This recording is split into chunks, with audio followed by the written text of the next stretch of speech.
Today, I'm gonna buy and build cheap, crappy Lego sets that cost as little as $1. Then I'm gonna compare them with bigger, more expensive versions of them that cost hundreds or even thousands of dollars. So anyway, let's go. Let's begin with the cheapest Lego set I could possibly find, and it's this tiny dinosaur that I bought for $1. Yep, I literally paid $1 for it. And honestly, I can see why it's $1 because it looks like something I'd see if I had really bad Wi-Fi. So that's why I bought this next Lego set, which costed $200, and it has a giant dinosaur inside made from over 1,000 pieces. This dinosaur is so big that it's also the biggest dinosaur Lego has ever made. It's super realistic too, and parts of its body even move, like its tail, its arms, its head, and also its legs. But my favorite feature about this dinosaur is it actually has a working mouth that can open and shut, which means we can feed it.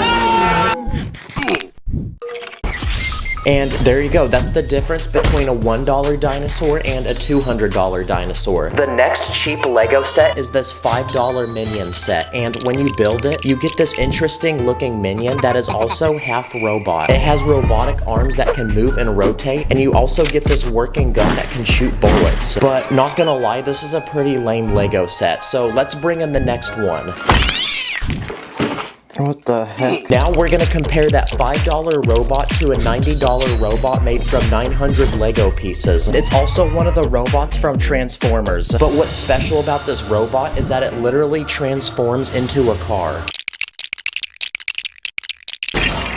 Never let them know your next move. And basically, I bought two Lego sets in one. So anyway, that's a $5 robot versus a $90 robot. Okay, this next Lego set is actually over 20 years old, and when this came out, it only costed $5. It's a medieval themed Lego set made from only 19 pieces, and it comes with this tiny Lego castle, and it's so small that it's basically made out of a single Lego piece. This has got to be the lamest Lego castle I've ever seen. So instead, I bought this Lego castle for $100, and it's made from 1,000 Lego pieces, and it's protected by all kinds of traps, like these two swords that will try to chop you in half. There's also a bucket that will dump lava on you if you rotate this piece in the back. This castle even has its own weapons, like these catapults that shoot flaming balls, and it has a working drawbridge that can lower and raise. And to attack the castle, there's lots of weapons, like this horse which has a catapult attached to it. There's also this catapult which can launch boulders, and this giant crossbow that launches these bullets. This Lego set is like the premium subscription version of this one. But anyway, that's a $5 castle versus a $100 castle. Okay, it's time to cop the next cheap Lego item. This time, it's a $25 dinosaur rescue truck. The truck has a small cage in the back, and it comes with this dinosaur to put it in.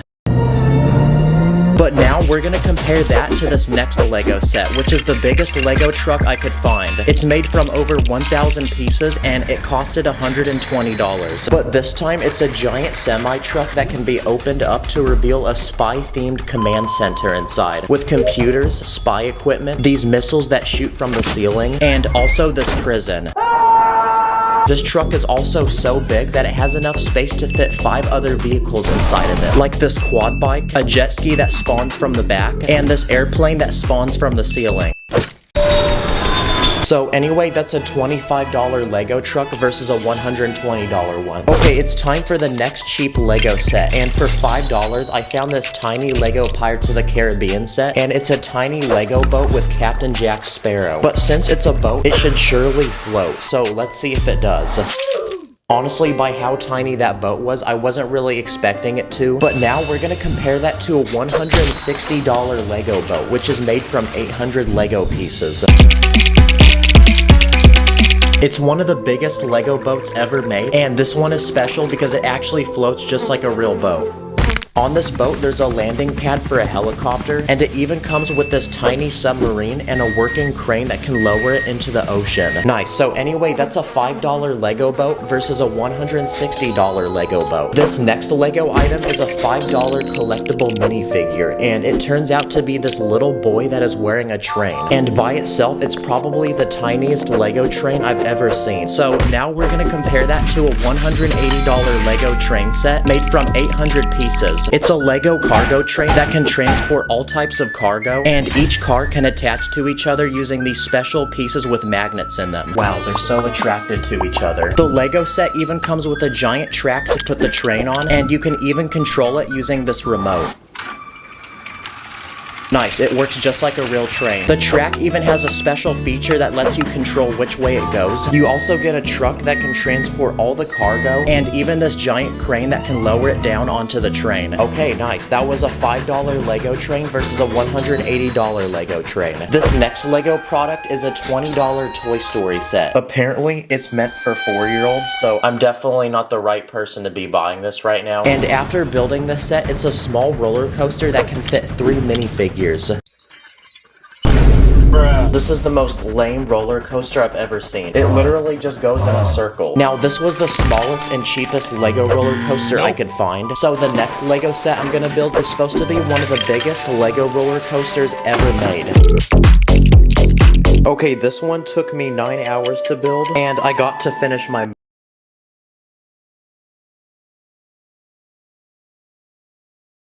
$180. There's a small platform to load all the passengers onto the ride, and when you're ready, you can send them to the very top by rotating this crank, which then activates this chain that pulls them up. Here goes. Oh.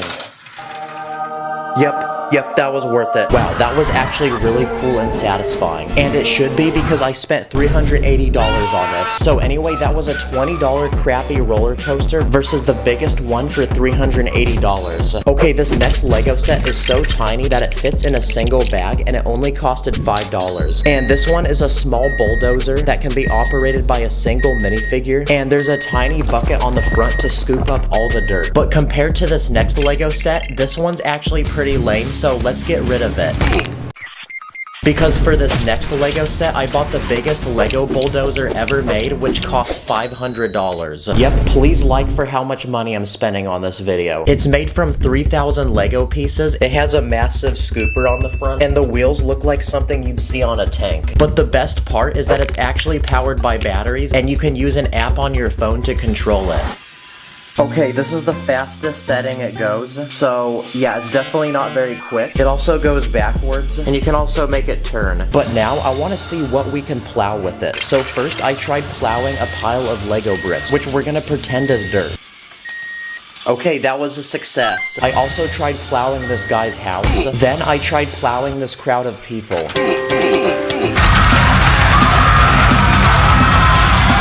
Look how much aura this guy has, he's still standing. And finally, I'm gonna try plowing the entire earth. Okay, nothing happened, it just got stuck. That honestly was a really cool set, so on to the next round. Okay, it's time to unbox the next cheap Lego item, and it's this $10 Lego Star Wars set, and when you build it, you get this Lego AT-AT walker, which is supposed to be one of the biggest weapons used in the movies. A minifig can sit on top of it, and it can even shoot these missiles. But now we're gonna compare this tiny Lego set to the biggest possible version of it ever made by Lego. And in this box, there's over 6,000 Lego pieces.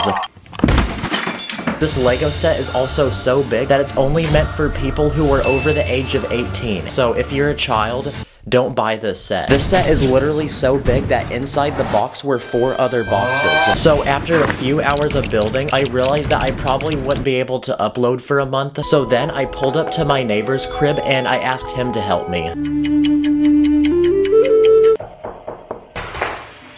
Yo. Yes, let's go. Nice. So after a few more hours of building, it was finally finished, and this has definitely got to be one of the biggest Lego sets I've ever seen. This was the most expensive set I could find at the Lego store, and it costed $850. That's literally the price of a brand new iPhone. If you're a child who owns this set, you've got to be the most spoiled, rotten child in the world. But for how big of a Lego set this is, there's honestly not that many play features. Like, there's a few guns that can cock back and look like they're firing, And my favorite feature is that there's actually an inside to it where you can put minifigs, and there's also these speeder bikes. This was actually the most expensive thing I could find at the Lego store, but I actually found one final Lego set for the very end that's actually $1,000. But first, it's time to unbox the next cheap Lego item, and for $5, I found this Lego Minecraft set. It's a tiny fortress with a bullet that can shoot out of the wall. This looks like a toilet paper fort I'd make at Walmart. But now we're gonna compare that to this next Lego set. Okay, so far it looks like the mailman sat on the box, and this set is special because it's supposed to be the world's biggest Lego Minecraft set ever made. And apparently it's made from over 3,000 Lego pieces, and it's also the most expensive set I bought for this video because it costed $1,000. Yep, I had to find a $1,000 Lego set so this video wouldn't be clickbait. In this Lego set, you get a giant mountain to explore with a cave inside full of diamonds. And to get down the mountain, you can use this minecart, which seems to have some issues with it, but once you arrive to the very bottom, you can conveniently go back up using the special elevator. And this set has lots of other cool play features, like this ground that blows up, this ground that blows up, and this wall that blows up.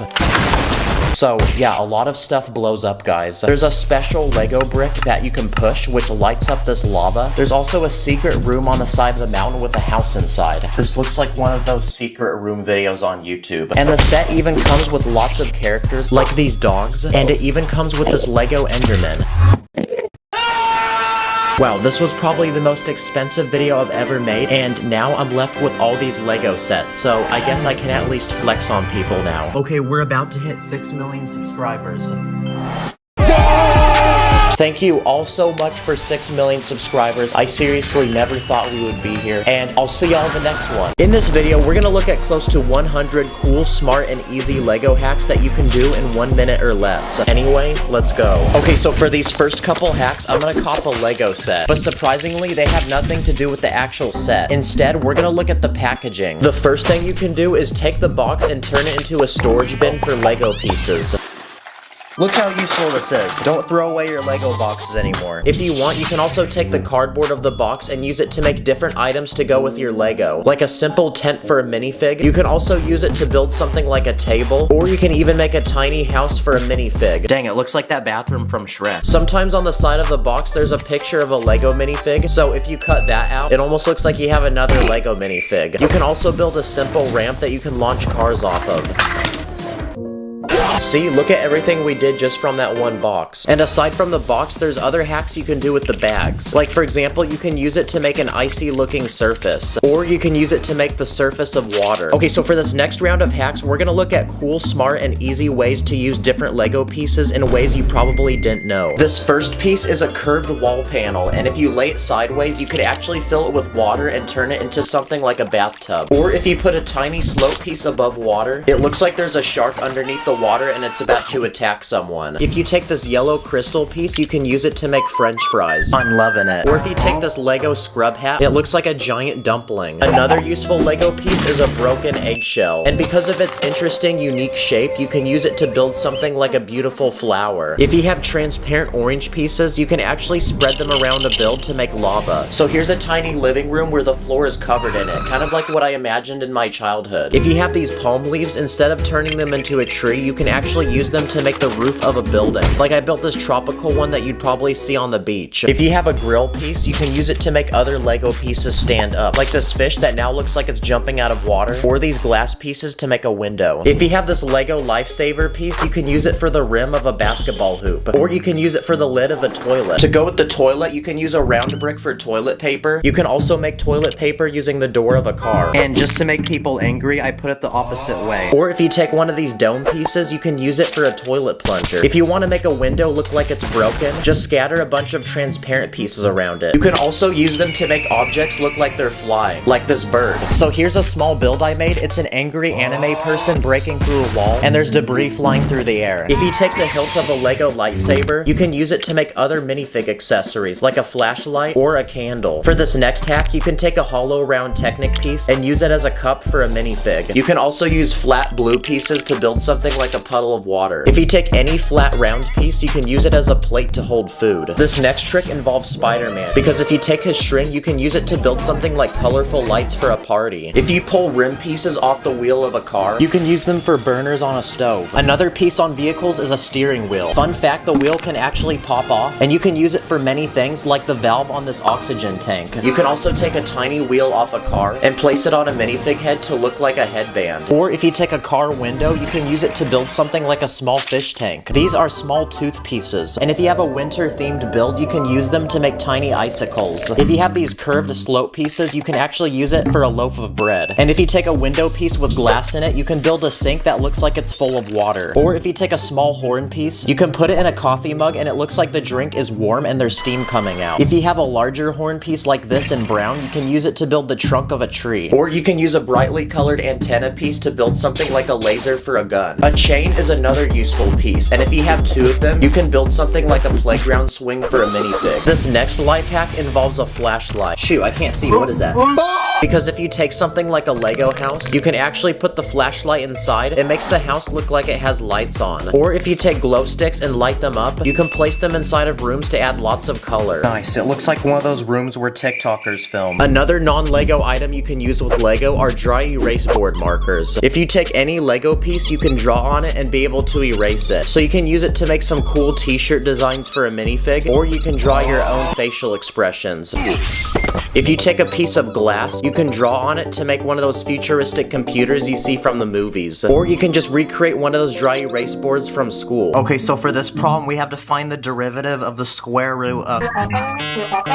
Next, let's talk about different Lego hacks that can help you while you're building. If you have a bunch of tiles that aren't lined up properly, you can line them up by squishing them against a table or any hard surface. If you have two plates stuck together but you don't have a brick separator, you actually don't need one because you can actually take them apart using a brick. And aside from a brick separator, you can also use a crowbar to take pieces off. And another interesting hack is that you can actually connect Duplo bricks with normal Lego bricks, and it's pretty satisfying. Next, let's talk about quick and easy Lego builds that you can make in a minute or less. If you take any flat surface and spread tiny gray pieces on top, it turns into a really nice stone surface that makes for great outdoor builds. For this next hack, if you build a small environment and put a frame around it with a minifig inside, it looks like a 3D painting that you can put on a wall. If you build a small hinge and add two yellow tiles on each end, you can make one of those floors wet signs that you see in bathrooms. You can use the same hinge to make a pizza box or a tiny book for a minifig. If you want to improve your Lego guns, you can take this round plate with a bar on the side and attach it to the end of the gun to give it an extra handle. If you want to build yourself a flag but don't have the official Lego piece, you can build your very own using a clip and some small plates. For this next trick, you can take thin plates and stack them at different angles to make a spiral staircase. Okay, this next trick is illegal, but if you take tiles and place them down halfway on a plate, you can use this to make shingling on a roof. If you want to make a cool background for a Lego build, just take a base plate and lay it sideways, then you can fill it with random things like a house, some clouds, and the sun. It's quick to build and it doesn't use that many pieces. And for this final round of hacks, we're gonna look at cool, smart, and easy things you can do with Lego minifigs. If you take a Lego turban piece and a minifig head, you can combine them together to make what looks like a baby. Or if you take a Lego top hat, you can use it as a pot for plants. And if you take a chef hat, you can actually use it to make something like a mushroom. Now, brown Lego pieces are known for breaking easily, so if you have a brown hairpiece that's broken, you can use it to give a minifig a clapped hairline. If you take a 1x1 brick, it actually fits perfectly on a minifig's hand. And with that, you can turn his hand into a robotic arm that can hold different types of accessories, like for example this saw. Or if you put a green handpiece inside of a brick, it looks like a tiny plant that just started growing. If you take this round stud piece with a hole in the middle, you can actually fit it between a minifig's hand and its arm. And now it looks like he's wearing an expensive watch. Another thing you can do with Lego minifigs is rotate the legs around, then you can make it look like it's bowing down and worshiping you. This is a Lego Woody minifig. He's much larger than a normal minifig, and so are his arms. So if you take his arms and put it on a normal minifig, it looks like someone's hit the gym. What a giga chad. Uh-oh, wait, hey ladies, step back. If you take a Lego satchel, you can actually use it to connect random items on a minifig's back, like a gun or a sword. Another minifig accessory is a cape, and if you take one of these, you can use it to make a curtain for something like a shower. If you take a Lego Bugs Bunny minifig and put it in an NBA uniform, he looks like he's from Space Jam. Someone told me a minifig can hold a phone charger, so let's see if that's true. Not sure how this is useful, but that's pretty cool to know. If you take 2 yellow legs and connect it to a hip piece in another color, it looks like underwear. You can also break a Lego minifig into pieces, and it looks like those characters from the Lego games when they die. If you take a transparent minifig head, you can use it to make something like a jar or a lamp. And for this final hack, if you take Lego stud pieces and put them on the back of minifig legs, you can do this. Hey, whoa, chill. Comment what your favorite hack was. Thanks for watching. I'll see you in the next episode. Run up the studs, I'm a true Jedi. Connect the bricks like it's the Wi-Fi. I am the top dog. They call me titties, stacking so quick they cannot see me.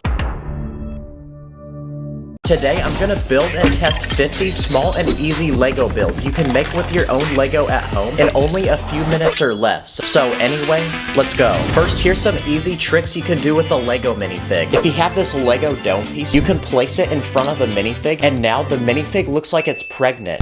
Another thing you can do is remove a minifig's legs and position it in different ways. This minifig looks like it's kneeling down, this minifig looks like it's meditating, and this minifig looks super depressed. Or if you have this special plate piece, you can use it to build a Lego fight scene and make a minifig look like it's kicking. Or if you have this tiny stud with a hole, you can place it on a minifig's wrist, and now it looks like an expensive watch. This is a giant Lego minifig. It's used as a keychain, and its feet are actually tiny flashlights, which turn on when you push this button on its chest. But it turns out its arms can actually be removed and placed on a regular minifig. So if you do that, your minifig now looks like it's hit the gym. Or if you put studs on the back of a minifig's legs, you can create this. What about simple builds you can make for a minifig? Like this working Lego toilet, which can actually flush stuff. First you load it with poop, then when you pull on this piece underneath, the poop actually flushes like in a real toilet. This is a tiny Lego hoard, and if you place it inside of a small round brick, it looks like a drink cup with a straw sticking out. Or if you have this small Lego container, you can place it on a minifig's back, and it works as a tiny usable backpack that can actually hold items. If you have this round dish piece, you can attach it to a stick, and now you've built a Lego umbrella. Nice. I also built this tiny Lego sleeping bag made from 15 pieces, and it has just enough room inside to comfortably fit a minifig. I built this Lego pogo stick from 6 pieces, and I used this small squishy piece on the bottom to make it bounce. If you have a single Lego hand, you can attach it to a small bar and build your own custom Lego gun. Or if you have this Lego poop piece, it kind of looks like ice cream.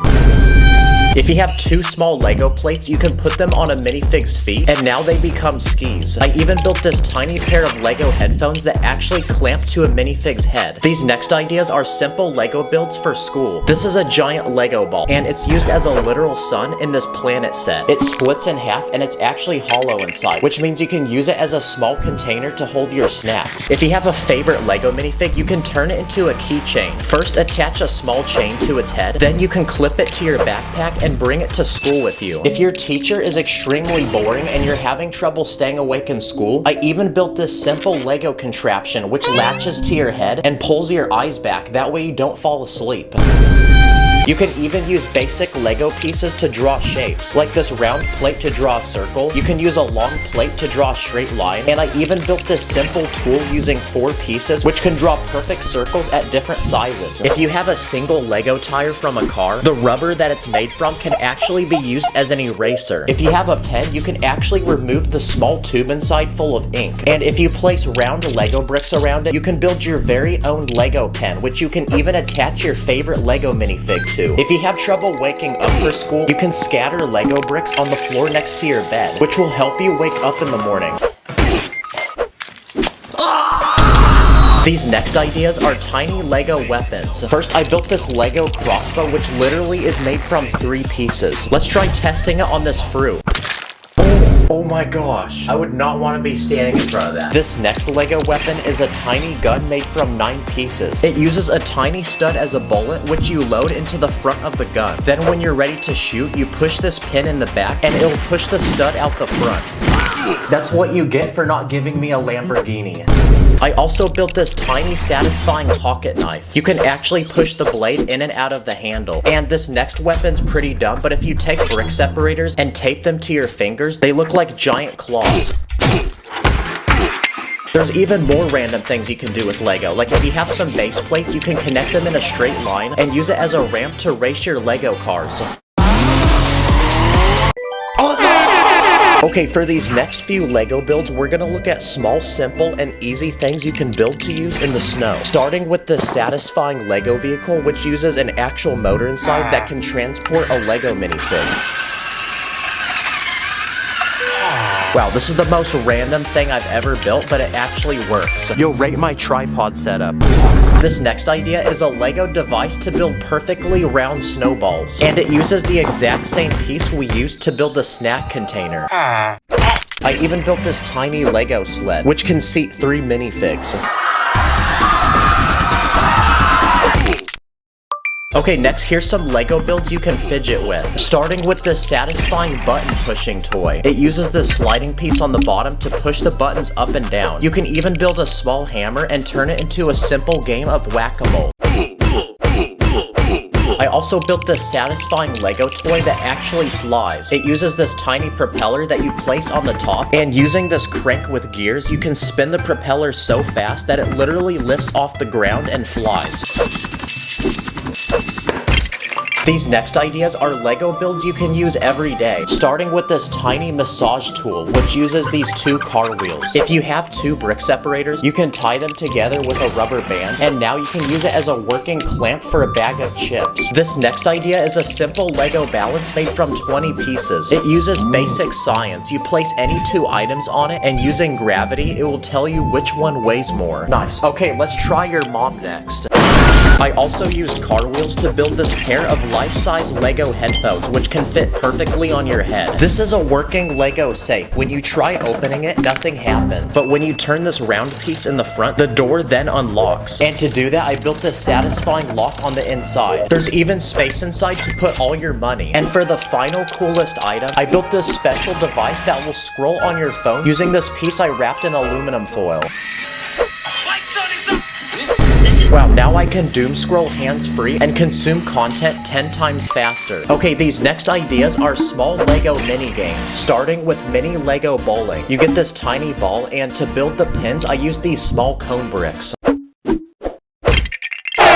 This next mini game is a Lego basketball catapult game. I built this tiny hoop and this tiny catapult to launch the balls. This next minigame is very easy because it's meant for literal babies. And for this one, you're given 3 different shapes and you have to place them in the proper hole.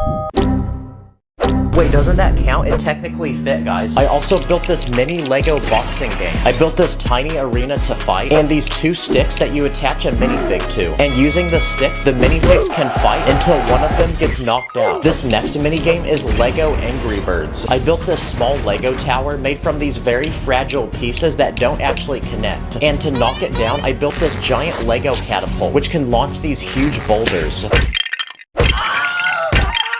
I also built mini Lego pool. I built this tiny pool table, this tiny stick to hit the balls, and the actual balls are these tiny studs.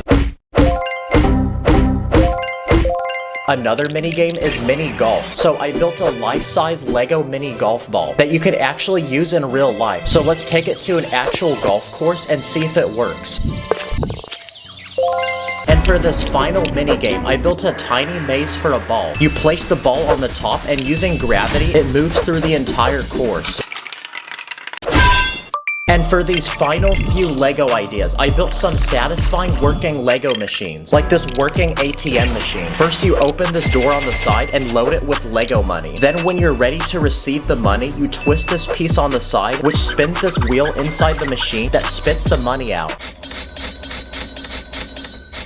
This next machine is a simple Lego dispenser for snacks. First, you load the snacks in this clear container. Then when you pull this piece beneath it, the snacks will dispense out the bottom. I also built this machine, which dispenses tiny soda cans. First, you load the cans in the machine, and when you're ready to receive them, you pull this tiny piece underneath. And for this final machine, I built one that dispenses actual liquid. First, you load the liquid in this top container, you place a cup beneath it, then when you're ready, you pull this piece in the back, and the liquid begins pouring. By the way, I'm not home right now, so I filmed basically this whole video on this. Subscribe, thanks for watching, I'll see you in the next one. Good cop, bad cop, he looking for me. Police in the rear for illegal techniques. I be with my ninja, one red, one blue. Master of spinjitzu, my sensei name is Woo. In this video, we're going to be comparing Lego builds made from one Lego piece all the way to 1 million Lego pieces, each one getting bigger and bigger. So anyway, let's go. Let's begin with easy Lego builds you can make with literally one Lego piece. If you put a Lego satellite dish on the top of a minifig head, it looks like a rice farmer hat. If you have a sink faucet, you can use it as a gun for a minifig. Or if you have a Lego coffin, you can remove the top lid, flip it upside down, and now it turns into a boat that actually floats on water. If you have a rollerblade, it looks like a miniature car. This is a Lego cape, and it can be used as a blanket or one of those cloth pieces the barber puts over you when you're trying to get a fresh looking cut. You can use a long plate as a surfboard, or if you have a shield, it can be turned into a tray that people use at expensive restaurants to serve food. If you have a small glass window, you can lay it sideways and it turns into a modern looking table to put in a living room. And finally, if you take a long bar piece, you can use it as a walking stick for a very old man, or you can use it as a weapon like a bow staff. I just filmed all that on a toilet, by the way. Okay, those were the first 10 Lego builds, but now let's progress to Lego builds you can make from 1 to 10 pieces. If you take 2 small Lego bricks, they fit perfectly over the hands on a minifig, and you can use them as boxing gloves. With 3 Lego pieces, I built a tiny Lego tent using 2 large plates, so now we can give this homeless man a new place to live. With 4 pieces, I built a Lego pickaxe, and I built this guitar using 5 pieces. With 6 pieces, I built a small Lego aquarium using a car windshield. With 7 pieces, I built a Lego seesaw for 2 minifigs, and it can also be used as a catapult. I built this Lego basketball hoop using 8 pieces, and for the basket, I used a round plate with a hole in the middle. With 9 pieces, I built this tiny gymnastics bar, but the bar actually can rotate and allow this minifig to spin. And with 10 pieces, I built this realistic Lego toilet where I used a flag as a lid. Okay, let's flush it. What the skibbity? Okay, now we've entered our double-digit Lego build. So now let's look at builds made from 10 to 100 pieces. With 20 pieces, I built a custom Lego backpack. With 30 pieces, I built a Lego trampoline using this net piece. Let's see if it works. With 40 pieces, I built a tiny Lego igloo, and inside is a tiny bed and a stove to cook food. With 50 pieces, I built a tiny Lego version of our planet. Wait, what happens if I do this? With 60 pieces, I built this working Lego treadmill using tire conveyor belt links. With 70 pieces, I built a Lego kangaroo, but the best part is I built a play feature to go with it, and basically when you push down on this tab, the kangaroo actually starts jumping. With 80 pieces, I built a Lego vending machine. All you have to do is insert a piece of Lego money, and a drink will magically pop out. If you look inside, I built a small piece in the back that slides when the money is pushed against it, and it drops the drink. With 90 pieces, I built this tiny Lego shredder using gears. So let's see if it works on a picture of Lord Business, my biggest op. Okay, it works. And with 100 Lego pieces, I built a tiny Lego ocean with lots of fish, but behind this build is a special hidden feature because if you rotate this gear, a dolphin will magically jump out of the water. But to do this, I put the dolphins on this long rod in the back which can spin. And just like that, we've entered our 3-digit Lego build. So now let's look at builds made from 100 to 1,000 pieces. Starting with this one made from 200 pieces. It's a tiny forest with 2 trees, but connecting the trees together is this giant zip line. This Lego build is made from 400 pieces, and it's a gun that shoots money.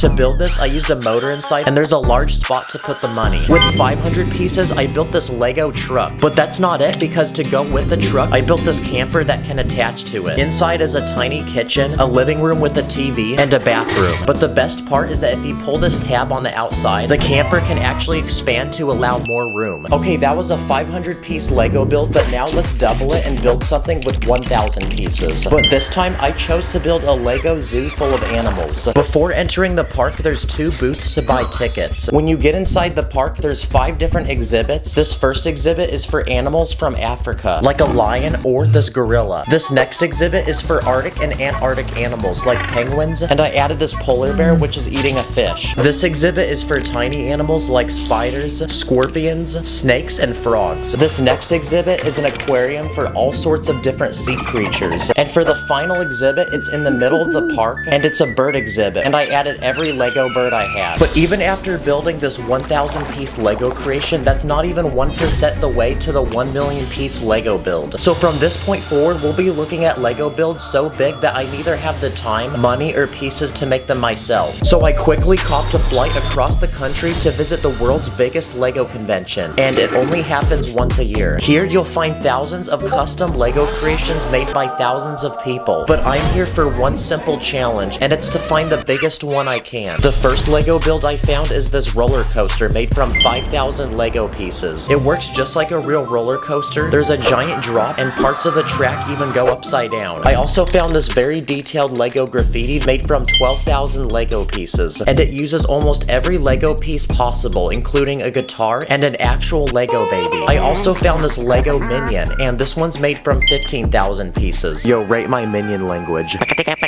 This is a Lego ocean, but if you push this button with your foot, it literally lights up, revealing a giant coral reef with plants and fish. And this build is made from 20,000 pieces. I found this giant Lego Star Wars battle with hundreds of people fighting each other, different weapons and vehicles, and this one is made from 25,000 Lego pieces. I also found this Asian-themed Lego city made from 50,000 Lego pieces. The city is floating on water and is made from several houses and shops connected by bridges. It has hundreds of people living in it, and there's boats around the city that people use to get around. But this next Lego build I found is double the size, and it's a futuristic space base made from 100,000 Lego bricks. And the best part about this base is that it can actually be opened up to reveal the inside, which has several levels and different rooms like bedrooms or this gym. This build is a Lego Disneyland. It was designed to look just like the real park. It has almost every ride. There's hundreds of minifigs, a giant castle, and it takes 10 tables just to display it. This one is made from 150,000 Lego pieces. And for the biggest Lego creation I could find, it was this giant medieval world made from 400,000 Lego bricks. Around this world, you'll find villages full of houses and farms. There's an archery competition, an entire town full of people. But the biggest part of this build is a giant castle with an army of people protecting it. But even though this was the biggest Lego build I could find, we're not even halfway to the 1 million piece Lego build. So I quickly grabbed all my remaining Robux and flew across the country once again for one final place to visit, Legoland, an actual land made from thousands of Lego creations, and I'm here to find the biggest one I can. The first thing I found was this giant spider perched on a rock made from 40,000 Lego bricks. This Lego build is a Fortnite loot llama made from 125,000 Lego bricks. I think we should break it and see if there's a shield potion inside. I found an entire Lego aquarium with real fish. I found Nemo, and around the aquarium underneath the water are actual Lego builds like these scuba divers, but the biggest build is the submarine made from 150,000 Lego bricks. This thing could probably fit a human inside of it. This Lego build is made from 200,000 Lego pieces. It's a giant mountain, and on the very top is a temple. There's definitely a very old wise man who lives in here. This is a giant red dragon made from 300,000 Lego bricks, and this is a Lego Ferrari made from 385,000 Lego bricks. Basically everything on the car is made from real Lego. It even has lights that can turn on, and it's so massive that it's the same size as a real Ferrari. But even this wasn't close to the 1 million piece Lego build. So after exploring Legoland for one more hour, I found the biggest Lego creation in this entire park, which was this massive Lego city made from 2 million Lego bricks. Around the city are thousands of people, hundreds of cars, skyscrapers like this one, which just by itself is made from 250,000 Lego bricks, and there's even dinosaurs which are attacking the city. Let's freaking go! We finally found a 1 million piece Lego build. So now I can finally go home and upload this video. Comment your favorite Lego build. Thanks for watching. I'll see you in the next one.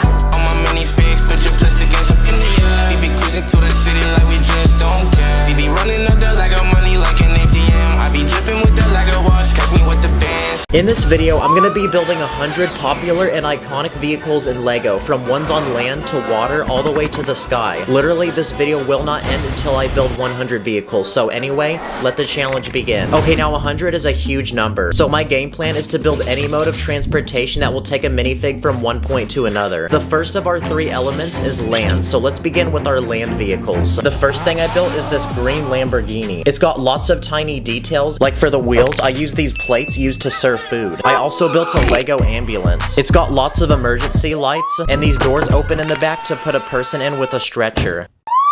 I also built this Lego school bus that can fit several children, and this Lego semi-truck, which has an attachable storage unit with lots of space to put things.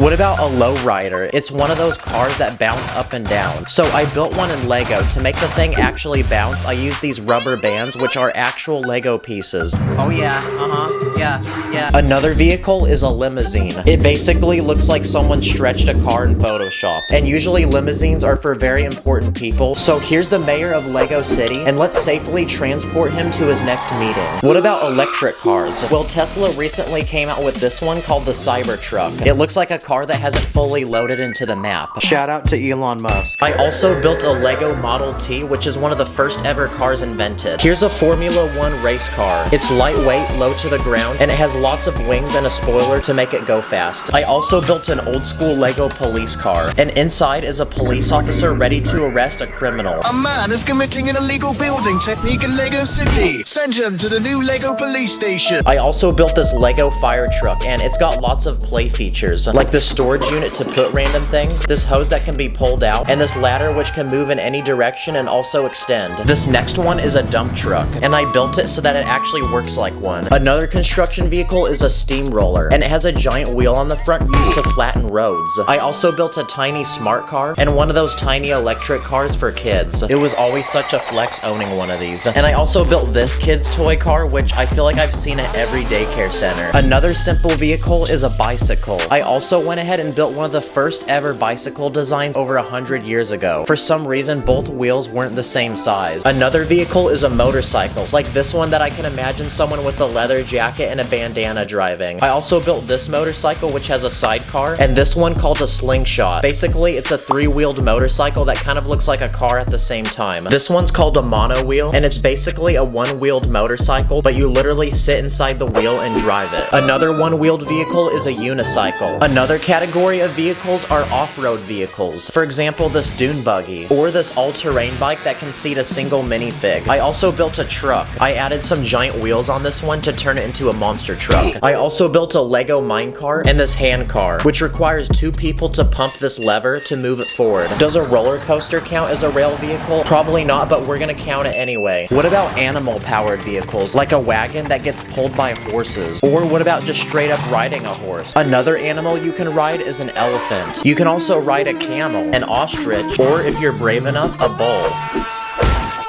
What about vehicles to use on the snow, like a dog sled? Okay, ready, dogs? Mush! Oh crap, wait, no, there's a squirrel. Don't look at the squirrel. What about skiing? Skiing's another mode of transportation. Or there's snowboarding. Also ice skating. So here's some custom ice skate pieces that go on a minifig's legs. And the final snow vehicle I built is this snowmobile. I also built a go-kart, and I based this off one that I found in real life. Here's one of those electric scooters that old people ride. I remember being a kid and stealing my granddad's. Okay, Granny, let's see how fast you are. Ready, set, go. Okay, I upgraded it, now let's try it. And there's other modes of transportation like a wheelchair or a baby carriage. If you really think about it, your legs are considered a mode of transportation. Or what about piggyback riding another person? That's a mode of transportation, right? What about rollerblades or a skateboard? Or what about a shopping cart? Here's a Lego scooter that I built with some basic Lego parts. Here's a pogo stick. Now there's actually an official Lego pogo stick piece, but they're extremely rare, and the cheapest I could find was $300. So because of that, I built my own custom version using basic Lego pieces. I also built a golf cart, a street sweeper that uses these special brush pieces, a Lego moon buggy, which is actually based off of a real one that's on the moon right now, and one of those giant lawnmowers that you sit on top of and drive. This next vehicle is called a litter. Basically, you sit in a box and then people carry you. Not gonna lie, this seems really painful. There's also this one called a rickshaw, where you sit in a seat and someone pulls you. Come on, run faster, run faster! And for the final land vehicle, here's a Lego tank. It's got a giant gun on the top that can rotate, these rubber treads, and I built it in camo. It's like you can't even see it. And okay, I think that's a good amount of land vehicles we built. The next element on our list is water, so let's begin with our water vehicles. Here's a wooden canoe, a kayak, a rowboat, an inflatable raft boat, a gondola, which is a special type of boat from Italy, an airboat, which is used in swamps and has a giant fan on the back to propel it forward. I also built this Lego jet ski, and the sporty crazy looking jet boat. And here's a stand-up paddle board. Here's a Lego surfboard, and to go with it, I built this cool wave using a bendable Lego trick. And here's a windsurf board, which is like a normal surfboard but with a sail on it. I also built a Lego flyboard, which is basically a board you stand on and water shoots out the bottom and you can fly. Here's a giant wooden pirate ship. It comes with cannons, giant sails, and a plank. It's an old Lego set from over 30 years ago. What about a famous ship, like this Lego Titanic made from over 9,000 pieces? This thing is so beautiful. If anything bad happened to it, I'd literally cry. Okay, let's add it to our collection. Oh crap. And since we just looked at the Titanic, here's a Lego submarine. This one's got a giant glass bubble on the front that you can lift open to put a minifig inside. There's also several propellers and some giant fins in the back. And now, for the final water vehicle, I want to build a Lego yacht. So I quickly speed built this one with 3 separate levels, and we're about to fill it with all the goodness that a dream yacht could possibly need. I started by turning the first floor into a bedroom and an office with a computer. For the second level, I'm gonna build a dining room with a smoothie bar for people to make drinks. And for the top deck, I'm gonna put a minifig up there driving the boat. I'm also gonna give this boat its very own private DJ and some chairs in the back for people to sunbathe. And there we go, our Lego yacht looks complete. This is what every Lego person dreams to have. And there you go, it looks like that completes all of our water vehicles. Except the Titanic, that one imploded. But before the air vehicles, it's time for a quick speed round of famous vehicles from movies and TV shows. The first vehicle is the Paddy Wagon from SpongeBob. It's basically a burger turned into a car. And to build the burger, I used a sideways building technique. Here's Lightning McQueen and Mater from the Cars movie, Thomas the Train from one of my childhood shows, the Pizza Planet truck from Toy Story. What about the flying rug from Aladdin? That's technically a mode of transportation, right? This next vehicle is the Mystery Machine from Scooby-Doo. This thing was gonna be way too hard to build because of all the detail, so I bought the Lego set. And another Lego set I built is this X-Wing Starfighter from Star Wars. It has movable wings and it comes with Luke Skywalker. Here's the Lego Toyota Supra from the first Fast and Furious movie, a gyrosphere from Jurassic World, which is a glass ball that you sit inside of and ride. Here's a flying broomstick from Harry Potter. And for my favorite vehicle of all, here's the Lego Batmobile. It's got tons of features like massive wheels in the back and these giant wings. And the third but final element on our list is air, so let's build our air vehicles. The first air vehicle on our list is a private jet, and to fly these you either need to have a lot of money or be very important. So here's a bunch of rich and important Lego celebrities, so we can load them into the plane and off we go to the next destination. And for poor peasants that can't afford private jets, here's a commercial airplane that can fit way more passengers. I also built a Lego attack helicopter with working propellers. Next on the list, I built this Lego float plane, which is a plane designed to land and float on water. Another air vehicle is a biplane, which is basically a plane with 2 wings. Here's a Lego paraglider, and to build it, I used this satisfying bendable wall design. I also built a Lego hang glider, a jetpack that can go on a minifig, and an umbrella. I don't know, I've seen people fly with these in the movies. Also, here's a hot air balloon. It's also one of the first air vehicles ever invented. This next vehicle is a UFO. It's got a tiny cockpit to seat an alien, and there's a hole on the bottom to suck up humans. Here's one of those human-sized drones that people actually use to fly. There's an official Lego drone piece, but I want to make a larger version so I could put a minifig on top. I also built this Lego fighter jet that you'd see in the military. It's very tactical looking. It even comes with rockets. And for the final air vehicle, I built this Lego space shuttle. It's got several rockets in the back and adjustable wings. And now that our 100th vehicle is finally complete, the time has come to combine them all together. Let's go! Oh my gosh, this feels so good. I've been building for an entire week. Look at this, I could hardly fit all of them on the table. This is our first video of 2024. I got some banger projects for y'all, and it's about to be a crazy year. So thank you for watching, y'all. Stay blessed.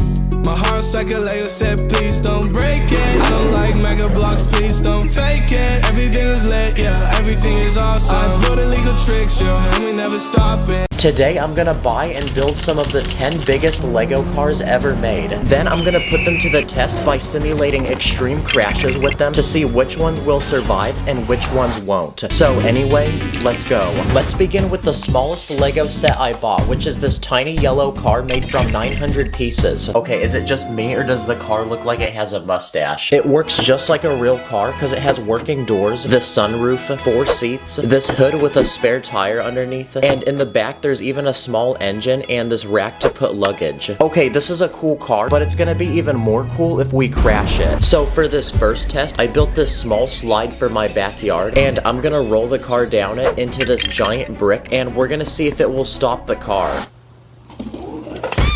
Wow, even with that much speed, the brick hardly moved. Okay, the roof of the car flew off, and now I gotta fix this, so on to the next car. Okay, the next item I bought is this green Lego car made from 1,000 Lego bricks. In the back, there's a trunk which has enough space to fit this bottle of water, this picnic basket full of bread, and even an actual person. Now before I simulate the next crash, I need to build someone to sit in the car and act as a testing dummy. And because the car is so big, a normal minifig won't work. So instead, I'm gonna build a larger version of him. Nice. So I built this guy, and I gave him basic clothes and this fresh looking haircut, but to give him even more aura, I'm gonna give him some expensive looking shoes. So now we can put him inside the car, and little does he know, he's about to have the craziest driving experience of his life. So for this next challenge, I'll be rolling it down the same slide, but this time I set up a giant jump at the bottom that the car will have to clear. And if it doesn't, it's gonna fall in this pool full of water. Pray for my boy in there. Wow, that's sad. The car was not fast enough, so it didn't make it. Look at that though, the guy inside is literally chilling. Okay, now it's time for the third car on our list. And this time, it's this blue one made from 1,100 Lego bricks. On the very top, there's a rack where you can put a surfboard and this cooler with drinks and snacks inside. But let's enjoy this car while it's still together, because we're going to crash it. And since the guy from earlier survived the last crash, we're gonna use him again for this next one. So for this next test, I made 3 giant balloons full of water, and we're gonna see how many of them we can pop with the car. What the heck? The balloon actually saved the car. Let's try it again. Wow, I was not expecting that. The balloon is literally like an airbag. So I guess this is the first car to actually survive a challenge. Okay, this fourth Lego car I bought is also a very expensive car in the real world. And it's this red Ferrari made from 1,100 Lego pieces. And what are Ferraris known for? Being some of the fastest cars in the whole world. So for this next challenge, I'm gonna use a treadmill to test how fast it can actually go. Okay, so far it's moving, but this is the slowest setting, so now let's put it on the highest setting. Okay, this is the fastest setting now, but the car is still going, so let's see if it can handle another car. Wow, the car literally dodged it. Okay, go again. Okay, this fifth Lego set is a classic camper van, and it's made from 1,300 Lego pieces. It's got a rack on the top for luggage, and you can even remove the roof to see the inside, which has a small kitchen, and this dining room with 2 chairs, which can also be transformed into an actual bed. And now that we've looked at this set, it's time to simulate the next crash. So I then spent the entire next day building a giant ramp using base plates that go down my stairs, and we're gonna use this to launch the car. So at the very bottom of the stairs, I built 10 giant Lego walls protecting a crowd of people, and we're gonna see if the car can actually make it through all 10 layers. 3, 2, 1, go! Okay, the whole front of the car is gone. It all went over there. Okay, well, I guess 10 layers wasn't enough to stop the car because it looks like a lot of the minifigs died. Okay, it's time for the next Lego car, but this time it's made from 1,300 pieces, and it's the actual car from the James Bond movies. And out of all the cars we've looked at, this one has the most play features. Like if you move the shifter, the headlights on the front will turn into guns, or if you rotate the exhaust pipe in the back, a bulletproof shield will block the rear window. And the best part is there's even an ejection seat. But for this next test, I'm gonna crash this car into a giant Lego skyscraper. And inside, I even built this luxurious looking apartment. So we're gonna see if the people inside survive.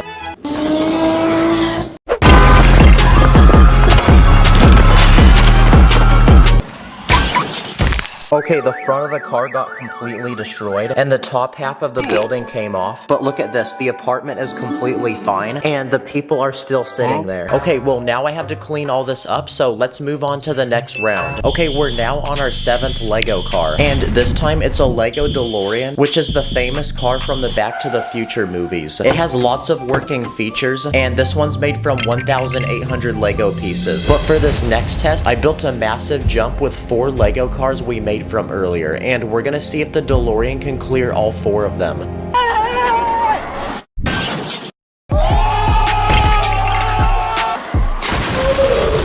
Okay, so it actually broke before it even hit the ramp, but it still went over the car, so it counts. Also, this thing doesn't even look like a car anymore. Okay, on to the 8th Lego car on our list. And this time, it's this green truck, and it's made from 2,300 Lego pieces. There's a lot of things attached to it, like this rack, which can hold gas cans, and this small toolbox. There's even a winch on the front, which can pull things, and the truck works just like a real car, because when you turn the steering wheel, the front wheels also turn. And it even has a really good suspension system, which means we can take it off-roading and it can handle bumps. So for this next test, we're gonna simulate a lot of them, and to do that, I'm gonna use all these Lego bricks.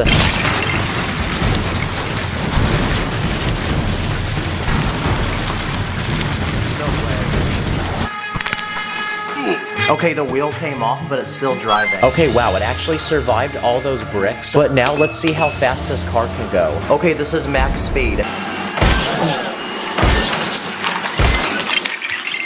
Okay, so I guess it can't handle that. Okay, we're now on the 9th Lego car on our list, but this time it's made from 2,000 Lego pieces, and it's a giant armored car from the Batman movies. It has 4 giant wheels in the back. There's also a cockpit inside with seats and computers, and surrounding the car are these bulletproof shields built at different angles to deflect bullets. So we're gonna put that to the test and simulate some actual bullets. Okay, only one small body panel came off, but aside from that, it actually survived that. And because this is one of the biggest Lego sets I bought, it should be able to plow through any obstacle we put in front of it. So let's test that theory by putting a Lego car in front of it. Okay, nice. I don't know what just happened, but one of the wheels came off. And finally, it's time for the biggest, most expensive Lego car on this list. And it's this giant green Lamborghini made from 3,700 Lego bricks. This was also the most expensive Lego set I bought for this video, because I paid $320 for it. Nice, now I can tell people I own a Lamborghini. Just not a real one. This Lego one. Also, this is probably the most advanced Lego set I've ever seen. Look how many gears move at the same time. Like, how does this even work? The doors on the car actually lift up, and there's even an adjustable spoiler on the back. But I want to test this car's durability, so for this next test, I'm going to launch the car off the top of the staircase. No way, it actually stayed together. Wow, I was not expecting that. The car didn't actually break, it just jiggled. And I'm not satisfied enough yet, so I have an idea for one final test. So this time, I'm gonna drive the car off this giant ledge, which we're gonna pretend is a cliff. This might be the most painful thing I've done, so let's just get it over with.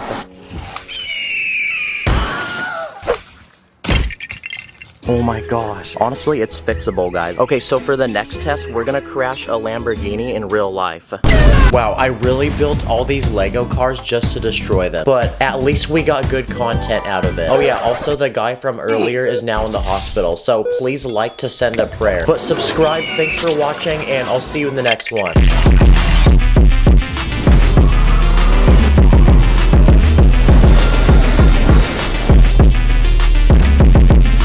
In this video, I'm gonna use Lego to recreate and test over 10 trendy, popular, and iconic childhood toys. Let the challenge begin. The first toy that I want to build is a Nerf gun. So for reference, here's a Fortnite pistol that shoots single foam bullets. So I'm gonna try building my own Nerf gun in Lego. So I made this working trigger using a rubber band, and I want this thing to be colorful so it looks just like a real Nerf gun. To use the gun, you basically pull the sliding piece in the back and it locks into place until you pull the trigger, and that will let this piece slip and push the bullet out the gun. Oh yeah, I'm about to take all those dubs now with this. But I want to put this gun to the test, so I built 3 different targets out of Lego, and let's try shooting them down. What the heck is this? My favorite toy aside from Lego are Hot Wheels, and I actually love collecting these. So how about we try building these in Lego? I want the size to be very similar to an actual Hot Wheel. So I built this tiny red sports car that's only 4 studs wide. And I want to put this thing to the test, so I copped a bunch of these Hot Wheel tracks that connect, and I built a giant ramp going down my stairs with a big loop and a jump at the end. And okay, alright, it's going. Let's see if it can finish this course. Come on, make the jump at the end. Let's go! Another popular toy are Barbies. Fun fact, but over 20 years ago, Lego sold a bunch of these figures that look just like Barbies. Lego stopped selling these a while ago, so I went ahead and bought this used one off the internet. And to prove that this is Lego, it literally connects to it. They're a lot bigger than a normal Lego minifig, and they also have lots of joints. But I want to build this Barbie her own dream home. First, I'm going to build the outside of the house, so I added this large window with flowers and this pink door. Now, pink seems to be a popular Barbie color, so turning the build around, I'm going to make the inside of the house where almost everything in here is pink. I feel so zesty building this right now. There's a couch, dining area, this kitchen with a refrigerator, sink, and an oven with a chicken being cooked inside. And I want to give our Barbie girl a hobby, so here's an art easel where she can paint. Also, I searched the internet and I copped this knockoff Barbie themed Lego set. Basically, it's a giant pink car. It's made from almost 1,000 pieces, and it's actually the perfect size to fit the minifig we bought earlier. Oh my gosh, this whip be looking so fresh. Also, I really am playing with a Barbie toy right now as a grown man. But come on, y'all, I did it for the content. Oh no, we need car insurance. Wow, the car and the house actually look really good together. This would actually make a hard album cover. A remote-controlled car is another popular toy. But to my surprise, Lego actually made their own version of one. So I bought this discontinued $100 Lego set. Basically, it's a small dune buggy with giant off-road tires. It's very bouncy, and it's got a battery box with a computer inside. And using an app on your phone, you can actually connect to the thing and control it. So I brought it outside, and let's test to see how good this thing is. Okay, let's see if it can handle this ramp. Let's go! Yes, okay, what about this one? Wow, that was a lot of fall damage. Also, my GoPro just cracked. Okay, for this next test, let's see if it can drive over a pile of Lego bricks. Go, go, go. Nope. We're gonna need to get some speed on this one. And for this final experiment, I'm gonna drive the thing down this playground slide. Let's hope there's not a kid in here. Here it comes. Okay, after all that building, I need to go outside, and also I need more ideas. So I ran to the store to see what toys they have. What the heck is this? Doo-doo kangaroo. What do kids play with now these days? Then I used my mom's credit card and took them back to the studio. Wow, I feel like Ryan's Toys reviews right now. The first toy that I bought at the store were Beyblades. Basically, they're tiny spinners that can fight with each other, then they break apart when they die. Point! And after searching the internet, I found these small tops from old Lego Ninjago sets. Basically, you take 2 of them, put a minifig on each one, let them spin, and the minifigs will actually fight each other. But they keep falling off my table, which is really annoying. So instead, I'm gonna build my own custom Lego battle arena, and now they can fight with each other. Dang, the old wise man keeps winning. I think he's the Dragon Warrior. Another toy is a magic 8-ball. Basically, you ask it a question, shake it, and then it will tell you an answer. I want to make one of these myself in Lego, so I built this round black ball. And inside is a slot to put this 2-sided plate, green for yes and red for no. And when you shake the ball, it flips on a random side. So all we have to do now is just ask it a question. Do I have good riz? Nope. Another toy are G.I. Joes. Basically, they're these tiny green plastic army men. And Lego actually makes their own. They come from this old Toy Story set. Uh-oh, I'm starting to get flashbacks. These are like those toys that kids make epic imaginary battles with. And using a piece of paper and some dental floss, I built this parachute. Okay, let's see where bro drops.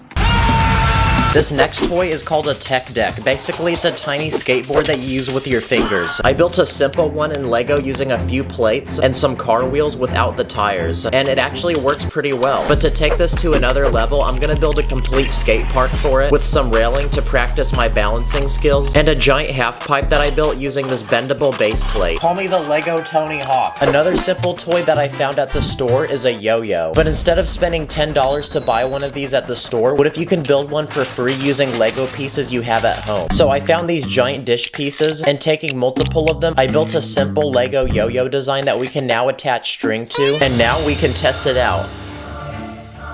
Perfect! Yeah, I'm pretty crusty because I've never used a yo-yo before, but it looks like this thing actually works. Another popular toy is a Tonka truck. Basically a small construction vehicle like this dump truck. Now, I want to build my own Tonka truck in Lego, so let me cook real quick.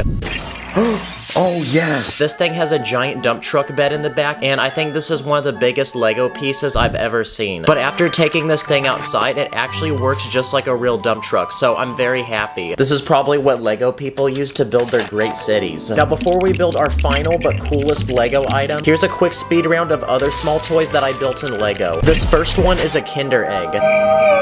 Oh, sorry. Basically a chocolate egg that has a toy inside. So I built this tiny hollow one in brown to make it look like chocolate, and there's something inside. Ooh, look at that, we got a shiny crystal. I also built this Uno reverse card using different shapes and sizes of plates, and one of those games for babies where you're supposed to put the different shapes in the corresponding holes. I'm accepting scholarships, Harvard. I also built this life-size Lego boomerang using plate pieces. No! It got stuck in the tree. And I also built a pet rock. Yeah, pretty boring. Fidget spinners are another popular toy, and I built 3 of them. This first one looks like a ninja star. This one literally looks like it's on fire. And this last one was also the easiest to make because it just uses minifigs. And finally, this next toy's about to get physical. Because using a long strip of tiny bricks, I'm gonna build a hula hoop. This is extremely illegal. And now we just have to see if this thing will actually work like one. I'm a pro. Come on, let's go.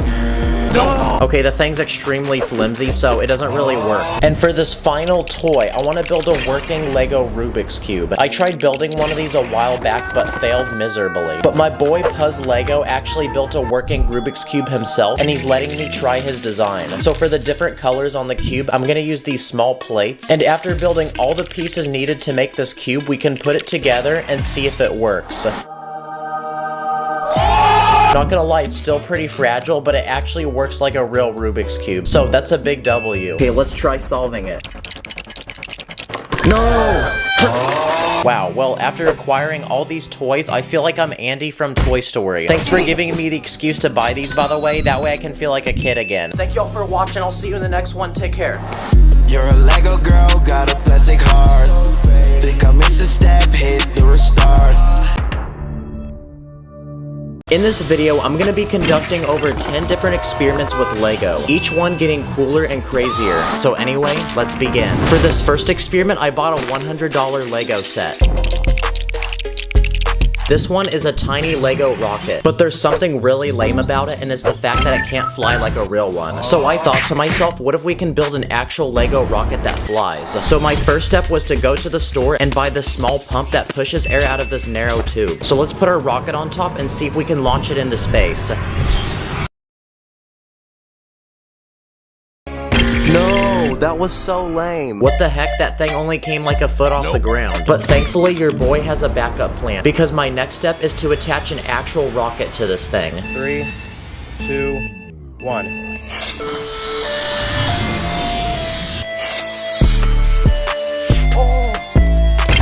Did you see that? It did a backflip in the air. Also, like the video if you think this should become a set. What about launching a plane? I mean, those fly too, right? So I strapped a rocket to the back of this one. Here we go.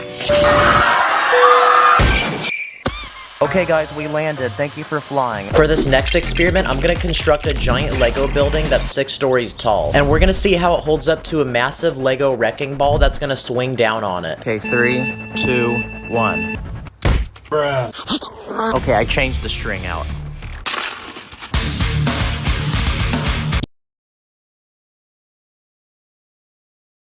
These next experiments, we're gonna see if we can build indestructible Lego sets using super glue. So to give you a little taste of how strong this stuff is, here's what happens when you super glue 2 Lego bricks.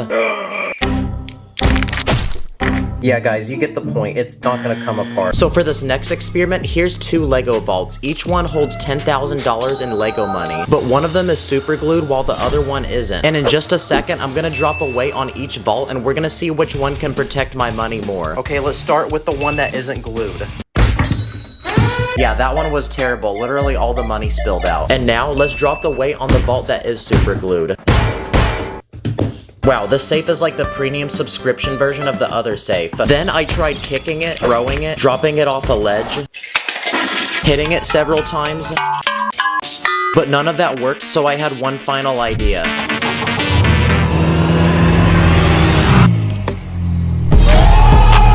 this stuff is actually so strong. I can see why Emmett hates it so much. And now, the final but biggest item we're gonna super glue is this giant Lego man made from over 600 pieces. Literally every piece on this minifig was super glued. And for those wondering, here's the same Lego man that isn't super glued.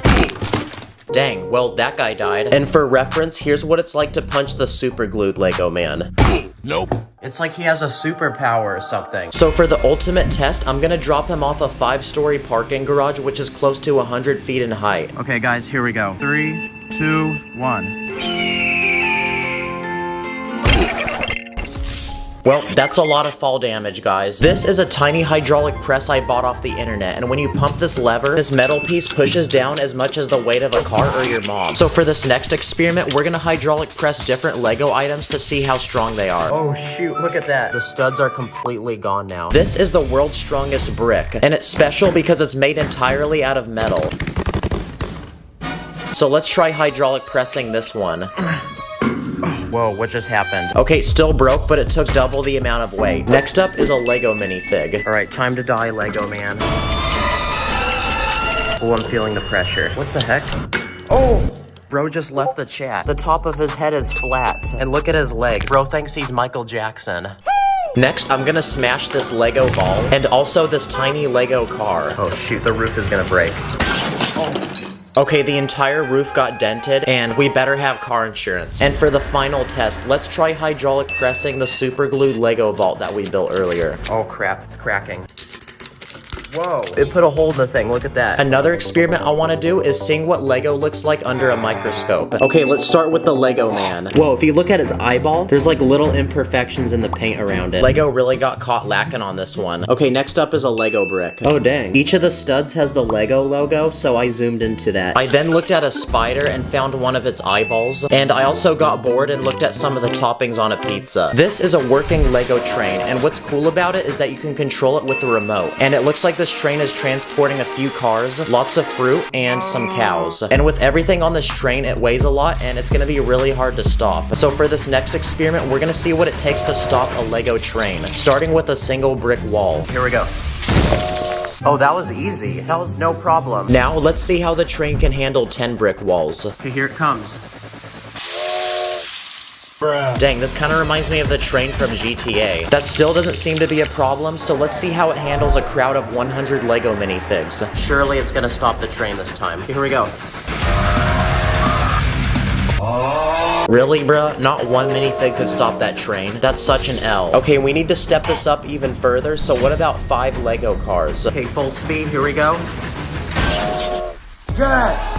We finally stopped it. Look guys, the wheels are still spinning, but it can't move forward. For this next experiment, I built a Lego volcano with a happy little village at the very bottom. And using vinegar and baking soda, I'm gonna create a chemical reaction that will make the volcano erupt. Okay, let's hope this works. Go. Oh my gosh. Evacuate, evacuate. What are you doing? Get out of the village. Oh, it smells so bad now. I hate vinegar. Now, one of the most painful things in the world is stepping on Lego. So for this next experiment, I had the idea of inventing the ultimate torture device, which is this treadmill that's literally covered with Lego. Okay guys, here we go. What the heck? I think it's messing up the treadmill. Screw it, let's go. Ow, it hurts. Let's go!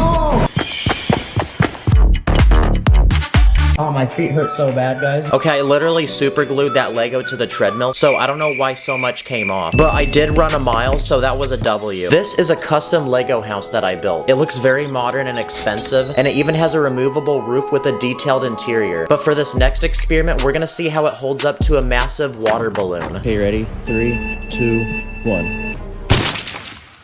Oh my gosh, there's no walls left. Look at that though, the minifig's still watching his TV. And for the final experiment, we're gonna see how many layers of Lego it takes to stop a bullet. But before we do that, we're gonna test to see what a tiny metal bullet can do to a Lego minifig.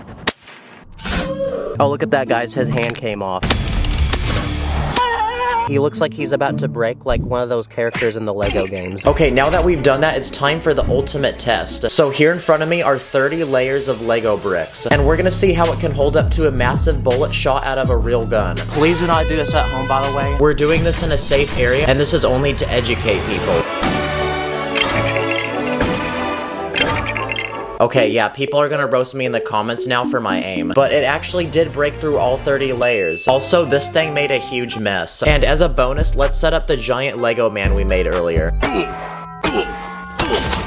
I just realized, but this Lego man has gone through so much torture in this video. To see even more experiments, like drop testing a Lego phone case and building working RC cars, check out this bonus video that I did with my other YouTube friend, Hafu Go. Comment what your favorite experiment was. Thank you for watching. I'll see you in the next one. Take care, y'all. Just like the Legos, never get enough, so please don't let go. Like my Lucy, don't let go. My Lucy, don't let go. Today, I'm going to buy, build, and test some of the weirdest and creepiest Lego builds of all time. Each one getting bigger and more cursed, from tiny builds to a giant haunted mansion with multiple rooms and levels. So anyway, let's go. First, let's look at some cursed and creepy Lego items I bought off the internet using my mom's credit card. Starting with this $80 Lego Star Wars set.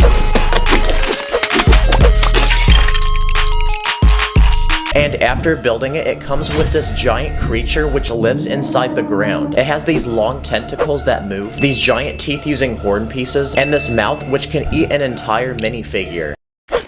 The set even comes with this floating ship. It has this plank that extends, which people walk and are sacrificed from. Okay, this next Lego build looks like an old book, but it's actually this weird creature with 4 eyes and teeth, and the book itself is its mouth. So when you pull it back and release it, its mouth moves up and down like it's trying to bite and eat you. But if you look inside, it actually does this using a motor and 4 wheels which move this piece that goes up and down. This next Lego set is one you can no longer buy from Lego, and it's made from 600 or 700 pieces. Okay, the build is finished, and it's Venom's head. His teeth are very pointy, and his tongue is super long, and it literally spins. From these pieces, try to guess what this next Lego set's gonna be. Yep, it's this giant Lego spider. First, it has these 2 giant pinchers in front of its head to bite you. It also has wheels underneath its body, so it can move across the ground. It can even spin actual spider web out of its butt. And on the end of it is this hook, that way you can hang it on random things around your house. Yep, if I found this in my house, I'm selling it and I'm leaving the country. Okay, this next Lego item is this huge T-Rex dinosaur from a 20-year-old Lego set. But what makes the dinosaur creepy is when you turn the lights off, there's a button on top of its head you can push, which makes its eyes glow red. Wow, I'm surprised the battery still works on this. Okay, next we're gonna look at some of the most cursed and creepy minifigures to ever walk the face of Earth. Like this bunny rabbit, which actually looks pretty cute, but when you remove his face, you see this. This next minifig is a human shark. His eyes are further apart than we are from getting GTA 6. And underneath its mask is this creepy head where its mouth literally takes up its whole face. This one has a shark as its head, and we even have this human octopus with literal tentacles as its feet, and underneath its mask is this creepy face. We got this weird ocean creature, this crocodile looking creature. Half of this guy's face is cooked. Okay, this guy has 1 eye on his head and 1 on his chest, and this guy literally has no eyes at all. This one's head glows in the dark, and this one's whole body glows in the dark. We got this creepy alien robot minifig. If ChatGPT was a human, this is what it would look like. This creepy Venom minifig, this human snake, and this one whose head is literally a snake. This minifigure is also pretty creepy, because no matter what you're doing, he's still smiling at you. The next creepy Lego item are these Mario figures. We got Mario himself and Princess Peach. Their face is made using a screen so they can make different expressions. They're bigger than a regular minifig, and they can even interact with Lego pieces. Like this red piece sets Mario on fire. Oh, I just realized no matter where you turn its head, it's looking at you. But what makes these figures creepy is when you turn them off, their eyes go completely black.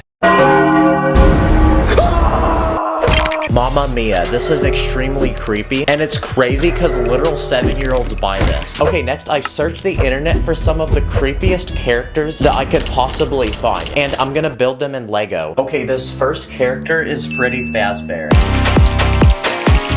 Okay, that took 2 hours, but he's finally complete. His arms and his legs can move. I built his ears using this illegal building technique. He has this top hat on his head. I built him a bow tie, and I used these tiny studs for his teeth.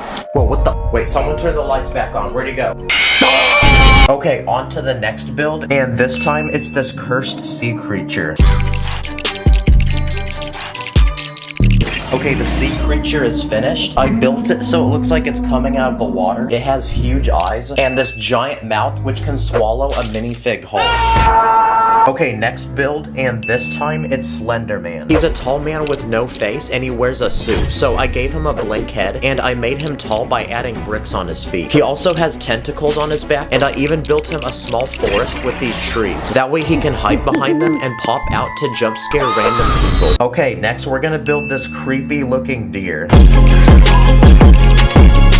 Okay, the deer is finished. I used literal balls for his eyes. I built his antlers using these horns, and I gave him giant hands so he can grab people. Okay, another build finished. This time we have this creepy fish.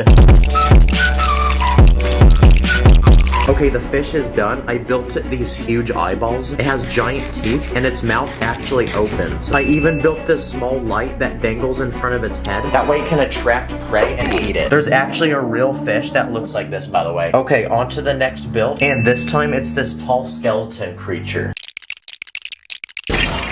Okay, to build it, I used this skeleton. He has really long arms, and he's 3 times as tall as a minifig, and he has this really weird looking head. Okay, next, I bought some creepy fake Lego sets you can't actually buy from Lego. This first one was $20, and it's made from 500 pieces. And from the looks of it, it's this huge eyeball.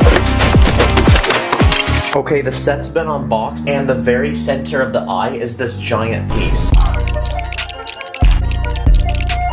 Okay, the eyeball is finished. It has these veins and these blood vessels flowing to it from the back. And the actual center of the eyeball is this sticky piece which attaches to the Lego. And the entire eyeball is covered with this giant clear dome piece. Okay, let's see if it makes a good bowling ball. Great shot! Oh, the pupil popped out though. Okay, we got 4 more knockoff Lego sets, so let's put these together. Okay, the builds are finished, and not gonna lie, I have no clue who's buying some of these. First, we got this weird creature in the shape of a ball. It has tentacles and this giant mouth. This next build is a train with literal legs. We also got this weird robot creature with many eyes and literally 14 arms. Yo, it low-key looks like someone's hair. And finally, we got this weird centipede-looking creature with literally 36 legs. And for the final, biggest but creepiest Lego build yet, I'm gonna build a huge Lego haunted mansion with multiple rooms and levels that we're also gonna send this Lego man in to explore. But first, we need to make this place actually feel creepy. Okay, now we're ready to build. So let's begin by building the outside of the house.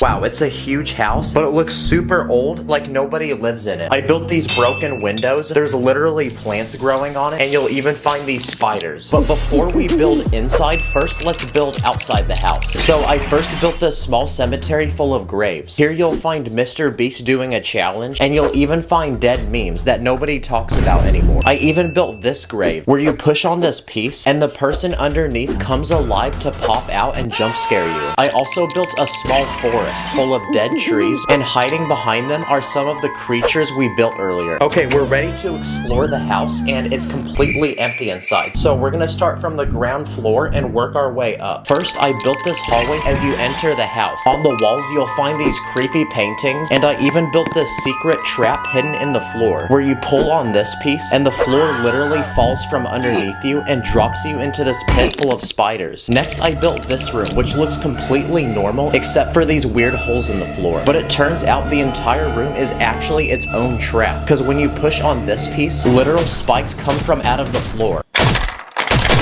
Oh, he's dodging it. He's actually him. And for this third room, I built an indoor swimming pool with a diving board and slide, but you wouldn't want to actually swim here because there's literal slime in the water, and underneath at the bottom of the pool is this giant creature that will literally suck you up and eat you while you're swimming. Okay, now we're ready to move to the second floor and build more creepy rooms. First, I built this room where here all you'll find are literal minifig heads. Okay, there's something very unsettling about this. On the way to the next room, I built another hidden trap, because it turns out this doorway is a literal mouth. So if you can make it past that, you enter this next room, which is the bedroom of the house. I built this bed of nails, and I built this painting, which looks completely normal, but the person in the painting magically becomes dead. And for the final room, I built this creepy bathroom. You can either sit on this toilet with this guy living in it, or you can take a slimy bath with this guy. Yeah, at this point, I'll just hold my crap in. Okay, the entire house is finished, and moral of the story, never come visit. Comment what I should build next, subscribe, thanks for watching. Purple studs in my bank account, run up the digits, counting up the Lego money like Lord business. Always with my minifigs, I'm with the crew, master spins jitsu, call me say woo. Today, I'm gonna attempt to build and test dangerous Lego builds, each one getting more dangerous, from tiny builds to a massive temple full of traps. So anyway, let's go. This is an official Lego piece, and it's a literal saw blade, so that gives me the idea, what if we build an actual working saw using it? Okay, the saw's finished. I built a table where we can place the items to cut, and underneath is a motor that actually spins the blade. So let's see if it works. Oh, let's go. Okay, we're ready to test the saw. So I went to the store and bought a bunch of random food that we're gonna try cutting, starting with a single noodle. Next, let's try a green bean. Nice. Okay, what about a single chip? Yes, sir. Okay, next is a piece of bread.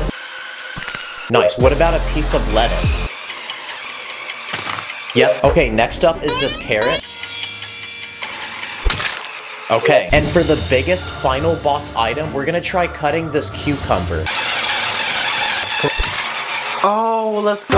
Bro, that's actually crazy. It literally cut all the food. Next, let's try my finger. No. Don't try these builds at home, by the way. Okay, this next dangerous Lego build we're gonna make is a Lego rat trap. Okay, basically you pull this piece back, and this pole locks it in place. And when you push on this plate, the trap will activate. So let's see if it works on this glizzy. That's the rat trap.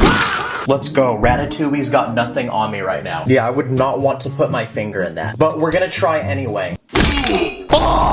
I then trapped this blueberry, and I also trapped this Lego man. I also built this Lego trap, which is a lot smaller, but it's a simple floor trap. Basically, if you step on this yellow piece, the trap will activate. So let's test it with this minifig. Nice. I also tried it with this glizzy. Yeah, I would not want to step on this. This is a Lego propeller piece, like you'd find on an airplane. So that gives me the idea, what if we build a working Lego blender using it? Okay, the blender is finished. I built this clear container where we can put all the things we're gonna blend. And this button should turn it on, so let's see if it works. Yes, let's go. So I went to the store and bought a bunch of random fruits, which we're gonna try blending into a delicious smoothie, starting with a single blueberry. Okay, the blender is still spinning, so let's add more. Uh-oh, the blender is leaking. Okay, that's 10 blueberries. What about adding a strawberry? Okay, it's not really blending, it's just spinning around. And finally, let's see if we can blend a banana. Okay, I think we found this blender's limit. This is a $40 Lego set made from 600 pieces. And after building it, it's this giant Lego Minecraft creeper. There's even a secret room in its head to hide a minifig. But you might be asking, how is this dangerous? Well, I'm about to make it dangerous, because I'm gonna make it explode like one from the actual game. So I bought this tiny explosive, and I'm gonna load it inside its head. Here we go.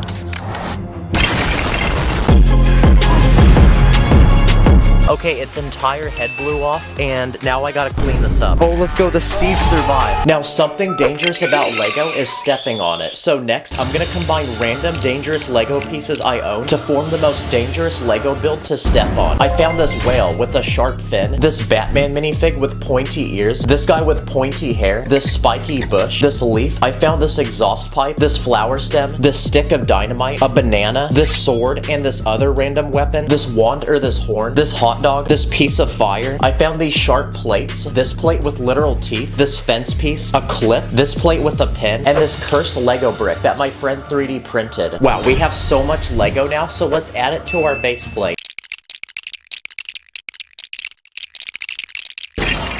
Wow, please like, because this is gonna actually hurt. So time to bring out the dogs and step on it. It feels like someone stabbed my foot. For these next dangerous Lego items, I'm gonna try building some Lego weapons, starting with a working Lego crossbow. And what's special about this one is it can launch literally anything, from a regular brick to a literal minifig. So let's test it and see if we can break my balls. Nice, let's also try breaking my heart. This next weapon is a single Lego piece, and it's this tiny ninja star. Yep, this is a real Lego piece. So let's see if we can slice through something like this water balloon. Bruh. Wow, this is literally a weapon. So for the ultimate test, I'm gonna see if I can get this through a security checkpoint at the airport. I also built some dangerous torture devices for a Lego minifig, like this one where you're attached to this pole and spun infinitely. Wow, that is super useless, but it worked. I also built this device, which uses a simple mechanism that will infinitely punch you in the face. Wow, this is probably the most unemployed thing I've ever done. Okay, this next dangerous Lego build is what looks like a boring, empty road. But it turns out there's actually a hidden slingshot underneath the road, which will launch anything we place on it. So first, let's test it with a minifig. What the heck? How did bro land behind the slingshot? I then tried it with this giant head. I launched Donkey Kong. I then launched this Mario Kart. And I even launched this Lego Porsche. This next dangerous Lego item is a Lego shredder. It uses two motors, which spins these sharp gears with teeth. And it should blend anything we put in it. So first, let's test it on some money. Nice. I then shredded some Roblox money, my social security number, and my birth certificate. And for the final test, I tried shredding this cracker. And for the final, biggest, but most dangerous Lego build, I'm gonna build a huge fortress full of dangerous traps that these 10 people are going to explore, and only one will make it out alive. So first, we need to build the actual entrance for the fortress. So I built this old ancient temple in the jungle, with this skull to remind you that after exploring, you'll probably look like this. So now we're ready to send our minifigures in and build the first trap. This one looks like a normal staircase, but when you walk on it, there's a feature that actually lets it explode. Okay, on to the next trap. This one looks like a normal platform that you could walk on. But when you pull on this piece, the floor will actually break and drop you into this pit of spiders and snakes. I also built this trap where you walk onto this net, but above there's actually an arm which will raise the net and trap you. And for this trap, it's actually built into the wall because as you're walking, random darts will shoot at you. Okay, now we're down to half of our men. I then built this trap where spikes come from the ground. And I built this trap where spikes come from above. And for the final trap, I built this small bridge which goes over lava, but when you pull on this piece, the bridge collapses. Wow, let's go. We're left with one survivor, which means it's time to reward him. So at the end of the temple, I built a secret treasure room with the Lego store gift card. Every Lego man's biggest dream, because now he can go to the Lego store and buy as much Lego as he could desire. Comment what I should do next, subscribe, thanks for watching.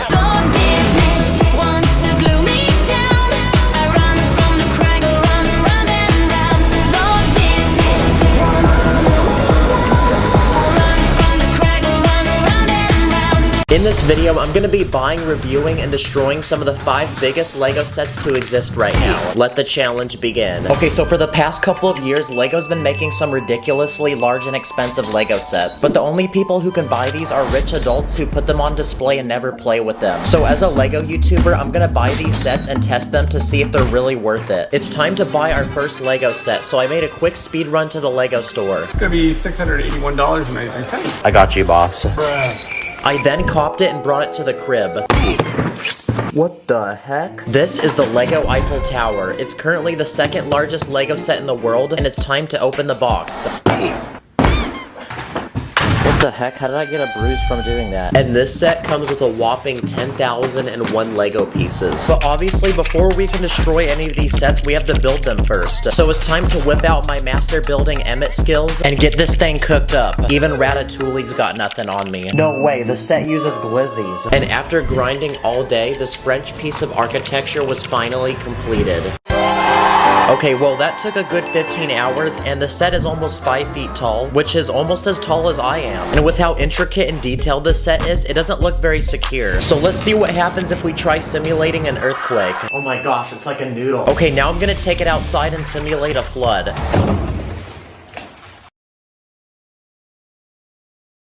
Like that broke off the top of the Eiffel Tower. Now I just realized, because the Eiffel Tower is French, for this next test, what if we hit it with a French baguette? And yes, I did have an actual French person tell me to do this.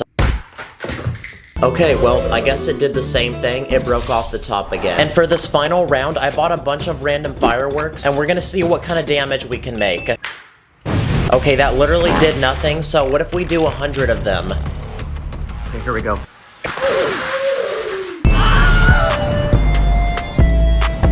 Okay, that still did nothing, but it made everything really dirty. Also, please don't do that at home. Another giant Lego set I found at the Lego store was this Marvel Hulkbuster. So let's cop it and bring it to the crib. Alright, let's see how long this set takes me to build. This set has 4,049 pieces and costed $550. It's got 25 separate bags and 3 massive instruction booklets. So this is gonna take a thick minute to build. Hey yo, that piece looking kinda sus though. This is also the biggest Lego Marvel set you can buy right now. And after spending an entire day of speed building this set, we had a finished product. Dang, he looks like one of those anime characters that's about to unleash their true power. And that took 12 hours to build. This Hulkbuster has shiny gold armor, it lights up, which is also pretty lit, and its arms can actually move. And when you open up its helmet, there's actually a lot of space inside to put things. Wow, this set is a great drink holder. Now, because these Hulkbusters are massive suits of armor, surely they're gonna be indestructible. What would happen if a Lego minifig punched it? Yeah, that did pretty much nothing. What if I shot it with a Nerf gun? Uh-oh, we blew a hole through his chest. In almost every superhero movie, the villain will throw a car. So what if I threw a Lego car at it? Uh-oh, that destroyed a little bit of his armor. What if I brought it outside and hit it with a real car? Wow, well that completely destroyed his legs. What if I put him in my car and then took him on a ride?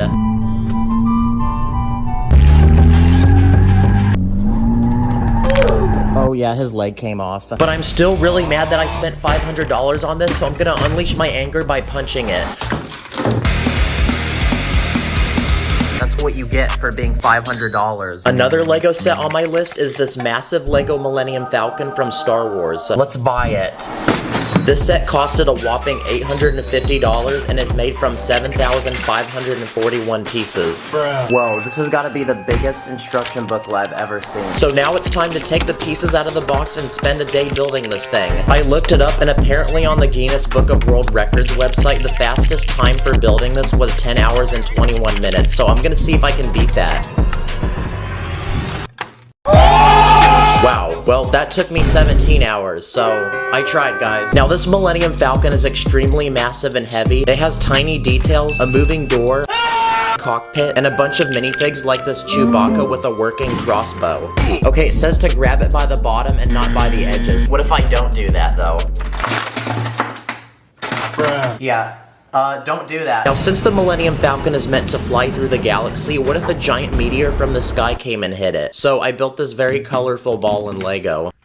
Okay, that actually held up surprisingly well. I'm honestly pretty impressed by the set, but I'm disappointed because it can't fly like in the movie. But I think I actually have a solution to making it work. Oh my gosh, let's freaking go, we got it. Oh my gosh, it's flying. Whoa, whoa, whoa, whoa, whoa, stop, stop, what is... Oh my gosh, it's gonna break. Oh! You know what? I'm actually impressed this hasn't fallen. Okay, that was some good training, so now it's time for it to fly by itself. Bruh. Dang, what a piece of junk, bruh. It's time to unbox and build our next Lego set. I searched the internet for the biggest Lego car I could find and found this one. It's a Lego Technic Ferrari Daytona SP3, and this one is made from 3,778 pieces. So now it's time for many painful hours of trying to put this together. And not only is Ferrari an expensive car brand, but this Lego set was also also really expensive because it costed $400. Whoever designed this needs a pay raise. Like, look how complex this thing is. This car uses Technic pieces, which is a lot different than normal Lego, but much more durable and strong, which means this car might actually be pretty hard to break. And after 12 hours of building, the Ferrari was finished. Yes, sir. It comes with luxurious butterfly doors, a working steering wheel, and a lot of other movable features like a working suspension system. Let's see how bouncy it is. Oh crap, the back came off. So basically, this car is really complicated. Look how cool this is. The gears literally move the wheels. But like all cars, it needs to be able to handle some light crashes. So I built this testing dummy to add inside, and now we're gonna put it to the test. Okay, test one. Holy crap, that was impressively bouncy. Now it's time to take this to another level, so I spent the next few hours building this massive ramp made from base plates that goes down my staircase, and at the bottom is a Lego man living in his peaceful home that looks like something a 5-year-old built. Okay, here we go. Okay, that ended up hitting my camera and not the house, so let's try that again. What the heck? That Ferrari literally bodied that house and made it fly through the air. And it looks like our dummy is still chilling in there. Another Lego set on my list is the Titanic. And I actually built it in a few videos back, and it's still put together chilling in my room, so we're gonna do some tests with it. Like, can we get it to float? Okay, here we go. Come on, float. Yeah, it's tipping. Uh-oh. Now it's breaking apart. No, we can't. Well, at least it's movie accurate. But I already sunk this Titanic in an older video, so there's another test we're gonna try. I want to see how it can hold up to a giant iceberg. Wow, that was surprisingly pretty durable.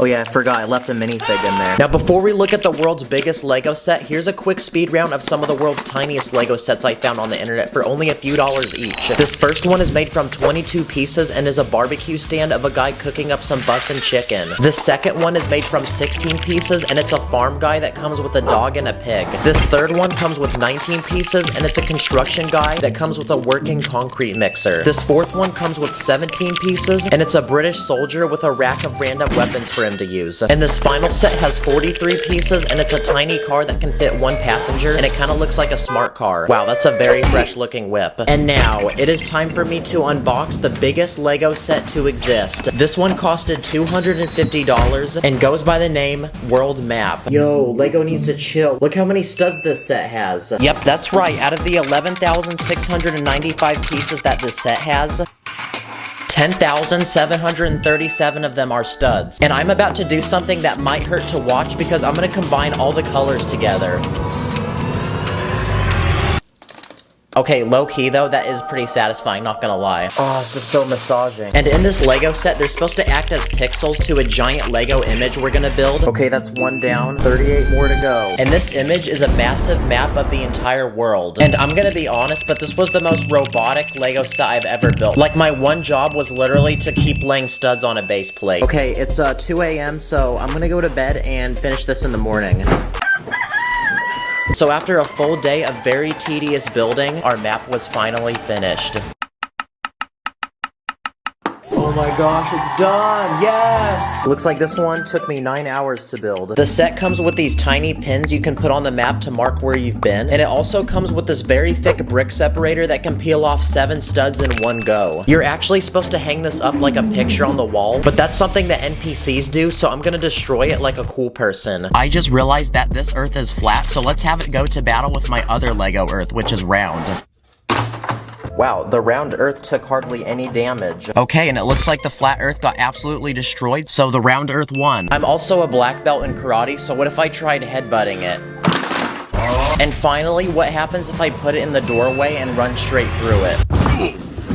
Yeah, so that pretty much broke it in half. Well, after destroying all these Lego sets, it looks like I'm gonna have to put these back together. Yeah, this was definitely one of the most painful videos I've ever done. Please give this video a like. I have an 8-minute bonus gaming video for the new Lego 2K Drive game, so click the link in the description to see it. Thank you guys for watching, I'll see you later. In this video, we're gonna be looking at over 40 easy, satisfying, dumb, and fun things you can do with Lego when you're bored. Let's go. Okay, it's summertime, which means a lot of people are probably out of school right now and have nothing to do, but don't worry, hurry because I have a lot of ideas for y'all. The first thing you can do is make satisfying items that you can fidget with. This first one I built is a cube, and it has a spinning wheel with a knob on it that you can rotate, 3 interlocking gears, another spinning feature, and some buttons you can press that use these rubber Technic pieces. And finally, even more rotating pieces. You can also build spinners like this tiny one that uses transparent studs. Or you can build this one that's made from 4 pieces, and it literally uses a saw blade. Let's see if this can cut through paper.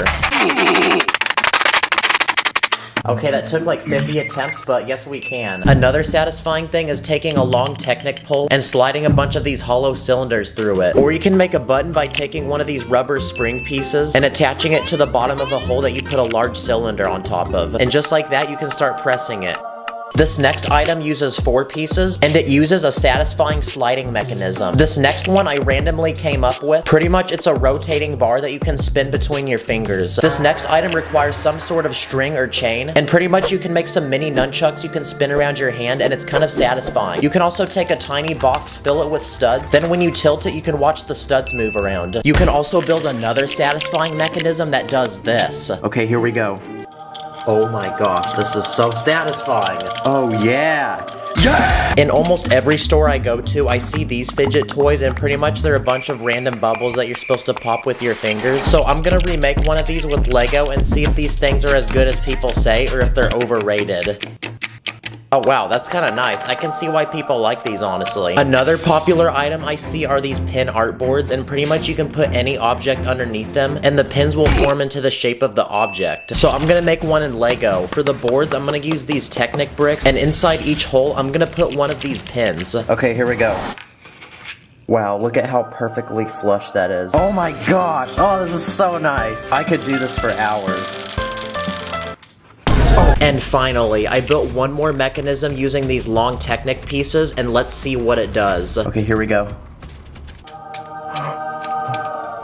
Wow, I love science. Another thing you can do when you're bored is mess around with your Lego sets. The first thing you can do is upgrade them. Here's a $5 Lego Minecraft set that's made from 45 pieces, but I'm gonna unleash my inner master builder because I'm gonna improve this set by making it look more like a cave, and I'm even gonna add a few features like a waterfall. And also the diamond block still explodes. Another thing you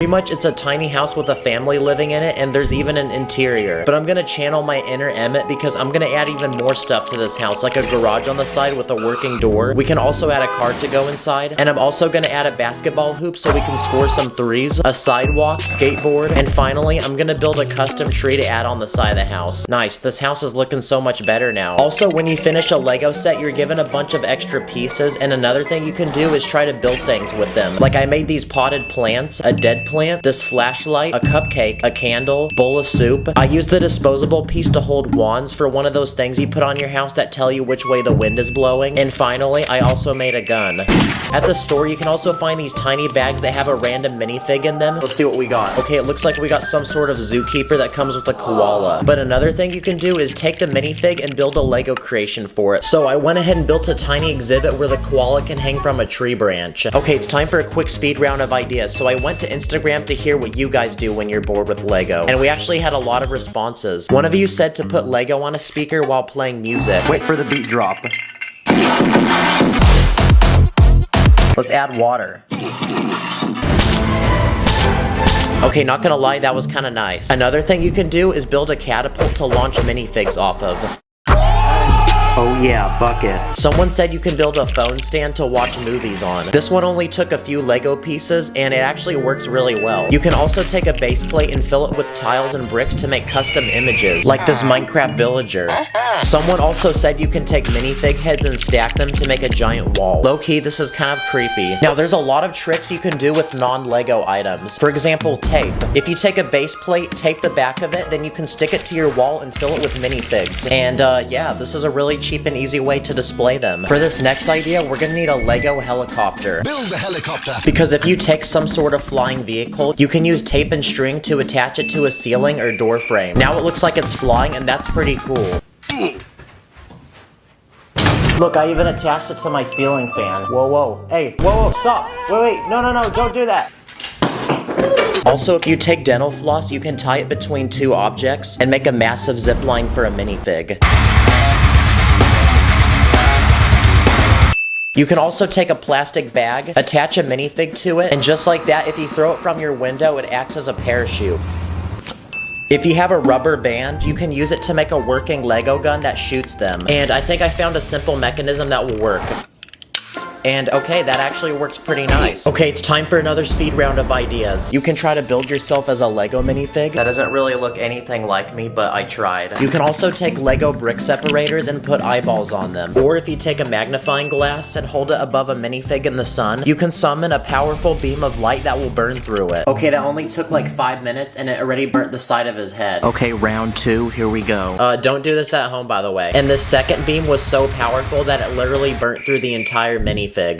You can also take a Lego cup for minifigs and then fill it with actual water. Now your minifigs can drink that water and stay hydrated. Give me that.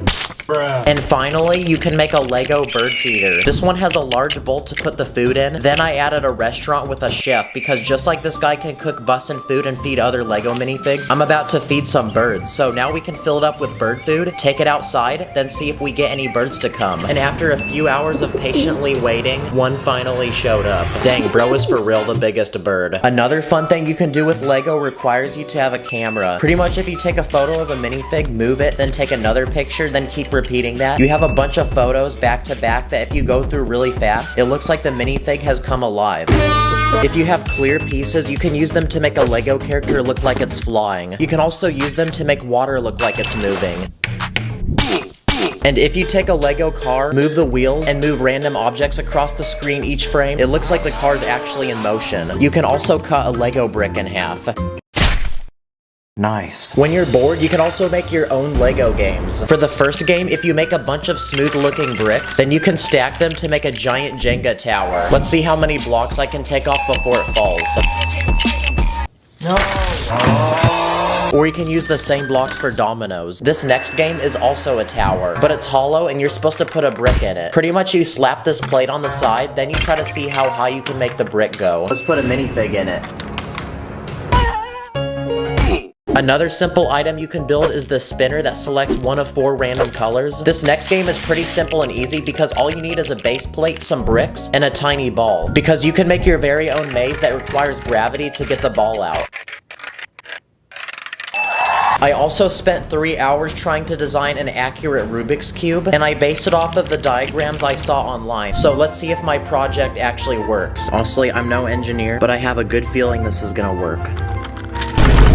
Bruh. The heck? Yeah, well, I tried, guys. I really did try. Well, that was a lot of ideas that I just showed you guys, and hopefully I cured your boredom. So go have fun, and I'll see you in the next one. Stack it up like a brick. Call me and make us some build them quick. In this video, I'm gonna perform simple and easy DIY magic tricks using Lego. Then I'm gonna teach you how to do them yourself. Anyway, let the show begin. For this first magic trick, I'm gonna take this Lego man and make him eviscerate into the universe. Dang, bro really just left the Discord chat. But to do this trick, I actually used a simple mechanism behind my hand that you can't see. Basically, you pinch it with your thumb, and as you bring your hand down, you can lift the minifig off the ground. There's also another way to make a minifig disappear, and to do this, just tape one to your thumb. For this next trick, I built this clear, empty Lego box. But if I slap it down, I can make a Lego brick magically spawn. To do this, I actually attached a Lego brick to the ceiling of the box where you can't see it. Here's a Lego iPhone that I built, and it has several different apps. But for this next trick, I can make the iPhone magically levitate. Now this one's actually really simple. All you need to do is build a long rod using Lego bricks and stick it up your sleeve. If you stand in front of the phone, you're not gonna see it. For this next trick, I can take any Lego minifig and make it magically change its outfit. Okay, this one's actually really simple. I built a wall with a different minifig on each side, and I have this long rod to spin it while my hand moves in front. That was so cool. Let's try that again. Hey, whoa. Okay, for these next few magic tricks, I'm gonna use Lego sets I comped at the store. For this magic trick, I can take a bag of Lego, put it back in the box, shake it up and give it a nice spanking, and when I open the box back up, the Lego set is put together. All you have to do is build the Lego set beforehand, put fake Lego pieces in the original bag, and just swap the two items from inside the box. This Lego set comes in a single bag, but using the master building power of Emmett, I can shake the bag, and the set can magically put itself together. Again, just finish the Lego set beforehand, but hide it in the corner of the bag you can't see through, and fill the rest with fake pieces. This next trick involves a snack, and no, it's not me, it's a chocolate bar. When I put the chocolate back into the bag, give it a good spin, I can pull it back out, and the chocolate has turned into Lego. To do this trick, I filled the first half of the bag up with real chocolate, and the other half with this fake Lego chocolate that I made using brown pieces. You can use the same concept to build something like this tiny Lego box with two doors. You put something inside, spin it around, you open it, and the item has magically changed. This one's simple, just hide another piece inside. For this next magic trick, I'm gonna eat a Lego brick. Okay, I ate it. But get pranked because turns out I found this Lego candy at the store a few days ago. It looks just like real Lego. Also, it tastes pretty good. Okay, for this next magic trick, I built this working Lego assembly belt that you'd see in a factory. But this machine is very magical because if I put a Lego piece inside of it, it comes out as a different color. All you need to do is just hide the other piece inside. And you can use this trick in different ways, like making a Lego piece grow, changing a minifig head's facial expression, or you can just straight up use it to cook some delicious food. There's a lot of tricks you can do with a single Lego brick. For example, if you take two bricks, hold them together, it looks like one Lego brick, so then you can pretend to split it in half. You can also take the studs on a brick and wipe them off. And to do this one, I just moved a plate piece off the top. This next trick involves a minifig, and I'm gonna magically wipe its face off. This one's very easy, I just rotated its head. Okay, so my other Lego YouTube friend Sacred pulled up to my crib, so how about we let him do a magic trick? Okay, Sacred, do a magic trick with this globe. I got you. I'm gonna make it disappear. So just turn around and wear these headphones. Okay. Alright, he's listening to some music. He doesn't know what's about to happen. They call me Messi. Go ahead, kick these balls. Yo, the magic's done. Oh, really? Oh, where's the ball at? It disappeared. Magic.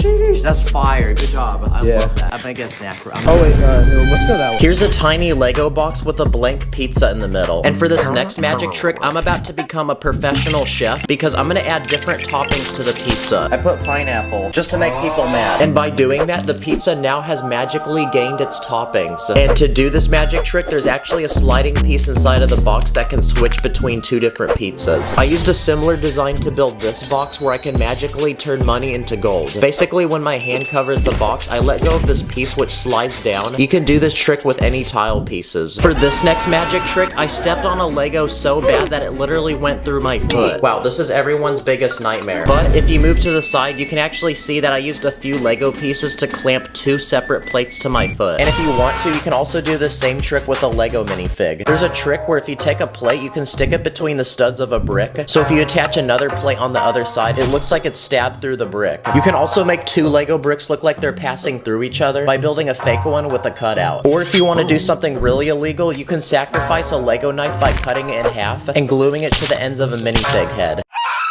Another trick is taking this boring looking flat Lego surface and using a special key, I can magically turn it into a colorful pyramid. Now to get this to work, I built different layers of Lego pieces surrounding each other and they all latch onto each other. Also, this is very satisfying. I also built this tiny Lego box with a drawer and basically you can put any item inside of it and it will disappear when you reopen it. But turns out to build this, I put a hole on the bottom of the drawer with a space beneath it for the item to fall down into. You can literally put anything you want in this box and it will disappear.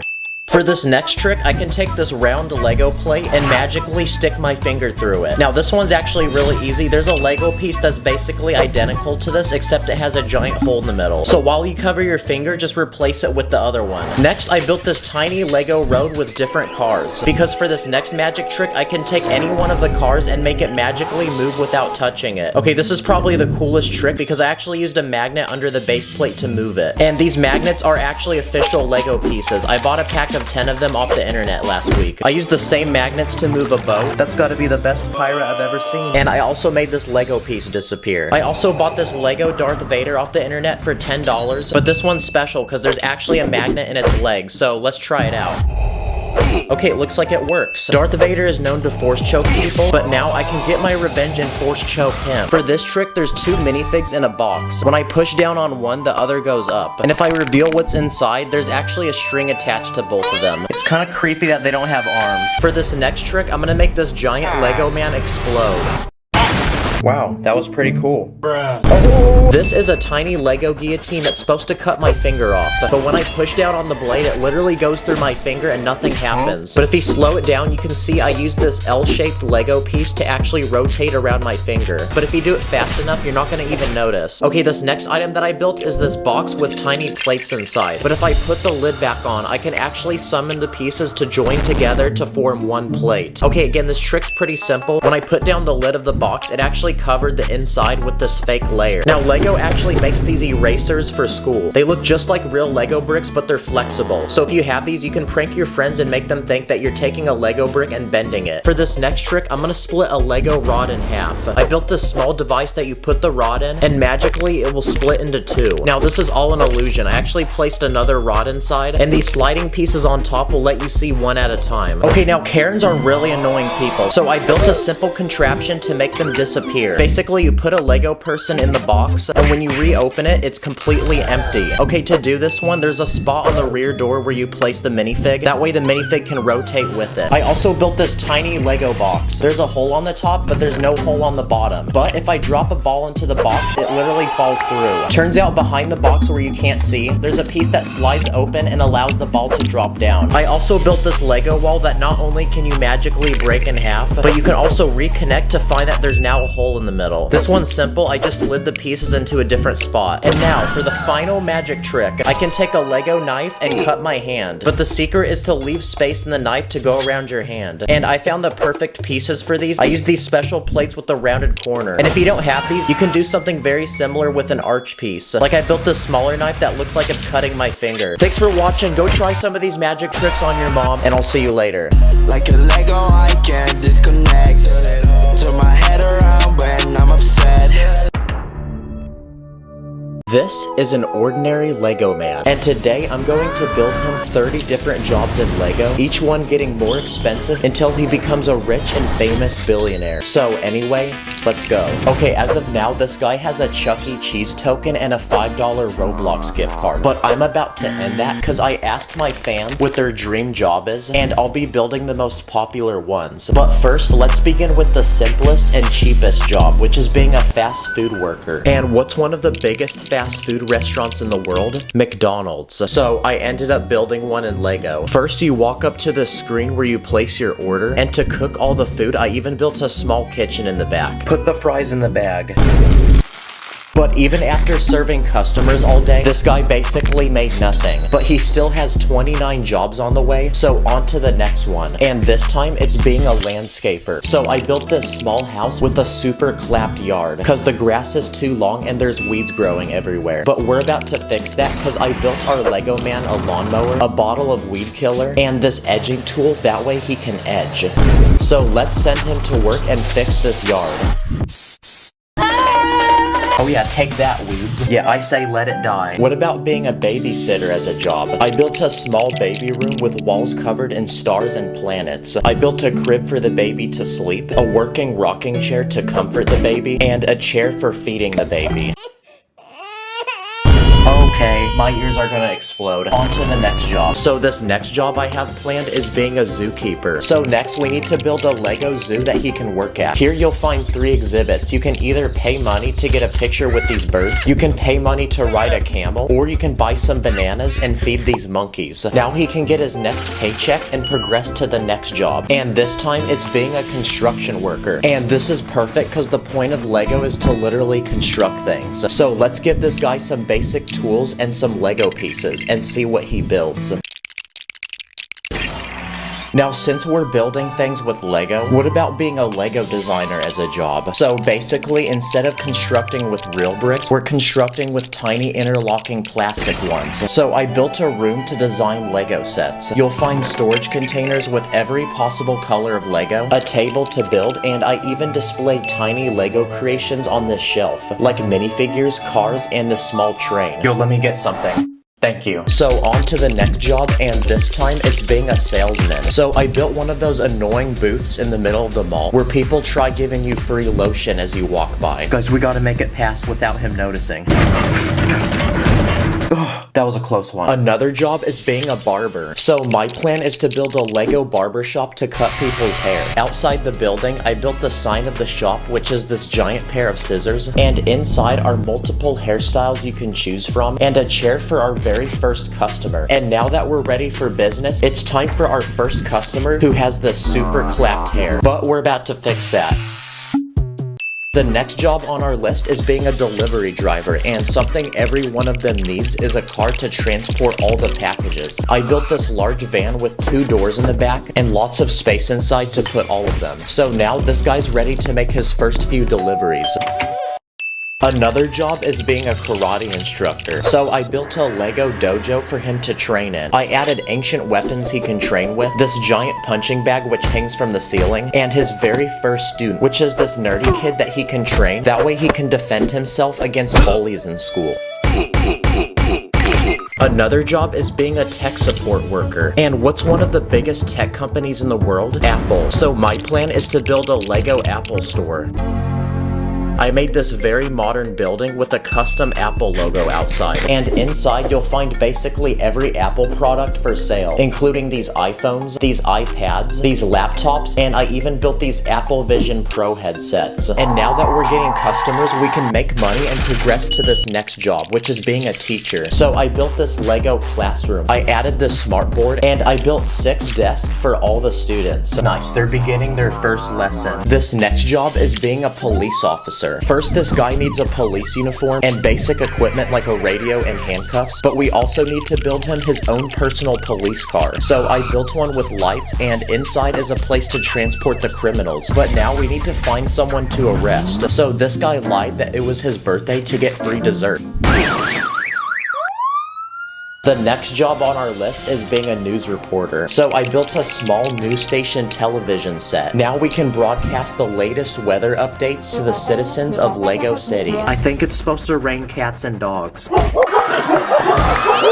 But this next job is about to pay even more because it's being a world famous artist. So I built this elegant room where he can display all his work, like this chiseled statue, this modern art I made using tiny plates, paintings on the wall, and this is a perfect way to make money because we can pay anything we want and people will still believe it's worth millions of dollars. What about being a firefighter as a job? So I built this Lego fire truck. It has this adjustable ladder to rescue people from buildings and this extendable hose to put the fires out. Now we can save this guy's house. This next job is being a chef, and not just any chef, but a 5-star gourmet one. So my plan is to build this guy his very own restaurant, where you'll only eat the finest, most expensive dishes possible. There's tables for all the customers, and behind this wall is a kitchen for him to prepare the food. This food is so good, he's getting 5-star reviews on Google, and Gordon Ramsay himself has showed up to eat. I'm tasting a strange hint of plastic. Oh wait, that's just my credit card which wants to leap out of my wallet to pay for another round. Another job is being an airplane pilot. So the first step is building the actual plane that he can fly. Okay, the airplane is complete, and I built this giant commercial aircraft. And inside are seats for all the passengers, and up front is the cockpit for the pilot to fly. So now it's time to fill the plane with passengers and reach for the skies. Thank you for flying Plastic Airlines. Please put your safety seatbelts on, and we're ready for takeoff.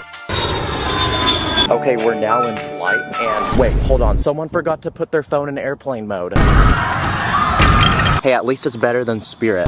Another cool job is being an archaeologist. Basically, someone who makes ancient discoveries. So I bought the perfect Lego set for this, and it's this giant dinosaur fossil. Okay, it's finished. It appears to be the head of a T-Rex. It's got these giant teeth, and its mouth can actually open. Okay, now we need a place to bury this fossil. So I built this giant hole in the ground for it to sit in, and I bought a bunch of these brown and tan Lego pieces, which we're gonna use as dirt to fill the hole and bury it. So we can give our Lego man a shovel, and now he can start digging. Okay, the dinosaur's been discovered. Wait, what's this? This next job is being a fashion designer. So I built this giant wardrobe with every piece of clothing, from pants to shirts, all the way to hats, accessories, and shoes, which will allow him to pick the best fit possible. And after choosing an outfit, I even built a Lego catwalk with a crowd of people to watch as he show off the latest style. And aside from being a fashion designer, he can model for a fashion magazine. Another job is being a scientist. So I built a small lab to create experiments and make new discoveries, like a potion that reverses the effects of aging, and artificial intelligence, which can become smart enough to replicate and replace humans. So I even built this AI girlfriend. Are you a virus? Cause I can't uninstall you from my thoughts. The next job on our list is being a doctor. It requires a lot of schooling but pays a lot of money. So I built a small doctor's office with this reclinable chair that the patients can sit in, and I even built medical equipment like this life support. Wait, ma'am, you can't charge your phone there. I even built first aid kits and small medical tools to examine the patients. This next job is out of this world, like quite literally, because it's being an astronaut. So my plan is to build this Lego man a Lego spaceship that will send him into space. So I built one with a giant engine inside which will propel the ship into space, and above that I built a cockpit with computers so he can operate it. Now we're ready to send him up to space, so now he can take photos of Earth that we can use for Google Maps. This next job pays even more money, and it's being a famous race car driver. And to guarantee we win, we need to build the fastest car possible, so I built this Lego man a Formula 1 race car. Now we need to build him a track to race on, so I built this loop with a start and finish line, and another race car driver that he's going to compete with. So it's time to begin our first race. Let's make this race more interesting. This next job is being a famous YouTuber. And who's the richest, most subscribed YouTuber in the world? Mr. Beast. So I'm gonna build a Lego Mr. Beast challenge. I built this brand new sports car and 10 different contestants, and the last one to stop touching the car keeps it. Who wants a free hot dog? Well. Now, similar to being a YouTuber is being a live streamer. And to become one, we need to build a high quality streaming setup. So I went ahead and built a small streaming room with these LED strips and a complete computer setup with a PC and this desk with a dual monitor screen, this LED keyboard, a webcam to record our face, and this microphone to speak into. So now we can go live and farm millions of dollars in donations. What about being a famous music artist as a job? So I built a Lego music studio to record and produce music. There's this giant soundboard with an engineer, and on the other side of this glass are instruments and a microphone to record. Stacking up the Lego money, stacking up the Lego money, stacking up the Lego money, stacking up the Lego money. Wow, now he's a top charting artist on Spotify, and now Drake wants to collab, which means he's ready to perform his music to the world. So next, I built a concert where he can perform to all his fans. Another extremely high-paying job is being a professional athlete. What about a basketball player? But before we do that, let's test his skills and see if he can shoot some threes. Nice, now the NBA's here with a contract to sign. So now that he's ready for the big leagues, I built a Lego basketball court, and I even added LeBron James so he can dunk on him. Nice, now fans are clip farming him and using him for basketball highlights. Another extremely high-paying job is being an actor. So using green Lego pieces, I built a giant green screen backdrop with lights and this cameraman. Oh, let's go, it actually works. Nice, now we can display any background we want. I also built different outfits and costumes he can act with, and I even built him his own stunt double to do dangerous movie scenes that he can't do. Okay, ready, action. And for the final, highest paying job, this guy's going to become the CEO of a multi-billion-dollar company. So I built a meeting room where he can discuss all the important plans for the company to his minions. Hey you, Give me an idea. Okay, you're fired. Get out. And to work, I even built him his own private office with a red carpet leading to it and bodyguards to serve and protect him. And with that, he's officially become a billionaire, which means he can now afford an expensive sports car that he can use to flex on people and a dream mansion to live in. Wow, imagine knowing that a literal plastic character makes more money than you. I feel bad for breathing the same air as this guy. Comment what you want to be when you grow up. Subscribe and thanks for watching. Purple stars in my bank account, run up the digits, counting up the Lego money like Lord business. Always with my minifigs, I'm with the crew, master spins, jitsu, call me Sensei Wu. Today I'm gonna buy, build, and test 16 fake Lego items to see how they compare to real Lego and if Lego should make them actual sets. So anyway, let's go. Okay, so last week I searched the internet and spent over $1,000 on some of the most interesting fake Lego sets possible, and today's the day they come to my house. Let's begin with our first item. I paid $60 and it's made from almost 1,000 pieces, and it's this small futuristic robot dog. This thing actually looks so complicated. But using this remote and a motor inside, the robot can actually walk. Okay, let's see if he's a good boy. Oh my gosh. Good boy. No freaking way, it actually walks like a dog. Guys, this is the future. I don't even need to own a real dog now. I can just have this. Go fetch. Oh shoot, his foot got stuck. Bad boy. And because we built a robot dog, let's see how my real dog reacts to it. Okay, it's keeping him entertained, and now he has someone to play with. Okay, this next item is made by General Jim's Toys and Bricks. It costs $30, it's made from 300 pieces, and it's a fast food burger restaurant. There's a giant burger statue on top of the restaurant, and the logo of the restaurant, which has this interesting face on it. There's a small drive-through window, and inside there's an employee taking orders and serving food, and this drink called Coca-Cold. Why does that literally look like Coca-Cola? The restaurant even has a second level with this small playground for children. There's also this guy, which looks like Ronald McDonald. So does this pass, or does it deserve to get smashed? Well, not only is this a fake Lego set, but there's fake Coca-Cola and a fake Ronald McDonald. So I'm gonna smash it.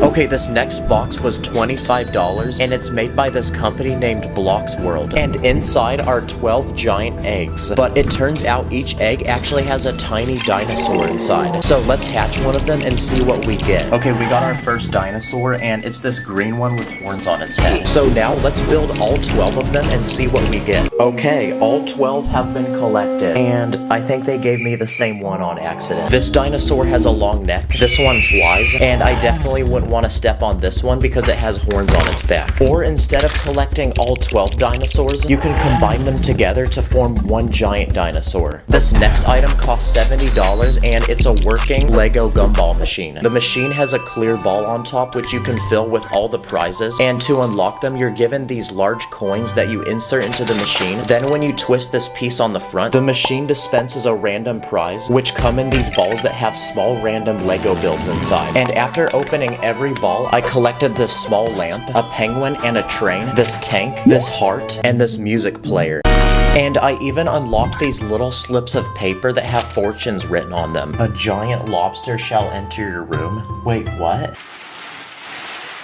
What the? Okay, those are all the prizes, and to get these, I had to smash all these balls. The next knockoff Lego item I bought are these cheap army men for $15. Drop and give me 50.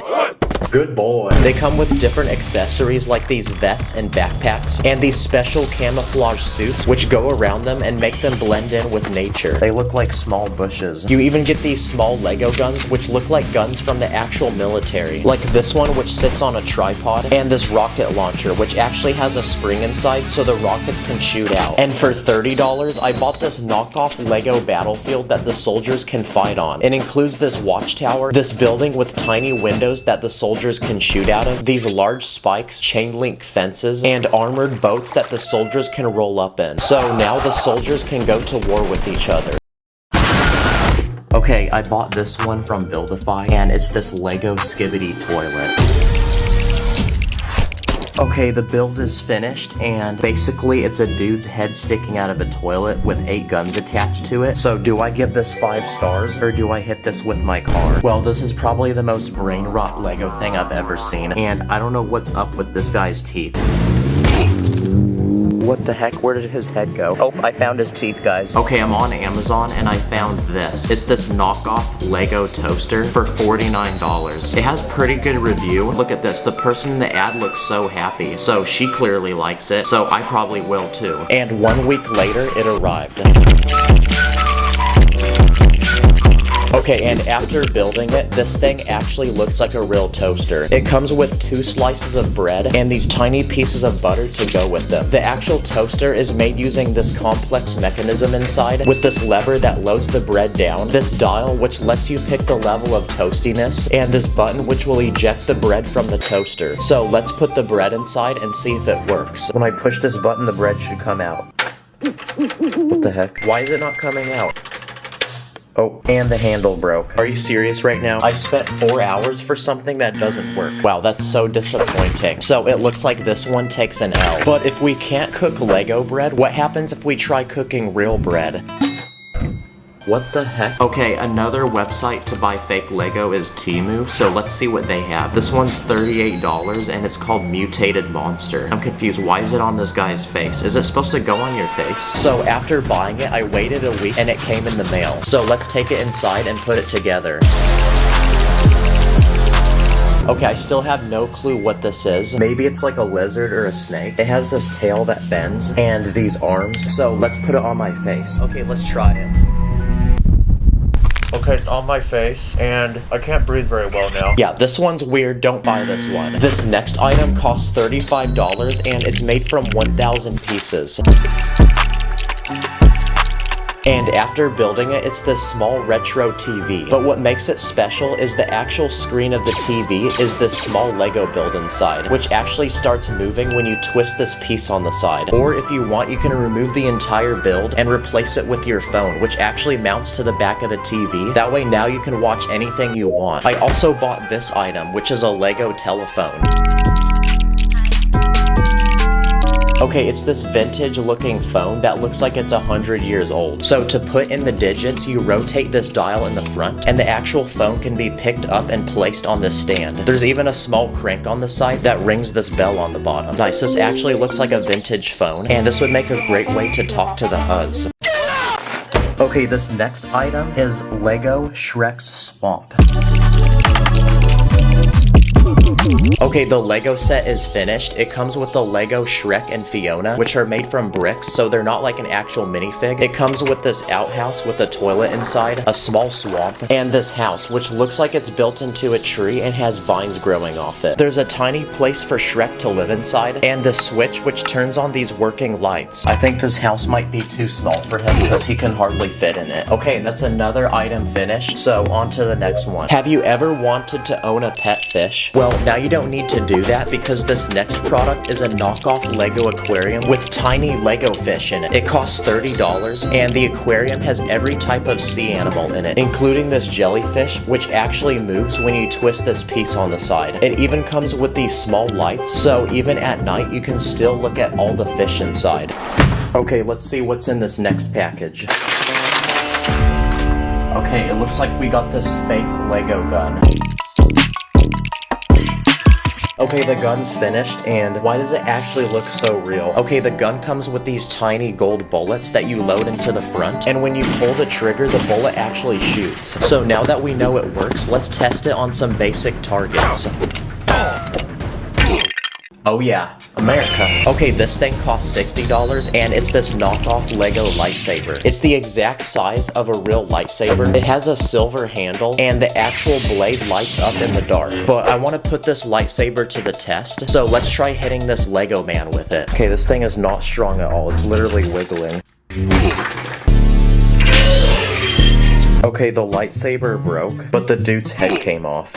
Okay, this one's made by tech creators, and it's this giant snake. Okay, after finishing it, this snake comes with a long tail that actually bends. It has these giant fangs, and its eyeballs can even glow in the dark. Let's try charming it.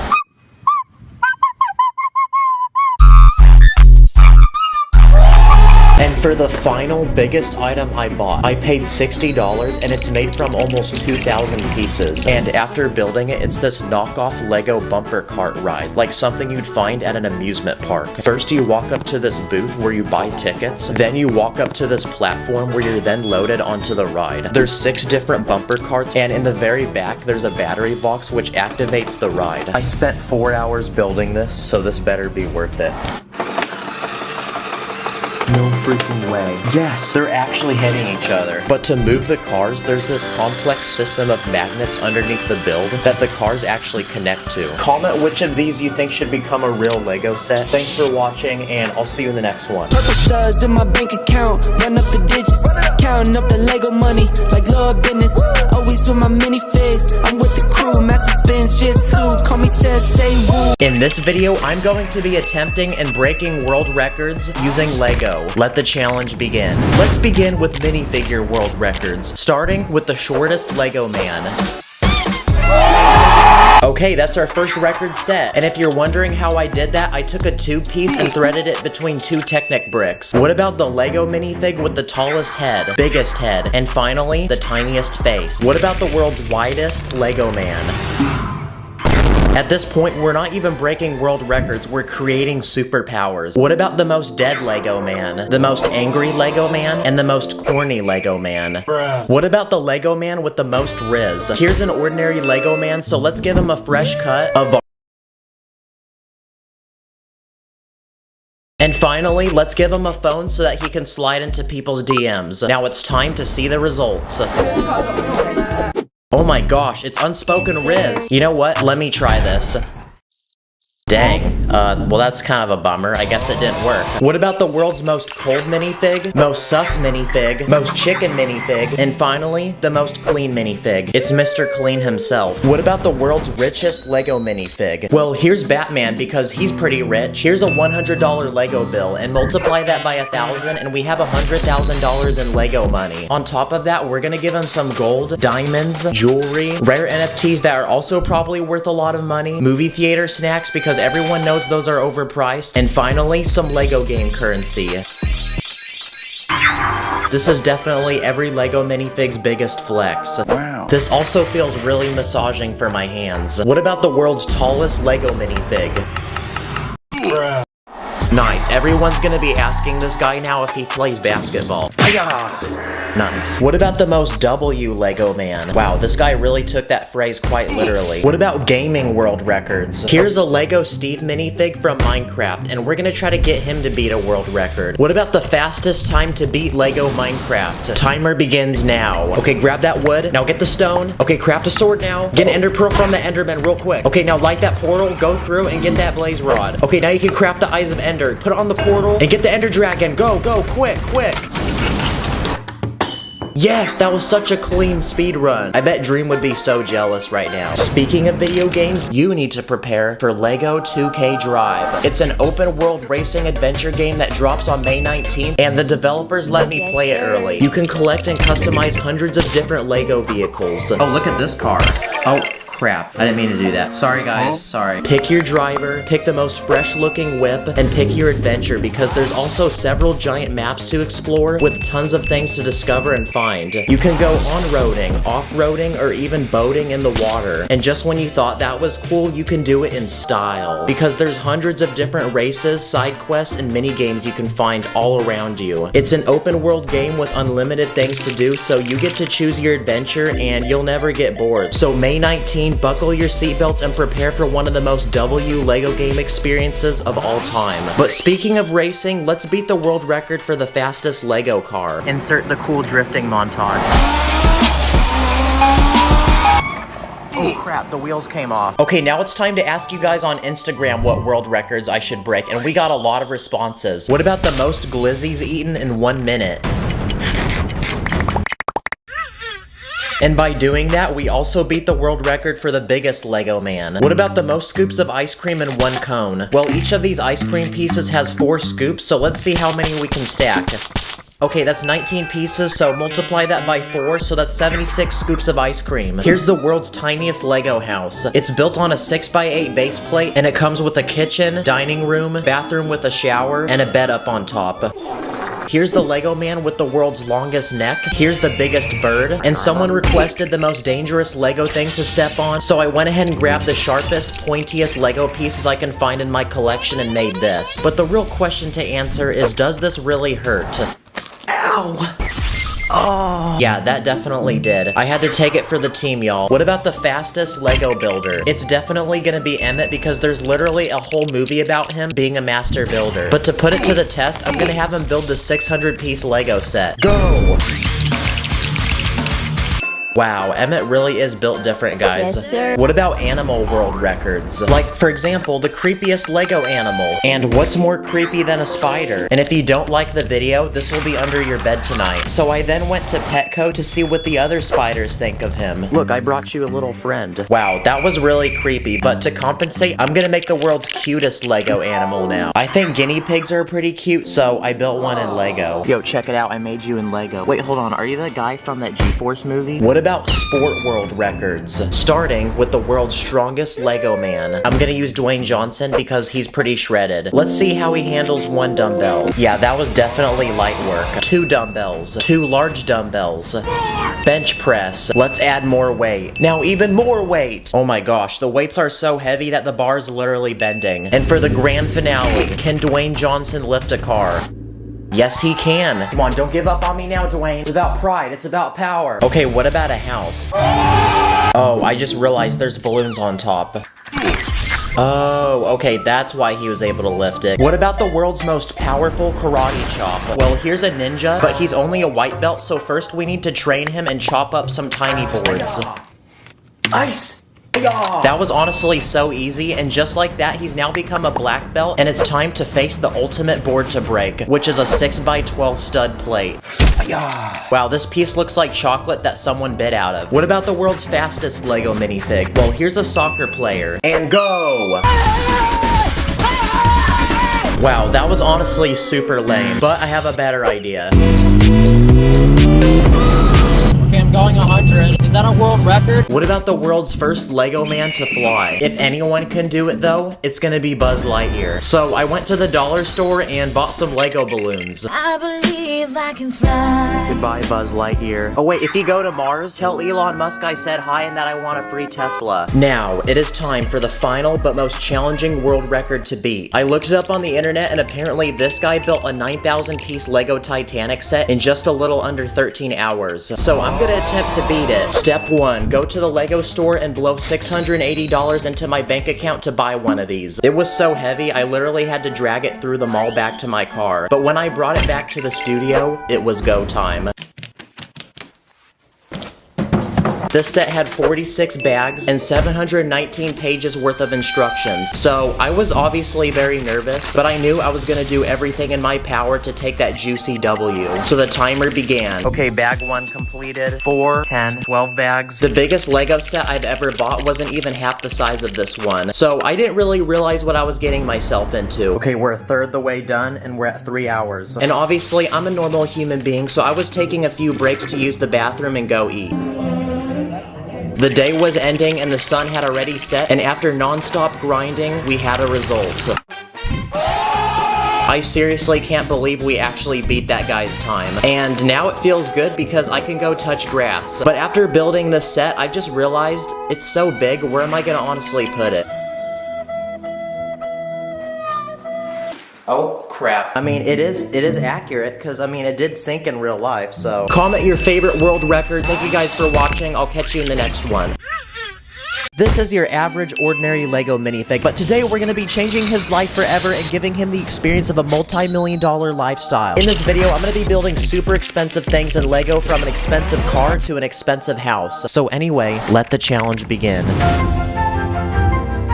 Our first step is to become rich. We need that ching-ching. And since this video is only 8 minutes long, how are we gonna do that in a very quick manner? Let's start with business number 1. A movie theater snack shop that sells overpriced popcorn. That's $37. Awesome! We all know to afford movie theater popcorn, you either have to be Jeff Bezos or willing to sacrifice your monthly rent. Another business we can start for him is being a Twitch streamer. Here's a dual screen gaming computer, some G Fuel, and just like that, our minifig is already screaming into his mic, cranking 90s on sweaty players in Fortnite, racking up hundreds of dollars in donos. Can we get some W's in the chat? And now that he's famous, everybody wants to take their B-reel with him so he can just charge money for that. We'll also have him sell NFTs, sneakers, and his left kidney. At this point, our minifigure is profiting so much that it's time to get him his first paycheck. So we need to get him a bunch of Lego money. Okay, so I searched the internet and this one guy is selling 24,000 of these green $100 bills. So I'm gonna go ahead and order 1,000 of these. Mom, please don't get mad at me. See you guys in 1 week. I waited 1 week, then it came in the mail. I've never seen this much Lego money in person. So we have 1,000 $100 bills, which means you're looking at $100,000 in Lego money. It's like massaging my hand right now. And with this much Lego money, I think it's about time we go celebrate and spend some of it. Okay, so our minifig has all these businesses, so much money that it doesn't even jiggle, yet he has absolutely no drip. Like, what is this ugly banana shirt? Where'd you buy this from, Gap? So our next step is to take him shopping, buy him some bougie clothes, and get him dripped up. I searched my minifig bins and made a bunch of random outfits. Okay, this one makes you look like a hype beast. It's got thunder right on the shirt, so it looks like you're being electrocuted. Here's a limited edition Lamborghini racer jacket. Here's a space-themed designer jacket with a diagonal zipper. This one comes with a Gucci bucket hat, Dior shades, and a 24 karat gold chain. And here's designer underwear. And after designing several more outfits, I think we have a wardrobe large enough to keep this minifig dripped out for life. And with so much fame and money, I think this minifig needs a team of security. Okay, that looks better. I've been all around the world. To complement his looks, I think our minifig needs his first car. Okay, I just looked up the car. It honestly looks really complicated. We need content, so I'm gonna build it anyway. Okay, so in 2 hours, I think I successfully built a Bugatti Chiron. It can fit one minifig. In real life, these cars cost $3 million, but to make one of these in Lego, I think I only spent like $30. So now that our car is complete, insert a really cool flex montage.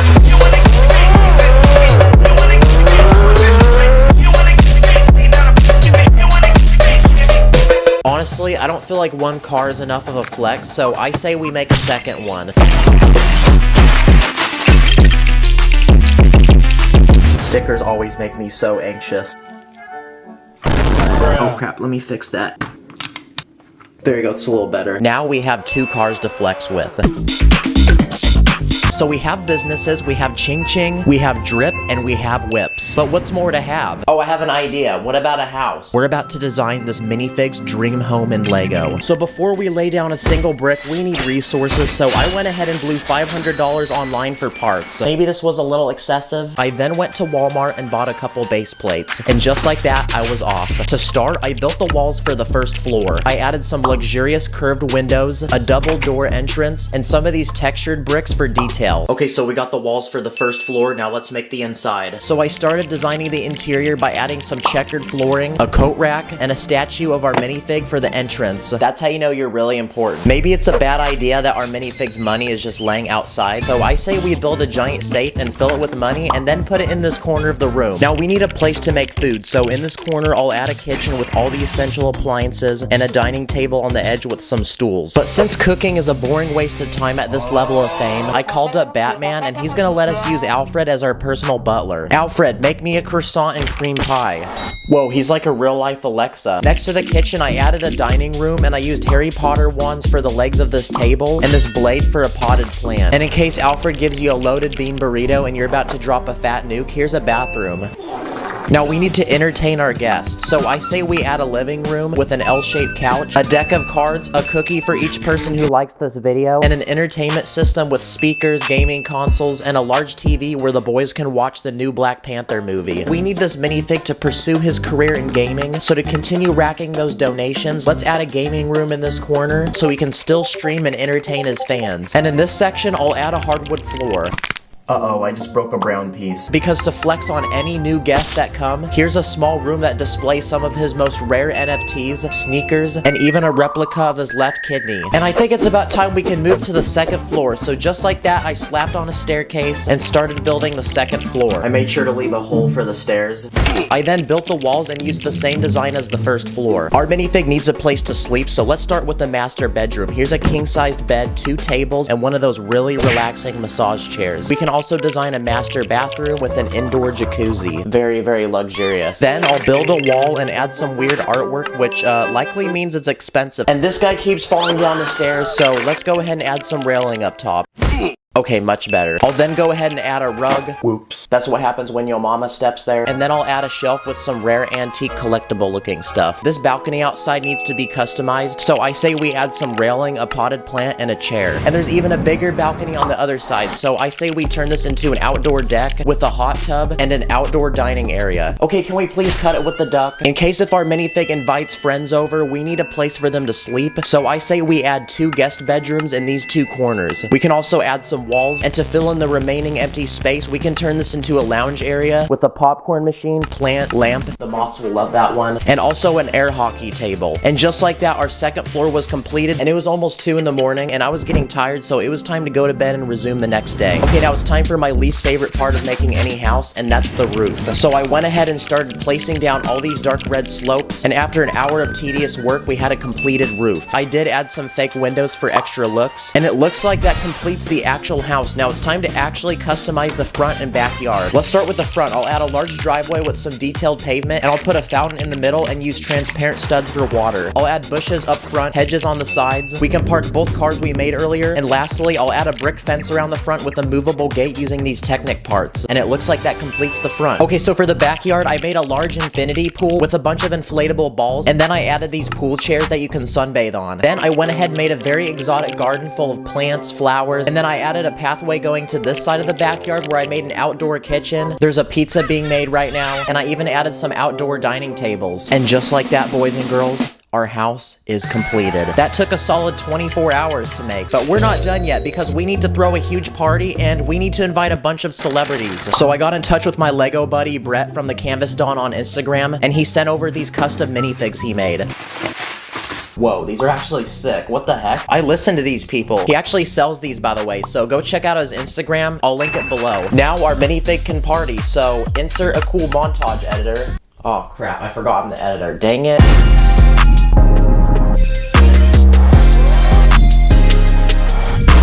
So we've given this Lego man all these riches, but in the end, money can't really buy happiness. So there's one final step we have to do. Let's teach this minifig what life really means.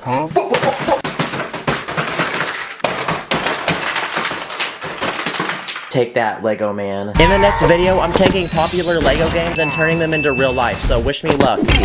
In this video, I spent over $1,000 on old Lego from the 1980s, and with all this Lego, I'm gonna challenge myself to combine it together to make my very own Lego city. So anyway, let the challenge begin. Okay, so Lego's a giant company that's been around for a thick minute, so clearly it has a very rich history. So out of curiosity, I spent several hours last week searching the internet for old forgotten Lego, then grabbed my mom's credit card and spent $1,195.36 on it. And today's the day that everything comes in the mail. So it's time for a very satisfying unboxing experience. I'm doing this so you guys don't have to, and if you want to know what a little over $1,000 looks like in Lego, then now you know. Okay, so everything's disassembled and bagged up, but throughout the video, I'm going to be building these things one by one, then adding them to this empty plot of land to form a Lego town at the end of the video. Let's start with the most basic and simple thing I bought, which is a bunch of old Lego minifigures that came out between 1982 and 1992. They have one thing in common, and it's that they're smiling. Like, constant smiling. Can you guys maybe not smile at me so much? Why are you guys looking at me? Old minifigures from this time also had a totally different head design. The new ones have a hole on the top, that way if a little 4-year-old sticks this up their nose, they can still breathe. Some of these minifigures have different skills and professions. This guy is rocking some very expensive shades, very dripped up. That person's hair looks like flaming hot Cheetos. And this guy has a very exquisite mustache. These are the very first minifigures to live in this town, and since I'm building this town for them, they see me as their ultimate leader, and they will do anything I tell them to do. Hey you,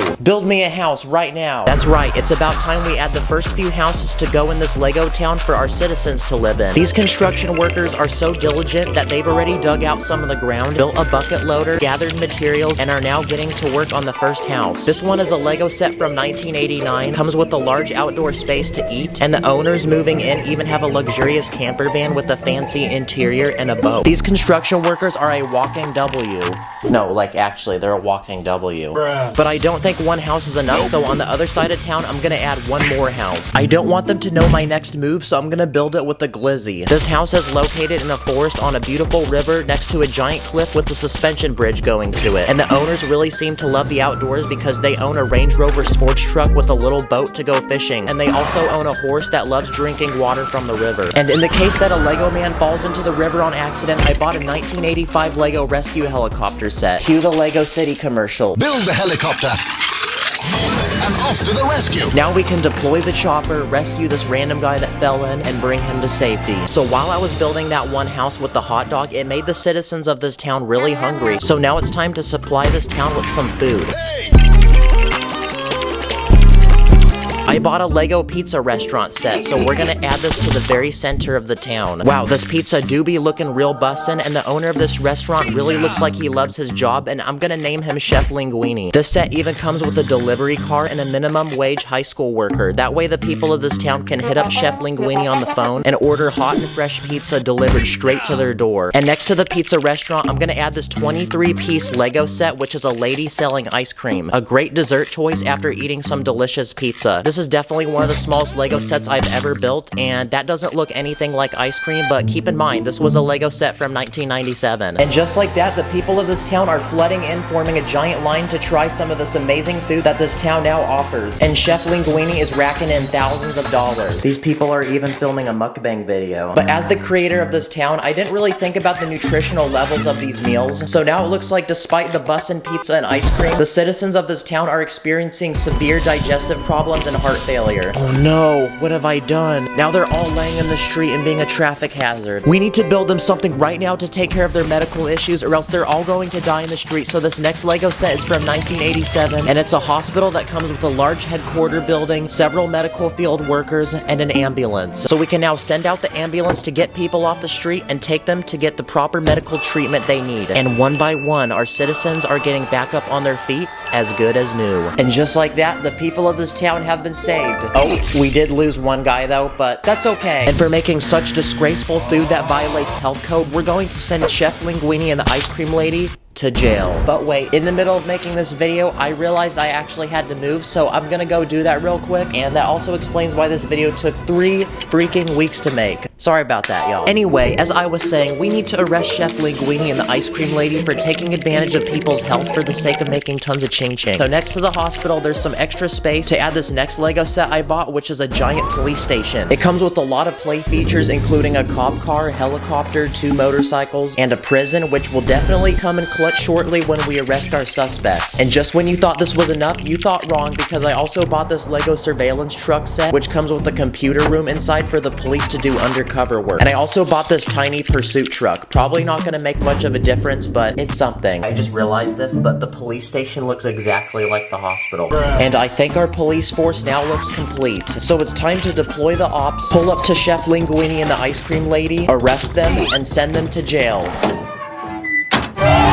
And instead of a pizza restaurant, it's time to welcome Gordon Ramsay, because he's moving into this town to open his own restaurant, which offers far more gourmet and nutritional meals. With Chef Linguini and the ice cream lady in jail, the town was finally at peace. But aside from Gordon's bussin' food, this town still needs something special and unique to keep the people happy. How about I add a beach over here for them to relax and have fun? And yes, I am Morgan Freeman. And since Tyler is currently playing Minecraft with the boys, I'm doing this part of the video for him. Yes, I told you to feed the villagers bread. Okay, I gotta go, bye. Oh wow, what's this? Okay, I don't know who added this here, but I think it would be very cool to put a beach in this city. So the first attraction I'm gonna add is a 30-year-old Lego set, which is a surf shack. You can rent surfboards, or you can go up to this guy with the mustache and order drinks. It also comes with this guy on a sailboard who's doing tricks in the water. Now there's tons of space out in the water for people to take their motor vehicles. So let's add some boats. This first one is a $45 yacht I bought. This next set is a dock with a guy on it and he's fishing for a shark. I also bought this boat with a fan on the back, kind of like those boats you see in the swamps. And I also found these interesting pieces that go in between the studs on a brick, and I don't think Lego makes these anymore. I also bought a $5 set of a guy in a kayak, and another tiny set I bought is this jet ski which can fit a single minifig. Now those are all the water vehicles I got. So moving to the sand, I'm gonna add this off-road SUV I paid $20 for, and this camper van that's carrying a surfboard on top. And yep, I bought a second one on accident. This is honestly really trippy to look at. This kind of feels like a duplication glitch. And finally, here's a couple of $5 dune buggies that we can add. Now this beach looks perfect. There's so much to do and the people of this town will love me for it. But even with that, this town still feels a little empty, and I want to fill this entire street with different kinds of vehicles, and thankfully I bought a bunch of them. So here's a quick speed round of Lego cars that I bought. This first car I bought is a TV van that comes with a satellite dish on top, as well as a camera guy and his own personal camera. And this is perfect because he can pull up and film Gordon Ramsay's next cooking show. And same goes to this next Lego set I bought, which is a Lego camera truck. It's got a giant adjustable arm on it with a guy on top holding a camera. Oh yeah, there you go. Come on, get all those angles. What if someone has a shopping spree on Amazon? Well, here's a delivery van with the delivery guy that can travel in and out of town bringing packages to people's doors. This next Lego set is a 1985 family car. Not sure why it's meant for families though when it can only fit a single dude. And this next set is a monster truck from 1988. This thing is pretty massive because it has 8 wheels, and I like how the truck looks super tough and hard, but then there's the driver whose shirt looks like something a 5-year-old would wear to kindergarten.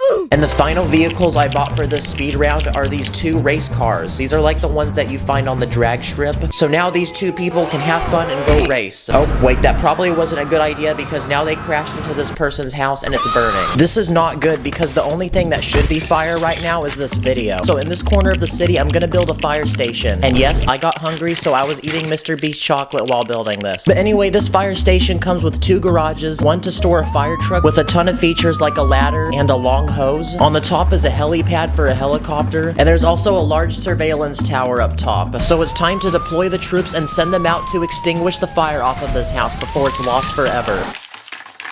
Wow, that was a very close call, but we successfully did that. At this point, this city has had so many problems that we've had to build a hospital, police station, and fire station. Now, since there's so many cars in this town, we need to provide a service for them. So in this final empty space of town, I'm gonna add a gas station. It comes with 4 gas pumps, a tow truck, and even a convenience store where people can buy snacks and drinks. Uh-oh, it looks like a dog chewed on this piece. I hope you don't do that. And this gas station is specifically based off of a Shell gas station, like the global gas company. And at this point, we're pretty much out of space to add anything, so it's time for a final round of small touch-ups to this town. I'm gonna add lots of trees, a few benches, light poles, and all of these Lego pieces are from the 80s. That way it matches the style of this town. And just like that, with a little over $1,000 in old Lego, we completely transform this empty space of land into a thriving city with tons of life. But there's a myth that when you leave your toys alone in a room, they start moving like they do in Toy Story. So I'm gonna bounce, and I'll catch you guys in the next one. Thank you for watching.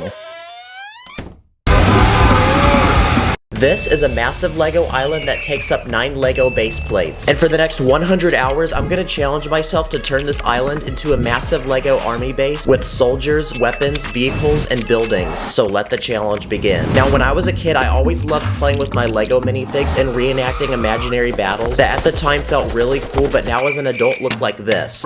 So I'm about to fulfill my childhood dream and make every 7-year-old jealous because I have a master plan to build one of the coolest Lego army bases you can ever imagine. Dang, this low-key looks like the Fortnite map.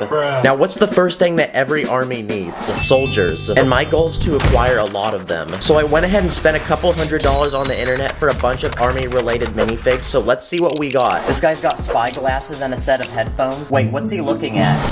Time for minifig 2. This guy straight up looks like he came from a Call of Duty game. Army Man number 3. Army Man 4, 5, 6, 7. And just from this first order, I bought 14 Lego Army Men. And this guy's got a cool hat that can actually move. But I still wasn't satisfied, so I made another order for more minifigs. But this time, I bought a bunch of Lego Army Men that come from Indiana Jones sets. In total, I bought 10 of them. And finally, I bought one last order to finish this army. Oh crap, wait, these weren't the kind of army men I was thinking of. And aside from people, what are other things that can fight in the army? What about dogs? Dogs fight in the army. So I went ahead and bought a couple of those. Okay, rescue the injured guy. No, stop chasing the squirrel, bad dog. And just like that, we've officially enlisted our new recruits to our Lego army. Give me 20 push-ups. And now they need to start training and getting strong. So the next step on my list is to build a massive obstacle course for them to learn to be true soldiers. I'm gonna start by building a large vertical wall with a rope that people have to climb over. Then I'm gonna make some monkey bars using these fence pieces that people can swing on. I'm gonna build one more vertical wall, but this time I'm gonna add a net around it that people can use to climb over. And then I'm gonna add those tires on the ground that you have to run through. Come on, boys, let's go get those gains. And just like that, our soldiers have leveled up on the battle pass and are now ready for combat. So I went ahead, searched the internet, and spent a couple $100 on these custom Lego guns. The first thing I bought was this massive gun that sits on the ground. I also bought this minigun, which comes in several different pieces. These guns that look like they're from Fortnite. Here's a rocket launcher and a sniper rifle. Let's hit a quick 360 no scope.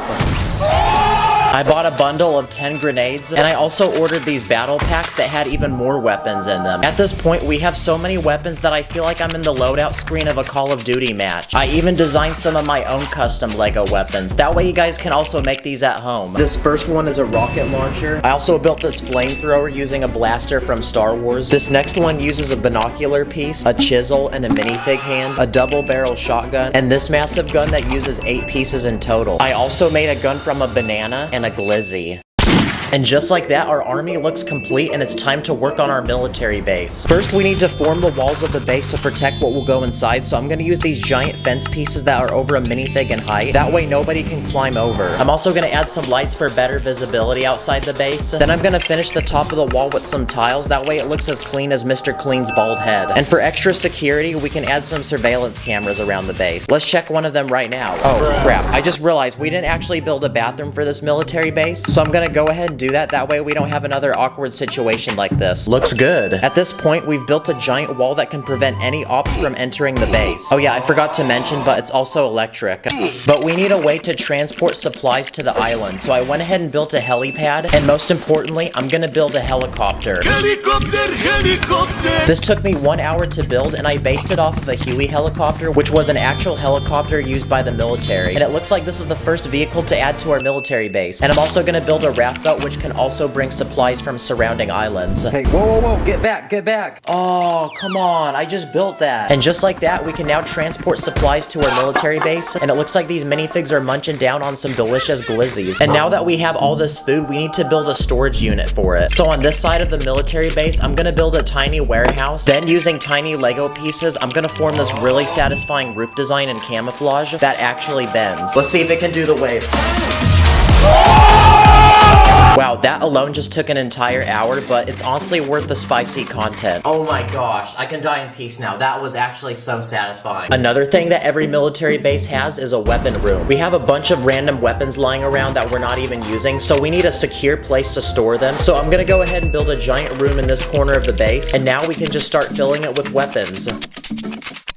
Not gonna lie, this is pretty cool to look at. And to make sure that only soldiers can get in here, I'm gonna add this sliding door mechanism that requires your fingerprint for it to open. Finally, we can put a roof on this building and add a bunch of leaves on top. That way it blends in and looks camouflaged. Whoa, it's so camouflaged, like you can't even see it.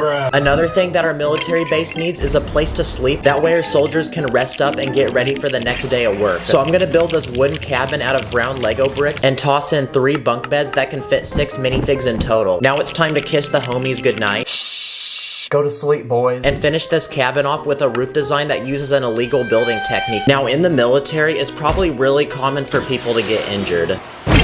Next up on my list, I'm gonna build a tiny hospital. So I searched the internet and bought this official Lego piece for $12, and it's pretty much a piece of cloth that forms into a tent. Now we can add a medic, and just like that, we've built a first aid tent. And now we can take any injured soldiers and revive them. Very nice. And next to the first aid tent, I'm gonna add a giant watchtower that can allow us to look out and spot any enemies nearby. I'm gonna build 3 separate levels and connect all of them together by one giant ladder. And now it's time to arm the watchtower with guards. Let's go, we got the high ground. Another thing that our military base needs is a central meeting area. So I'm gonna build an outdoor canopy using a net, add a table with a map, a few chairs, and now the commander of our Lego army can plan out the next attack. Where are we dropping, boys? Every military base also has a communication room. In this corner of the base, I'm gonna build a shipping container, and on the inside, I'm gonna build a secret office room with 2 computers. That way we can communicate with other military bases nearby. Bro, why are you playing Call of Duty on the computer? You're literally playing Call of Duty in real life right now. Now we can add a roof, and I'm gonna put a satellite dish on top. That way we get a better signal. Okay, at this point, we're starting to run really low on space in our military base, but I still have a few more things I want to include. One of them being an underground bunker. I'm gonna start by building some large and thick protective walls. And the room inside is gonna serve as an emergency living space with a bed, food rations, medical supplies, and some video games to keep yourself entertained. And now we have a safe and secure place to go on our military base in case someone drops a nuke. And no, I'm not talking about in the bathroom. And just like that, we are left with one final spot in our military base. And what do I want to fill it up with? A tank. The most powerful weapon of all. To build the wheels of this tank, I'm gonna take these tiny Technic pieces and link them together to form these very satisfying tracks. And to put them on the tank, I'm gonna use these tiny Technic pins and also these Technic gears.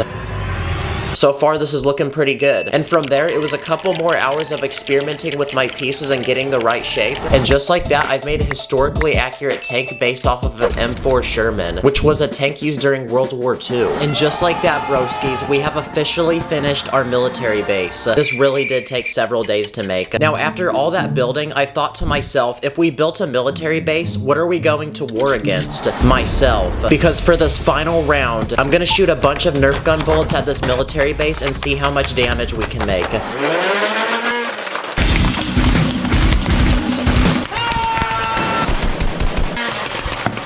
Oh my gosh, I ruined the Huey helicopter. The watchtower actually stayed. But yeah, we made quite a bit of damage. Looks like I won that. I did this video partly because I wanted to shout out those who serve in the military. So if you're one of those people, thank you for your service. Thank you for watching. I'll see you later. Wait, real quick, we're about to hit 2 million subscribers. Here we go. Yeah! These are 100 Lego passengers. And today, I'm gonna give them an ultimate dream vacation by building them a massive Lego cruise ship with different levels and rooms. Then at the very end, I'm gonna test to see if this thing can float. So anyway, let the challenge begin. Now, cruise ships are some of the biggest boats in the world, which means we're gonna need a lot of Lego pieces. So my first step was to speedrun to the Lego store to cop some. You're welcome, Lego. I just made you very rich. Okay, I think we have some good pieces to start with, so now we can begin by forming the foundation for the ship.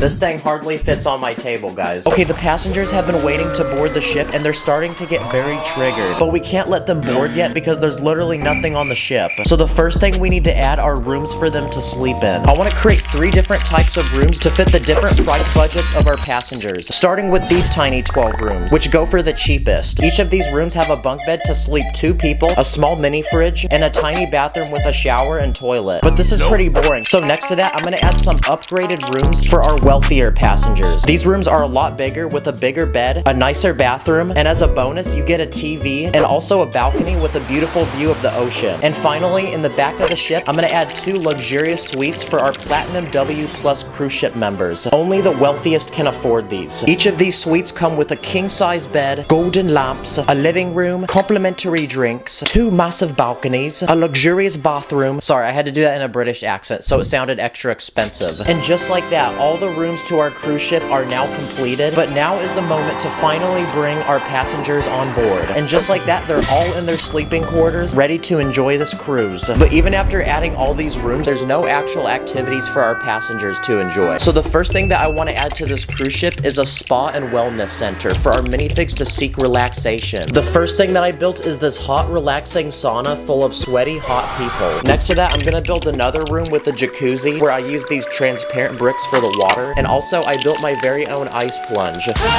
And in this final space, I'm gonna build one more room, but this time I'm gonna turn it into a relaxing massage room with different kinds of plants, a professional masseuse, and 2 massage tables where minifigs can seek the finest relaxation. Okay, there we go. Now it looks like we have our first set of activities for our passengers to enjoy. Let's see if we can lift it.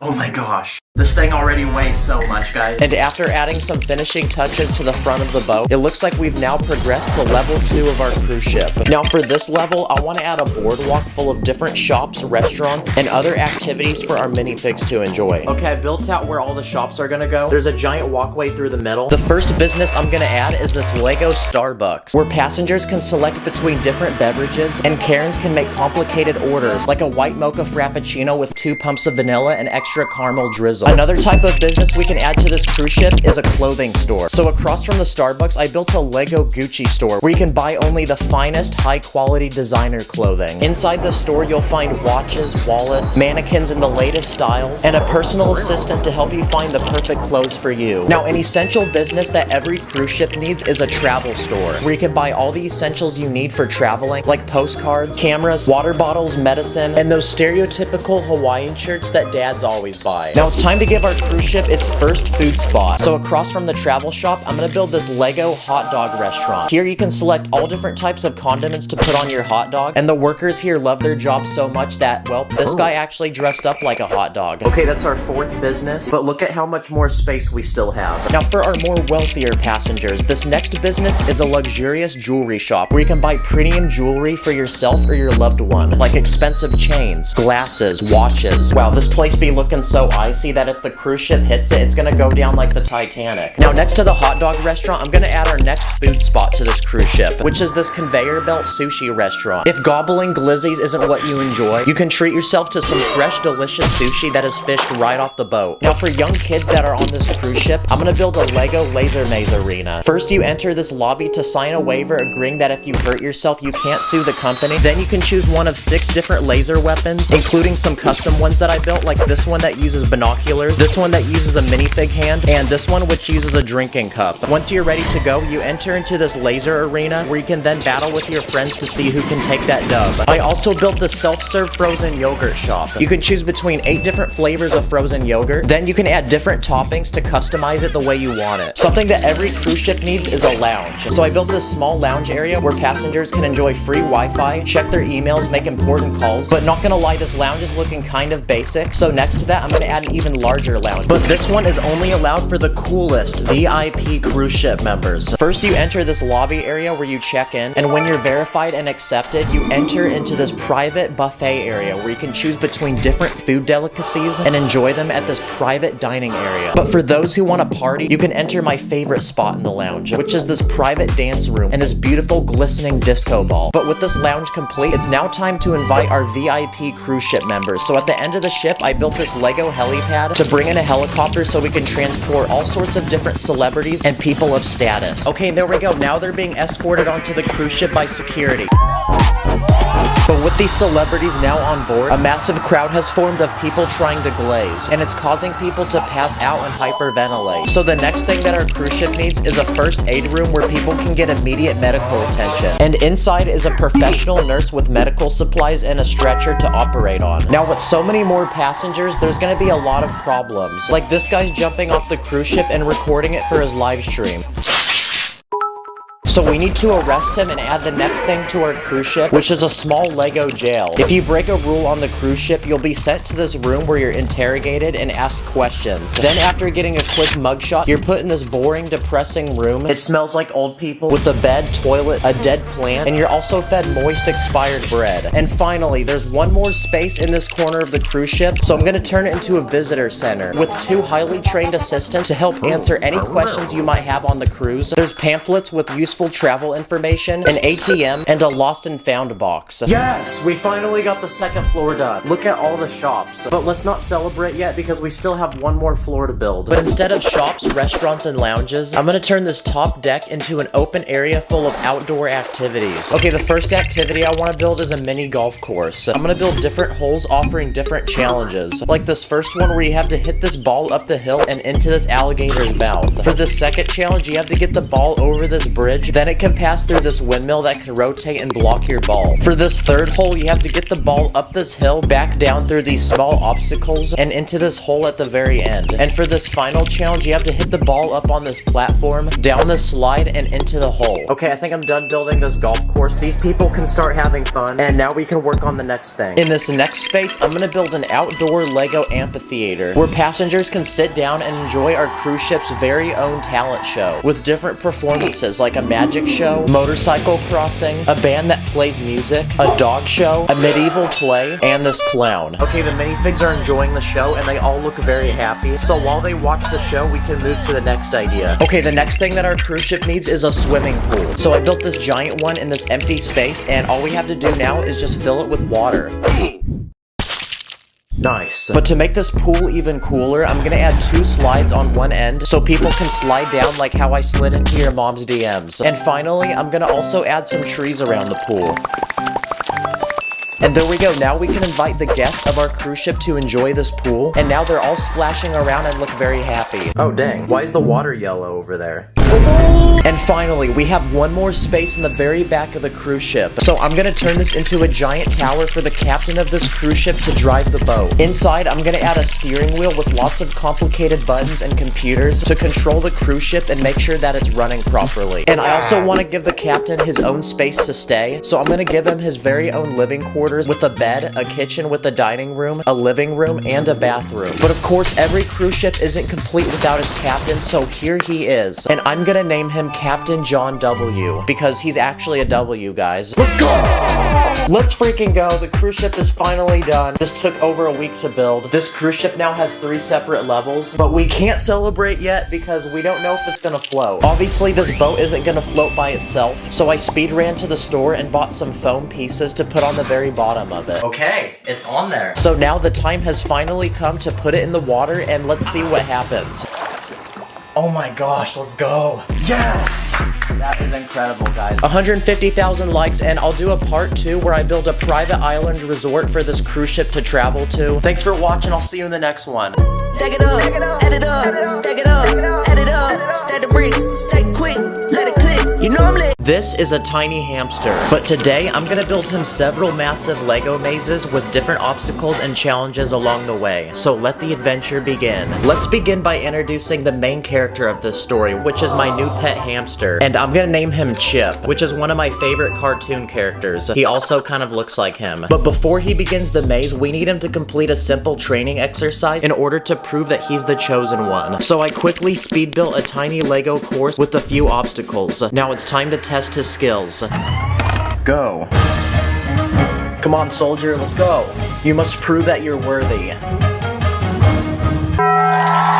Okay, he completed that training exercise with no problem, so that means that he's truly the chosen one. So it's time to begin his mission and build the Lego maze. There's gonna be 6 different stages throughout this video, with each one getting harder, and if he can complete all of them, I have a special reward at the end. Starting with level 1, and this is gonna be the easiest maze of them all. The objective is to start from the outside and make it to the very middle, where I left some of Chip's favorite snacks. And off he goes. I'm curious to see which path he takes. Let's go, good job. Oh wait, what are you doing? No, you can't climb over that. That's cheating. Okay, I just realized the walls aren't tall enough and he's jumping over them, so I'm gonna try to make them a little bit taller. Okay, let's try that again. I'm already noticing that Chip's really good at fitting into tight spaces, and his sense of smell is really accurate because he's able to pinpoint where the food is. Okay, now he's munching down and he's successfully completed level 1, but it's only gonna get harder from here. So for level 2, I went onto my computer to order Lego pieces. Okay, the second stage of our maze is now gonna include some simple and easy obstacles, like a giant ball pit full of studs, this forest full of spiders, these wrecking balls, this net, even more obstacles, and again, I have his favorite snacks at the end because he's a hungry boy. So now, commence the next round. And the adventure for Chip begins as he is now off to the maze. He starts off strong, quickly squeezing his way through the tiny obstacles. He stops to play with the wrecking balls and shortly continues over the treacherous nets and through the final few obstacles before shortly reaching the finishing line, where he is rewarded by some delicious and tasty nuts. Okay, and he completed stage 2 with no problem. So now here's a tube for him to travel to his next destination.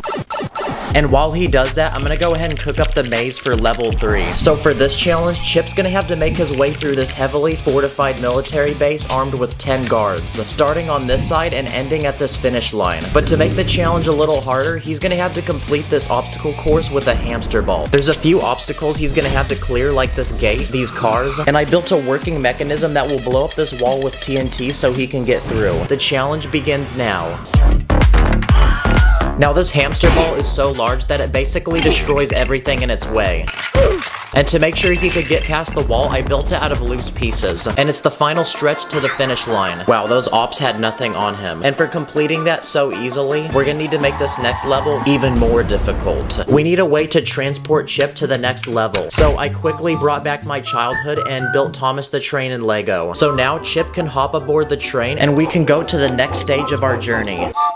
On our way, we might as well grab some quick snacks, so I built this tiny train station with some of his favorite treats. I got black, I got white, what you want? Dang, bro is stuffing his cheeks. Okay, while he's doing that, let's get building on the next maze. And this one's gonna require a lot of pieces, so I quickly speed ran to the Lego store to cop some building materials. For this next challenge, I'm gonna build a massive Egyptian pyramid in Lego. I just realized, but this pyramid's looking kinda sus. And inside of it, I'm gonna build separate levels with different obstacles that Chip's gonna have to maneuver around. On the bottom floor, I'm gonna add a pit full of snakes, a room full of spikes, and this giant pit of baby spiders with one giant mama spider that's gonna protect them. I used an illegal building technique to build this platform, and basically when you step on it, these spikes come out of the wall. And for the second floor, I'm gonna build a room full of chains that come off the ceiling and the walls. Okay, so the obstacle course is gonna begin at the top, and then Chip's gonna have to work his way down to the exit here. So can he successfully complete it? Let the challenge begin. Okay, starting on the second level, and I left a hole at the end for him to squeeze through. Okay, let's go. He's made it down to the first floor, and I don't know why, but while he could have just crawled over the spider, he decided to go underneath it. So I guess he gets bonus points for that. Uh-oh, watch out for the spikes. Yeah, he is very fluffy, so his fur deflected that. And it looks like he finished that obstacle course in only a few minutes. You're literally him. Now, to get to the next stage of our maze, I built this miniature Lego city that Chip is gonna journey his way through. For the next maze, what if we built one of those obstacle courses like in Wipeout? I want to build obstacles that actually move, so we're gonna need some Lego motors. And because these obstacles will move, they're gonna be a lot trickier to build. Nice, that's satisfying. But this is gonna look really good when it's done. Okay, everything's built, now it's time to turn it on. Ooh, let's go, that's fire. Okay, so this course has rotating bars. Part of the floor actually moves, and I built this random thing that looks like one of those doors in the mall. So now it's time to put it to the test. Okay, go. Good job. Whoa, he's quick. Wow, maybe I should have named him Flash and not Chip, because that was insanely fast. The fastest round yet, actually. But that's a level complete, and on we go. But before Chip takes on the final part of our maze, he needs to train and go beast mode. So I used these round and normal Lego bricks to build this bendable wall to form this giant hamster wheel. So now, insert the hype training montage.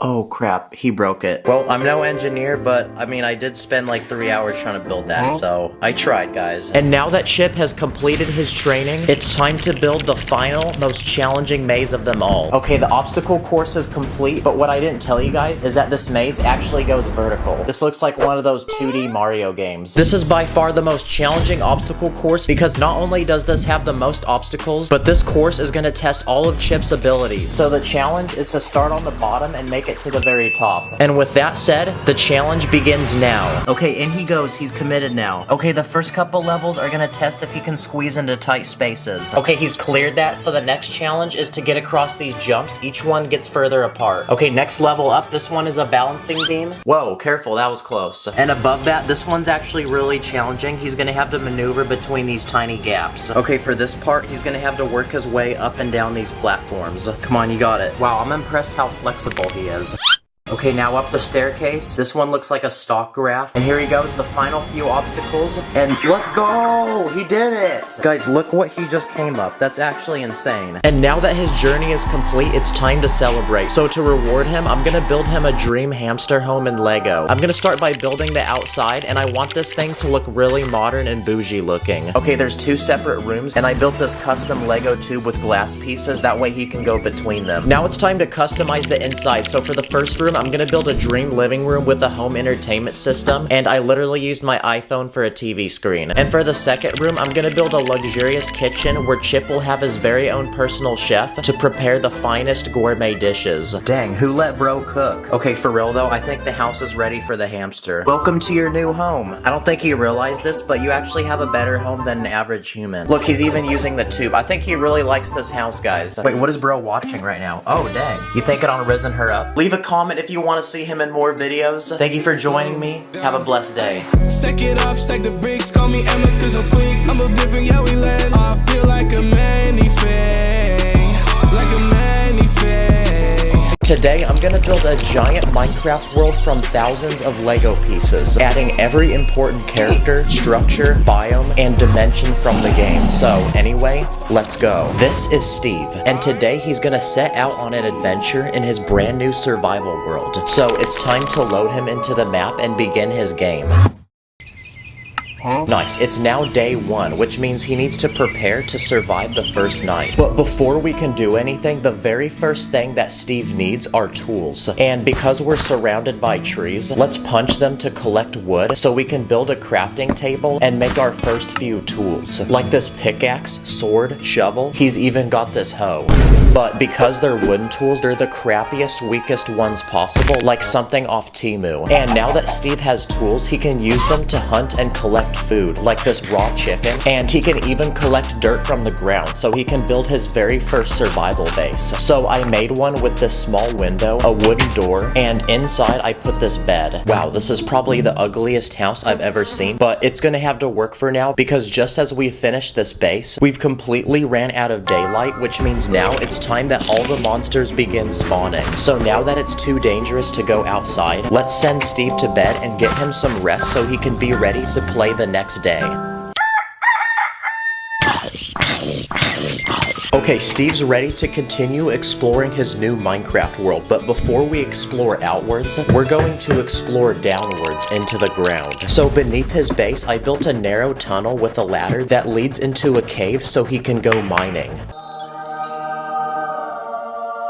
So I built this giant lush cave full of basically every type of ore imaginable, including coal, which is perfect for cooking meat so we don't eat it rotten, and diamonds, which we can use to craft even stronger tools, and a full coat of armor to protect us from mobs. Down here, you'll even find this amethyst geode and an abandoned mineshaft full of gold. Okay, that's a new part of the map unlocked, so now we can continue mining and collecting diamonds.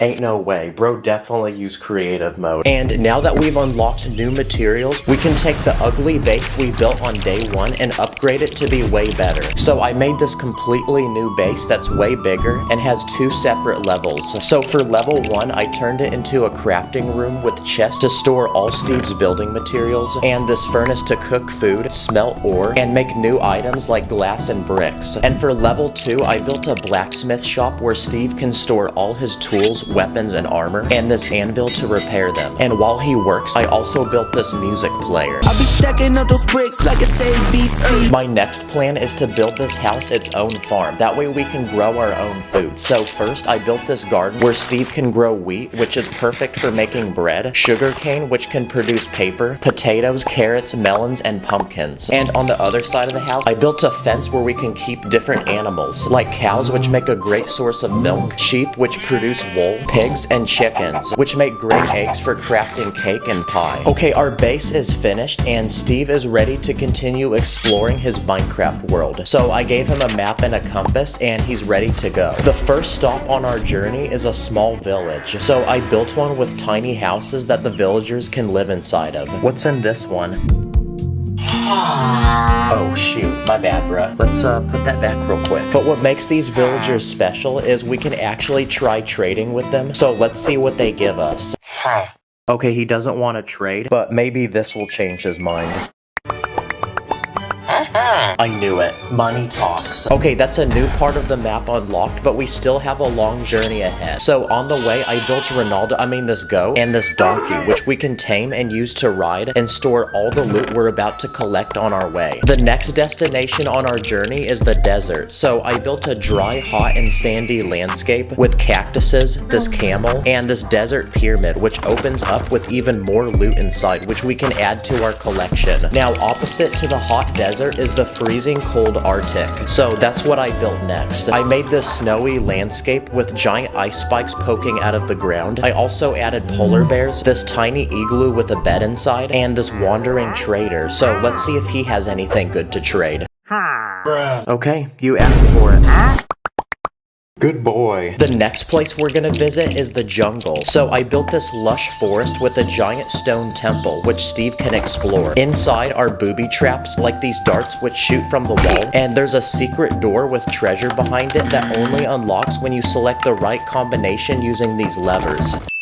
Nice. Now we built a desert, the Arctic, and a jungle. So I also built this swamp where you can find frogs and this witch living in a hut. And along the way, I even built Mushroom Island, which is one of the rarest biomes in the game. And it's a place where no mobs can spawn. Instead, it spawns these giant mushrooms and these cows, which have mushrooms growing off of them. I also built this bamboo forest where you'll find bamboo trees, which make great building materials. And here you'll also find pandas eating them. I also built this canyon made from many layers of rocks in different colors, and this field full of flowers, these pink cherry blossom trees, and bees, which produce honey that we can eat. I then built another forest, but this time you'll find these large spruce trees, wild berries which make a nutritious snack for our journey, and this wolf, which Steve can tame to become his pet, and a personal attack dog to protect him from mobs.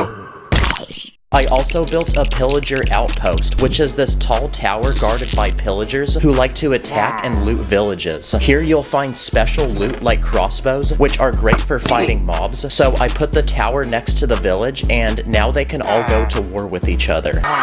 But the biggest structure in all of Minecraft is the woodland mansion. So that's what I plan to build next. And this is gonna require a lot of Lego and a lot of time.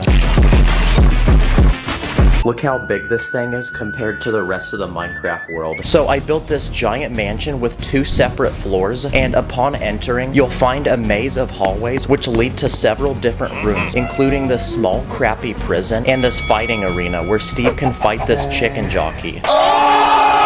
Maybe the next Jake Paul fight can be held here. Inside, you'll also find guards which protect the mansion, and rare loot, like these totems of undying which bring you back to life when you die. Okay, so Steve has explored underground and now above ground, but somewhere he hasn't explored yet is underwater. So that's what we're about to do next. Okay, I used these blue base plates to build this ocean, so we're ready to begin building. So the first thing I built is an underwater temple with these giant sea creatures protecting it, like this one, which actually shoots projectiles. To get into the temple, there's a hidden sponge block which you need to collect and place above the doorway, which will allow it to open. And inside, you'll find a secret collection of gold blocks. I also built an abandoned pirate ship which has sunken to the bottom of the ocean and is now rotting, with a treasure chest full of diamonds on board. And I even built a coral reef with a variety of sea animals like this dolphin and this pufferfish. Okay, so we've explored the entire overworld, but a completely different world we haven't explored is the Nether. So using lava, we can craft obsidian to build a portal to get there. So now that we're ready to go, let's send Steve on his way. Okay, that took us to the wrong place, so let's try that again. There you go, that worked. Here you'll find pools of lava, fire, and new mobs like these pigs that trade gold for random items, and this giant flying ghast which shoots flaming balls out of its mouth. I even built a nether fortress which Steve can explore to discover new loot, like netherite, which can craft even stronger tools and armor than diamonds. You'll also find enchanted items with special abilities, like enchanted boots with feather falling, which allow a player to fall without any damage, or this enchanted sword with knockback, which will send enemies back when you hit them. surrounding the fortress are wither skeletons and blazes, which drop a special ingredient that allows us to craft potions, like a potion of invisibility, a potion of strength, and a potion of swiftness, which lets you run really fast. Let's see if we can beat him in a race. Go. Okay, so we've explored the overworld and now the nether, but one final world we haven't explored is the end. Here we can fight the dragon and beat the game. So to get there, I built a portal surrounded by lava and spots to place the Eyes of Ender so we can activate it and send Steve on his way. Okay, he's made it to the end world. So I built this floating island surrounded by a void of nothingness, and on this island he'll be fighting the ender dragon. So I built these tall obsidian pillars with these crystals on top that explode when you touch them. Here you'll also find endermen, and finally I built the ender dragon, which can shoot these projectiles out of its chest. So now it's time for Steve to fight.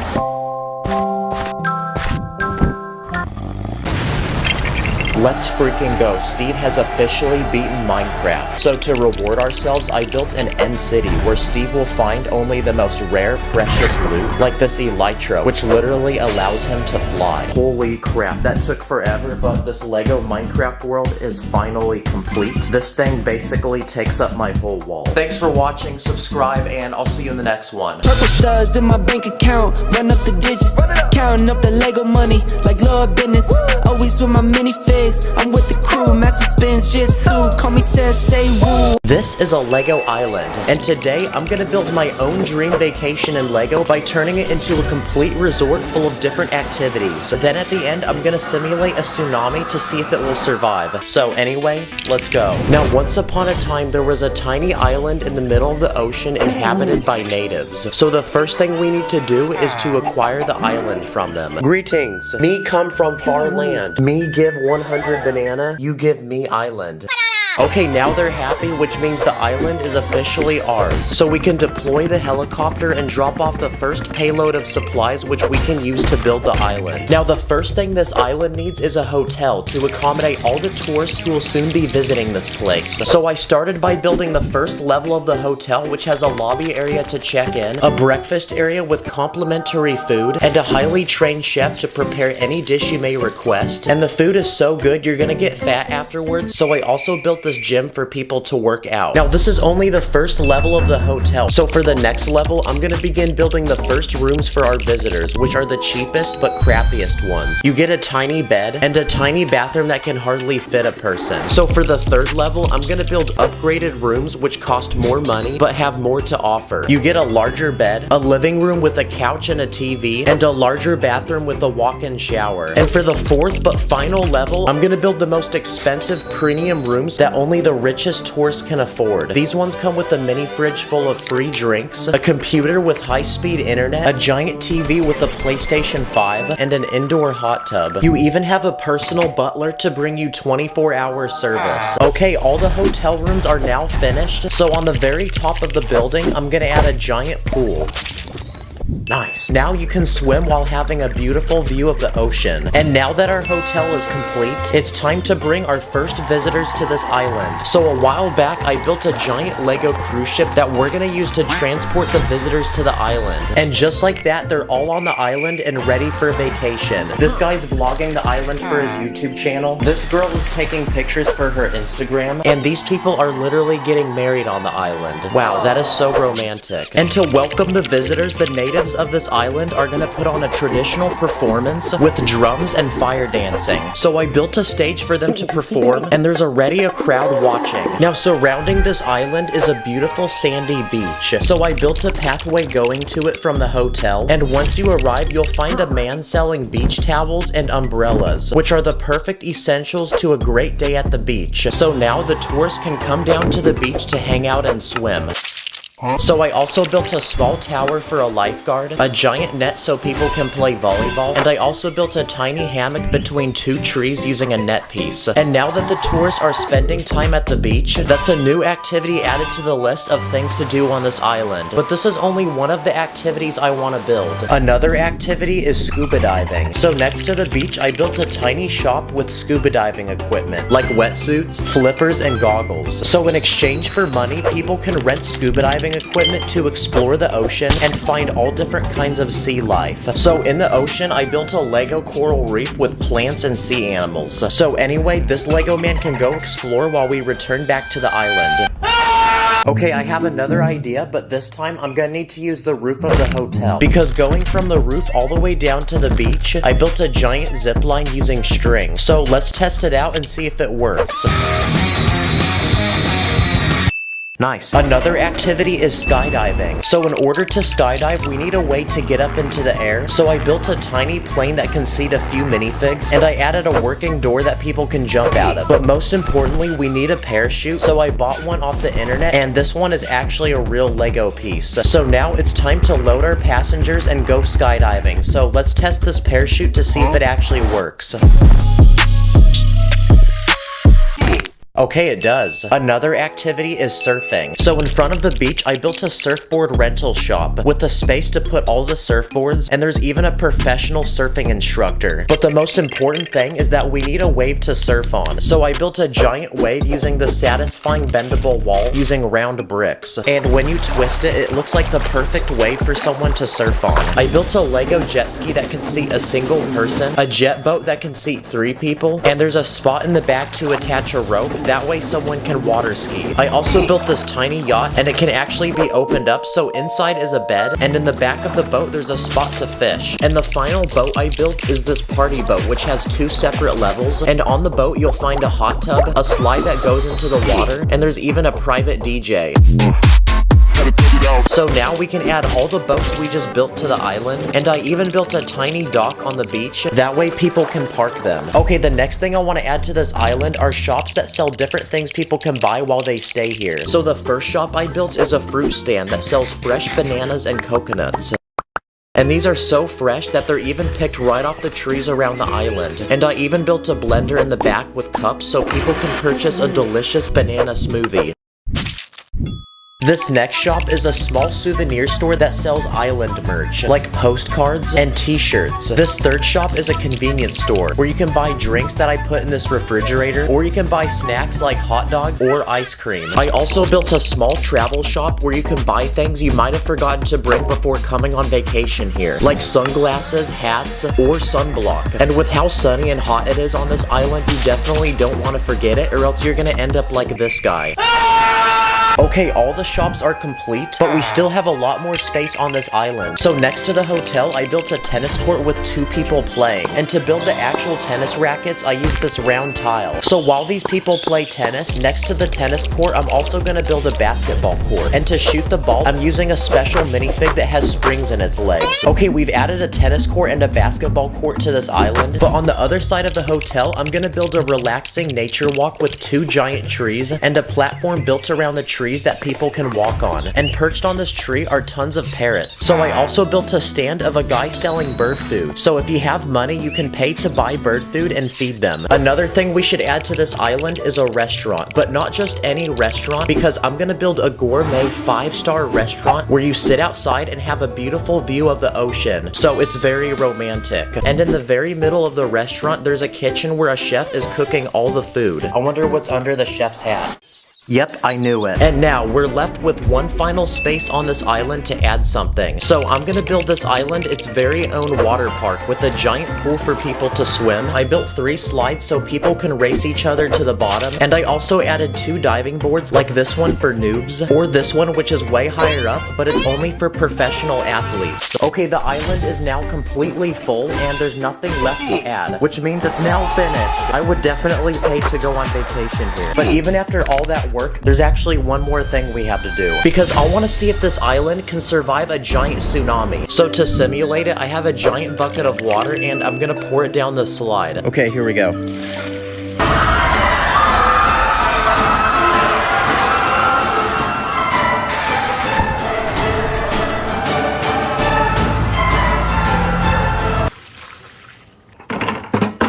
That's what happens when your mom jumps in the water. But surprisingly, nothing actually happened, and everybody is still alive. Go watch this video where I review weird Lego products with Hafu Go. Thanks for watching, I'll see you in the next one. On my minifigs, put your bliss against up in the air. We be cruising to the city like we just don't care. We be running up the Lego money like an ATM. I be dripping with the Lego watch, catch me with the bands. In this video, I'm gonna build a massive army of 50 Lego superheroes. Then I'm gonna build a Lego superhero universe for them with a giant city of people to protect and to battle with some of the world's most powerful supervillains. So anyway, let's go. Okay, the first step in building our superhero universe is to build an army of superheroes to live in it. So I searched the internet for a day and spent a few $100s on some of the most popular and iconic superheroes I could find. The first superhero we're gonna introduce is Bruce Wayne, most notably known as Batman.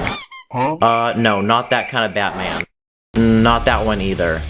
Okay, that's better. He's a rich billionaire, highly skilled in martial arts who fights crime in Gotham City.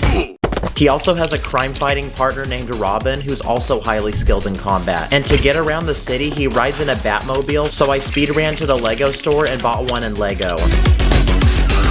Okay, this one's got two guns that pop up on the front, and there's also some fire on the back. Another DC superhero is Superman, who can fly and shoot lasers out of his eyes. There's also the Flash, who can run faster than the human eye. And I'm gonna add even more superheroes to our army, like Shazam, Wonder Woman, Cyborg, and Green Lantern. Another group of superheroes are the Avengers, and there's a lot of them, like Iron Man, who wears a high-tech suit of armor to fight crime, Thor, who fights with a hammer and can summon thunder, Captain America, who fights with his shield. Another Avenger is Hawkeye, who's a super skilled archer. Bruce Banner, who becomes the Incredible Hulk when he gets angry. So let's see what happens when I put milk in the bowl before the cereal.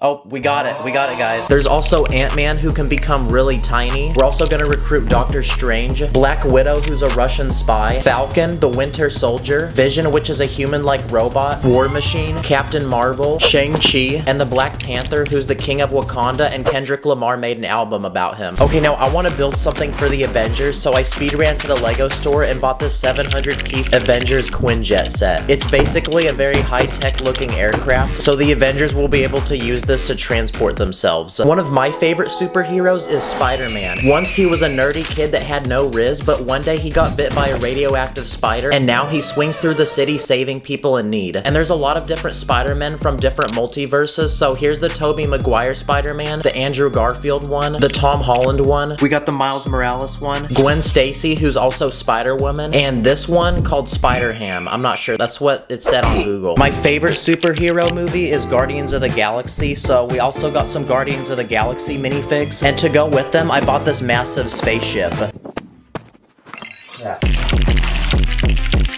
Okay, this one looks straight out of outer space. I really like the colors on it, and it's gonna make another great addition to our army. Also, we can add the Incredibles to our army, like Mr. Incredible, Elastigirl, who can stretch really long, Dash, Violet, who can become invisible, and Frozone, who can turn things to ice. And some final superheroes we're gonna add to this army are Big Hero 6 and the one and only animal superhero, which is this dog that has a cape on it. And just like that, I think we've successfully recruited enough people to our Lego superhero army. Dang, I feel like I've unlocked every character in a Lego game right now. And our next step is to build a massive superhero headquarters where they can have meetings, store their weapons, and train for battle. Basically, I made this large concrete tower so it's extra strong. I added these diagonal beams so it looks cool, and there's 3 separate rooms with the top being the largest. Okay, now it's time to customize the inside. I'm gonna turn the first floor into a meeting room where superheroes can communicate and discuss important issues. For the second floor, I'm gonna turn it into a room full of superhero weapons.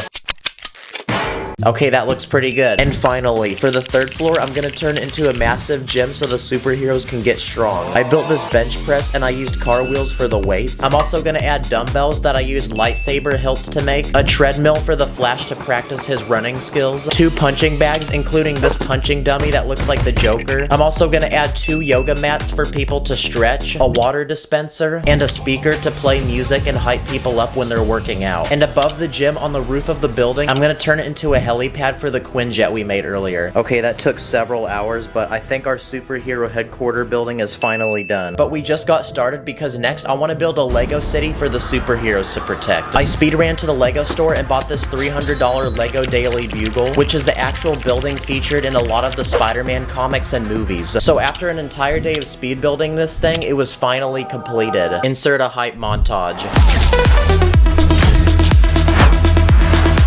Okay, this building's actually pretty massive. It's got 4 separate levels, and each floor can actually open up to where you can see the interior. But even after making this, there's still more buildings I want to add to the city, so I searched the internet and bought lots of pieces.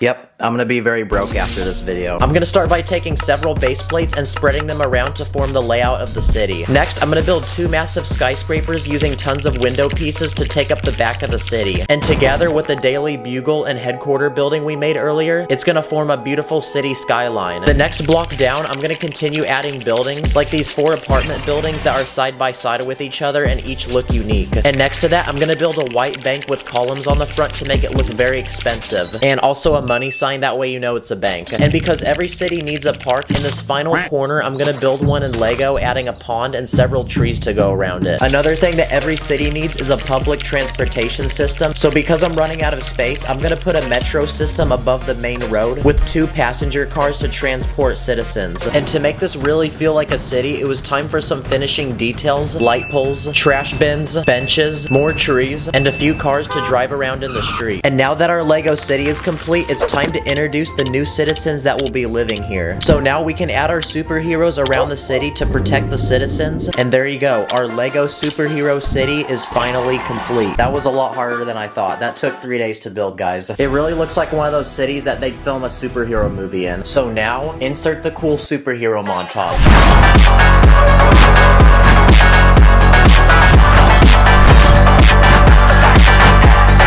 Now, as peaceful as our brand new Lego city is, let's not celebrate too early, because just like every big city, there's gonna be problems. And with every superhero, there's a supervillain. So now it's time to introduce some of the most powerful and evil supervillains of all time.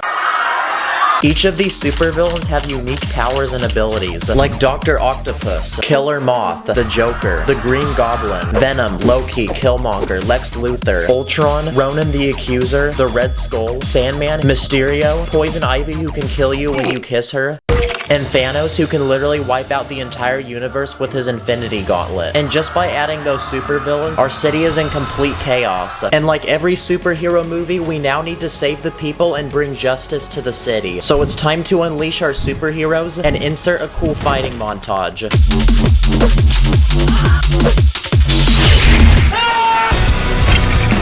Oh look, a lamp!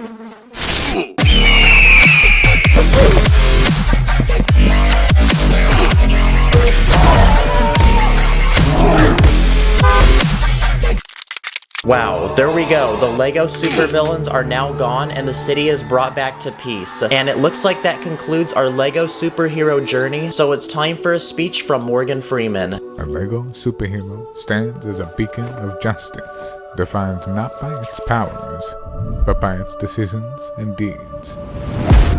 I'm a superhero, gotta save the people, yeah. We be taking off, feeling Satan's zero. This is my table covered in Lego base plates, and in this video I'm gonna challenge myself to transform this empty space into a massive Lego theme park with working rides and attractions. The challenge begins now. Okay, so before we lay down a single brick, we need inspiration to building this theme park. So my first logical step was to book a plane ticket to Florida and go to an actual real-life theme park that's literally made out of Lego. That's right, Legoland. I spent an entire day here doing rides, eating food, playing games, and almost anything you can possibly imagine. Ow, the Lego bricks are like poking my butt. But at the end of the day, I had taken enough notes and was satisfied with my experience. And the park is closing, so it's time to go back to the studio and get building. And now the time has come to add the first thing to our Lego theme park. What about a massive entrance where people can buy tickets and enter the park? Every theme park has one of these, like even Legoland did. I'm gonna start by building 3 ticket booths, and inside each one, I'm gonna put an employee that can sell tickets to customers. And once they buy a ticket, they can enter the park using these revolving doors that I built. And most importantly, every theme park needs a name. So what are we gonna name this theme park? After an hour of thinking, I thought of Hype World. It's kind of catchy, so we're gonna roll with it. But to make this sign look cool, I'm gonna build a miniature Earth using a sideways building technique, a tiny rocket, and a trail of fire using a bendable wall technique. And when you put the 3 together, it looks like a rocket that's launching into space. space. And there you go, now our sign looks really cool. As people wait in line to buy tickets, I'm gonna add 2 palm trees to provide shade, and in the very middle, I'm gonna build a luxurious looking fountain that people can toss coins into and make wishes. Worst case, if you can't afford a ticket, you can just grab money from here. And just like that, our park is ready for business and it's time to add our first ride. What about a massive roller coaster we can put in the very back of the park? And thankfully before this video, I ordered a bunch of track pieces, so we're gonna be chillin'. To make this roller coaster really extreme, I used a sideways building technique to add a 90-degree drop. Then to go on the tracks, I built 3 separate carts that can seat a minifig. And to make this roller coaster actually function like one, I'm gonna attempt to build a simple mechanism that will pull the carts to the top using this long chain, and also this motorized Lego piece which hooks up to a battery and can actually rotate. Okay, here we go. Oh, let's go, yes! Wow, at this point, I don't even have to manually push the carts to the top, it just goes on its own. But even at this point, the ride still feels a little boring, so I'm gonna add a spaceship, astronaut, and 3 different planets in different sizes throughout the ride to give it a cool outer space theme. Oh yeah, also, I added a camera that takes your picture on the ride. And just like that, our first ride for this theme park is completed, but we just started and we need to keep adding more rides. What about a Ferris wheel? I'm gonna put it on the left side of the park next to the roller coaster. I'm gonna add 4 passenger seats, then another motor to spin it, that way I don't have to. Okay, let's see if this works. Let's go! And there we go, now we have a second ride that can help bring even more people to the park. Nice. What about a ride where you sit in a chair and swing above the ground? I'm gonna start by adding a motor on the bottom of the ride that will rotate the swings, then a larger tower with lights, and I'm gonna use this round bar piece to connect 8 different chairs held up by chain pieces, and each one can seat a minifig. Okay, let's see if it works. Okay, wow, that spins really fast, but at least it works. And at this point, we have enough rides to where we can open the park to customers. So it's time to speed build some minifigs. And just like that, now they can come into the park, enjoy these rides, and we can get that ching-ching. But while these customers enjoy the rides, we need to keep making more of them. Another ride that I did at Legoland was this one that would randomly drop you. So what if we tried building one of these in Lego? To build it, I'm gonna make a vertical pole and a platform with 8 different seats that can go up and down. And to make it go up and down, I'm gonna use a string piece because I ran out of motors. It's time to torture these minifigs. During my time at Legoland, I also remember going to one of the many food stands throughout the park and copping some delicious food. So what if we made a few to add to our Lego theme park? That way the people at this theme park can eat. This first one is a hot dog stand, so now people can be munching on some delicious glizzies. This second one is an ice cream stand with 4 different flavors of ice cream. And this final stand I'm gonna build sells hot and fresh popcorn. But the best part about theme park food is that we can make it extremely overpriced and get tons of money. And just like that, now we're super rich and we have enough money to build the next ride. At Legoland, there were also a lot of driving rides, like this one where you go on an African wildlife safari. Whoa, look, there's a lion. Yeah, I think I'm a little too old for this ride, honestly. So what if we tried adding a driving themed ride to this park, like bumper carts? Hey you, build this Lego set for me right now. I'm gonna start by building 3 different bumper carts that can seat 3 different minifigs. Then in this empty spot of the park, I'm gonna build a large arena where they can go to battle. Fight! And there we go, we have another ride down. Okay, I just realized ever since we opened those food carts, people are eating and then going on the ride and throwing up. So the next thing we need to add to this theme park is a cleanup crew that can get rid of the mess. Clean up on aisle 5, please. And there you go, now they can get to work. Then I'm gonna add a bathroom to the theme park, that way if people do have to throw up, they can go here. When I was at Legoland, there were also lots of rides that involved water. So on this side of the theme park, I want to build a massive water slide for minifigs. I'm gonna go ahead and build a tower with 2 massive slides going down, and at the bottom of each ride, I'm gonna add a pool of water. No, like actual water, guys. Bruh. And now, it's time to test each slide. Okay, slide number 1. And slide number 2. Yes, sir. And okay, that worked out pretty well. I also ordered these transparent round tube pieces, and if you connect them together, you can make one long tube. So I'm gonna go ahead and turn it into another water slide. Okay, here we go. Nice. And just like that, we've now added a water park to our theme park. When I was at Legoland, I also tried carnival games, like this basketball one. And I've gotta say, I'm probably one of the best in the world. Are you guys watching? I got the J's on, so I'm gonna make this.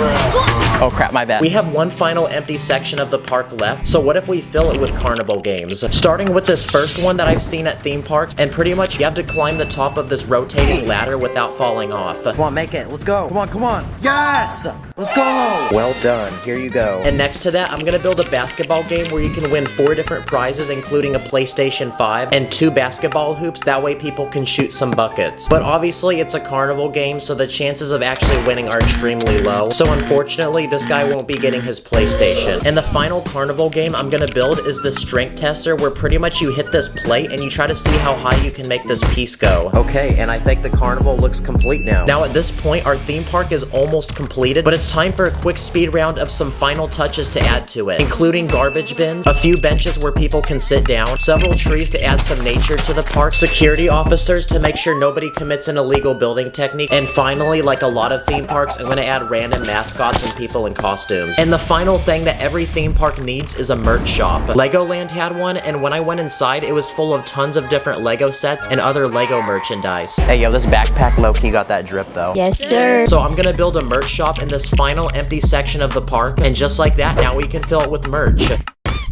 Okay, so this shop sells mugs, hats, rubber ducks, water bottles, action figures, and t-shirts. And there you go, now we have a shop where people can buy souvenirs and get dripped up in merch to flex in front of their friends. And finally, after several days of traveling and even more days of building, our Lego theme park is finally completed. It is finally finished, people. Welcome to Hype World, the most hype place on the planet. Oh my gosh, this feels so good. I can finally go touch grass now, guys. Comment below where you want to see me go and build in Lego next. That way I have an excuse to go on vacation. And thank you for watching. See you later. My heart's like a Lego set, please don't break it. I don't like mega blocks, please don't fake it. Everything is lit, yeah, everything is awesome. I build illegal tricks, yo, and we never stop it. These are my Lego minifigures, and today I'm gonna put them on an ultimate Lego adventure by building them a Lego train and putting them on a giant track that goes around my house with different destinations and challenges along the way. So anyway, let's go. Okay, so last week I moved into a brand new home, and that made me wonder, what if I put a giant Lego train track around it? Yep, that's the most unemployed thing I've ever thought, but we're gonna do it anyway. So our first step is to build a Lego train to transport all the passengers. So I bought some basic Lego train parts, like these wheels and a literal motor which will propel the train forward. So now we're ready to use these pieces to build it. Okay, the train is finished. Let's see if it works.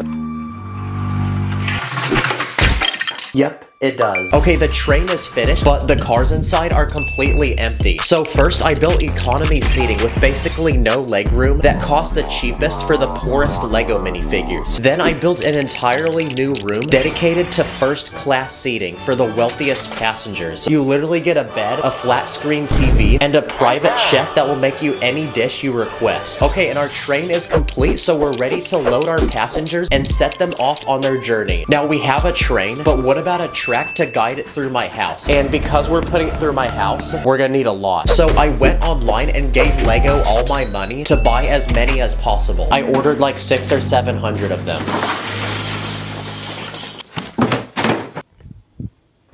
Okay, we got these bendy tracks, these straight ones, and these curved ones. So using these tracks, let's build a circle out of them to see if they work.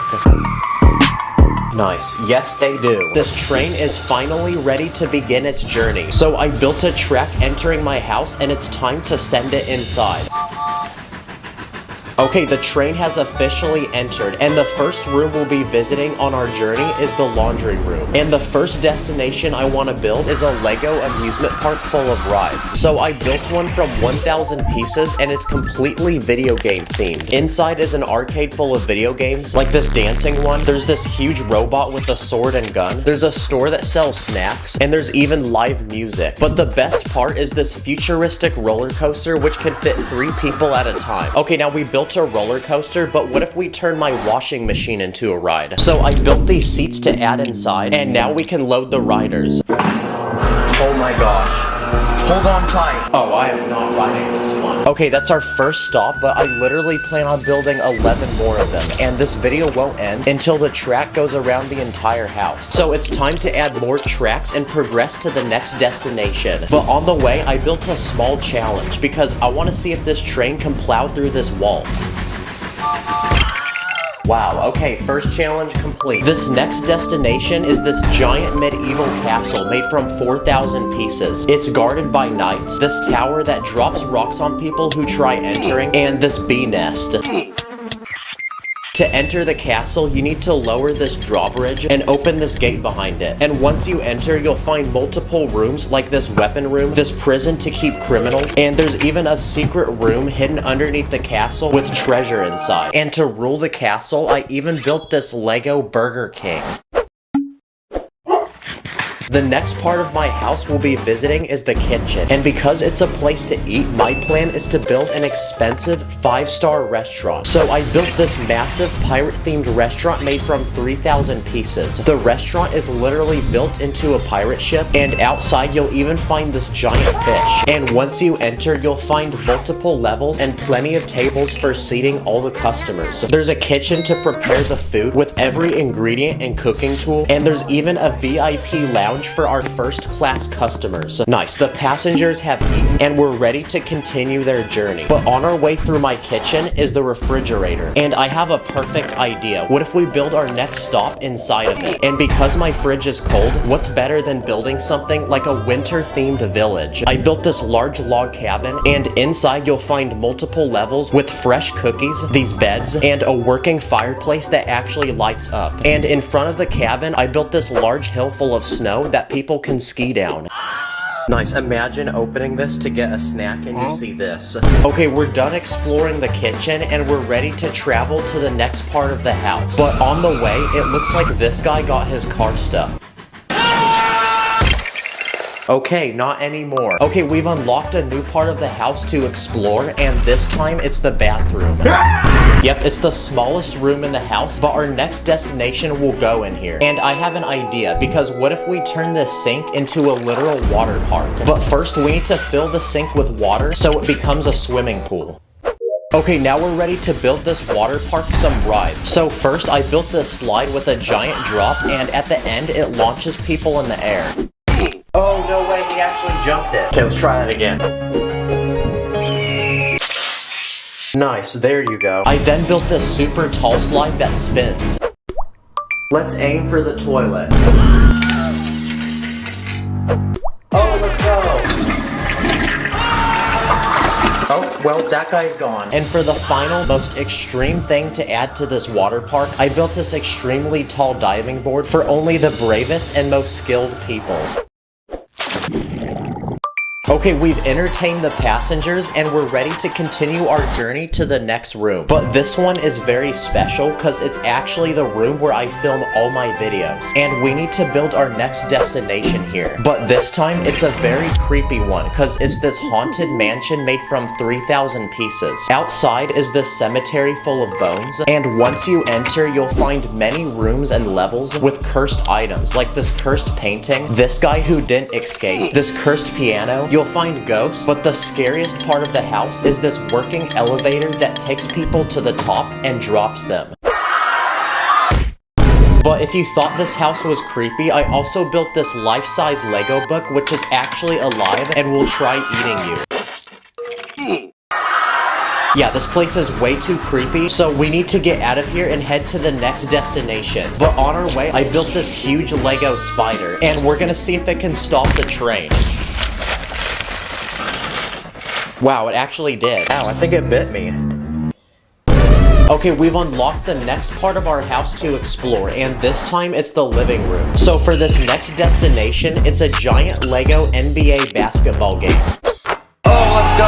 Yo, he dropped this. There's seats for people to watch, and the players have these special legs with springs in them so they can flick the ball. And there's even certain players that can jump and block it.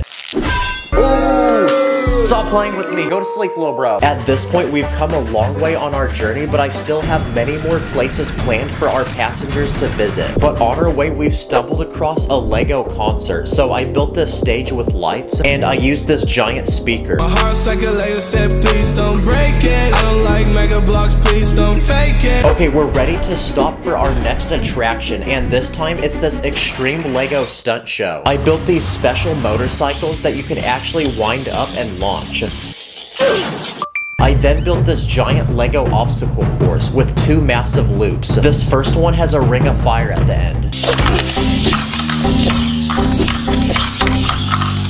Bro, it went the other freaking way. Oh, let's go. And the second one has a giant snake with these fangs. By the way, you may die. Okay, we're ready to explore the next room, and this time it's my bedroom. And I have a really cool idea, because I want to build a tunnel which goes underneath the whole bed. So I built this long tunnel which fits perfectly underneath and is the right size for our train. And inside you'll find a beautiful cave full of these glowing crystals and these spiders. So let's put a track through it and send the train inside.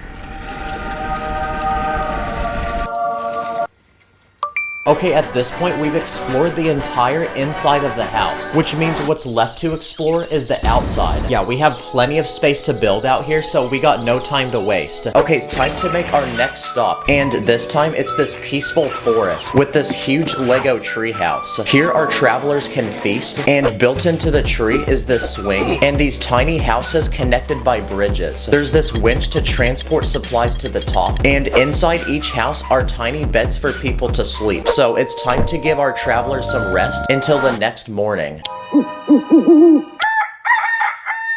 Nice, our travelers are rested and they're ready to continue their journey. So on to the next stop we go. But on the way, we've stumbled into a huge obstacle. And it's this pool, which we're gonna pretend is a huge lake.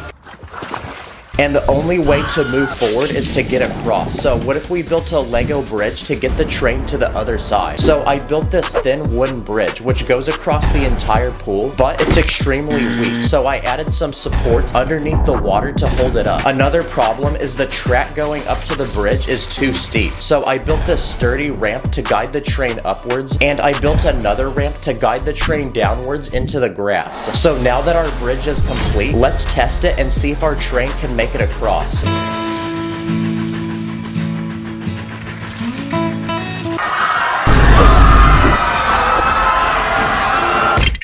Okay, we're ready to make our next stop. And this time, it's this tropical private island resort, which is everyone's dream vacation come true. Here you can buy ice cream, you can rent surfboards, and this resort even has its own water park with a slide and this peaceful waterfall where behind you'll find these baby turtles hatching. Along the beach, you can relax on these chairs or your own private raft, which has a slide on it. And in the heart of the resort is this luxurious 5-star hotel, where inside you get plenty of beds, and you even get free snacks and drinks. Okay, it's time to continue exploring the backyard, but on our way to the next stop, I built this huge Lego plant. It's built into this magical pipe that teleports people, and the actual plant is this giant mouthful of teeth. Okay, next, I want to build some sort of landmark that our train can go underneath. So I built this giant T-Rex dinosaur from 2,000 pieces, and it's so huge that the train will literally fit underneath it. So let's see if it can. Okay, now we've explored the entire backyard, but there's actually one final place in my house we haven't explored, and it's the garage. And my plan for this next stop is to build a racetrack to race all my Lego cars. So I built this large track, then I built 8 different Lego cars, which are about to race each other. So now we can place them on our track. Built this finish line and seats for people to watch as the cars race each other. Nice. Next, what if we send the train underneath the car? So I added some tracks below it, and let's see if the train can fit. Nice, yes it can. At this point, our journey is almost complete, and we have one final stop to make, which is also the biggest of them all. But first, since we explored this house, what if we go explore the neighbor's house? Oh, yep, never mind guys. guys. Now we've made it to the final and biggest stop on our journey, and it's this huge futuristic city full of shops, restaurants, apartments, and its own transportation. Here you'll find a giant robot factory with this crane to build the robots, and this massive clanker. You'll find many shops like this sushi restaurant, this bakery, and this one that sells phones. It has a monorail to transport people around the city, and this working toilet with its own sewage system.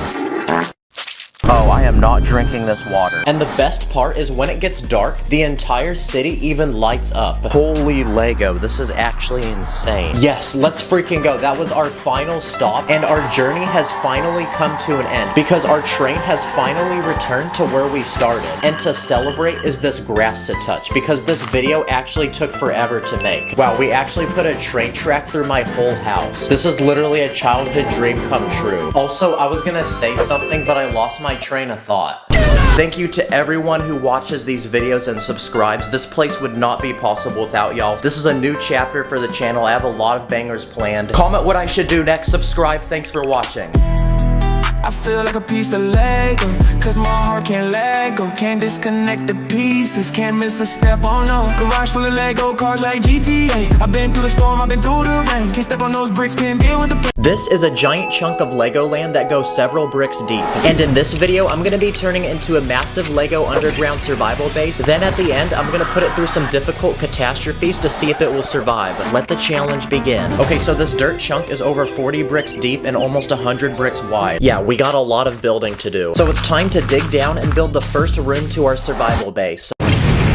The first step is building the entrance to our base. So I built this functional door that literally blends in with the ground. And now it's time to build the first essential room to our survival base. So I made this small storage room with different supplies that we'll need to survive down here, like food rations and medical supplies. And this is only the first of 15 different rooms I plan to build, each one getting bigger and crazier. But since we're underground, it's still dirty and it's freezing cold. So another essential room we're gonna need in our survival base is a place to sleep. So I turned this next space into a cozy bedroom, and the space next to that I built a bathroom with a sink, toilet, and a walk-in shower. And in the same room I'm gonna build a giant closet with tons of clothes that our minifig can wear. So now we have 3 essential rooms to our survival base. And after all that building, I think it's time for a quick nap. For this next room, I want to build an indoor garden with fruits and vegetables. That way we can have a self-sustainable source of food. So I quickly speed built a room with these planter boxes, and all we have to do now is plant some seeds and water them.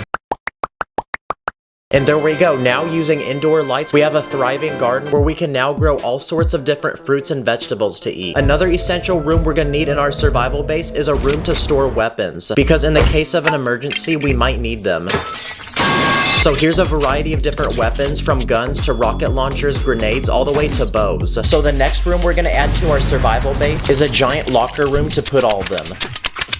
Nice, now I feel like I'm in a Call of Duty loadout screen. At this point, we've built all the essential rooms that we would need in a survival base. But it's still boring down here because there's nothing to keep ourselves entertained. So for this next room, I want to build a complete movie theater. The first thing that every movie theater needs are nice couches that you can recline on. So I built these functional ones that a minifig can actually lay down in. And for the screen, I built this giant one using flat plates. And to enhance the movie experience, here's some giant speakers, a popcorn machine for snacks, and some movie posters. Nice. Okay, we just built the at-home version of a movie theater. But even with this entertainment, there's nothing to keep our Lego man physically active down here. So I say for this next room, we build a giant indoor gym. And it looks like we're officially out of space for this first layer, so we're gonna have to dig down to a deeper level. The first thing I'm gonna add are 2 rock climbing walls. And to build the rocks that you grab onto, I use these stud pieces. And to make our minifig wanna climb the wall, I hung a bunch of money on the ceiling. I also built a treadmill, and to get him to run on it, I built this contraption that hangs a hot dog in front of his head. I'm also gonna add a bench press and a rack to hang up different sizes of weights. Come on, get those reps. Yeah!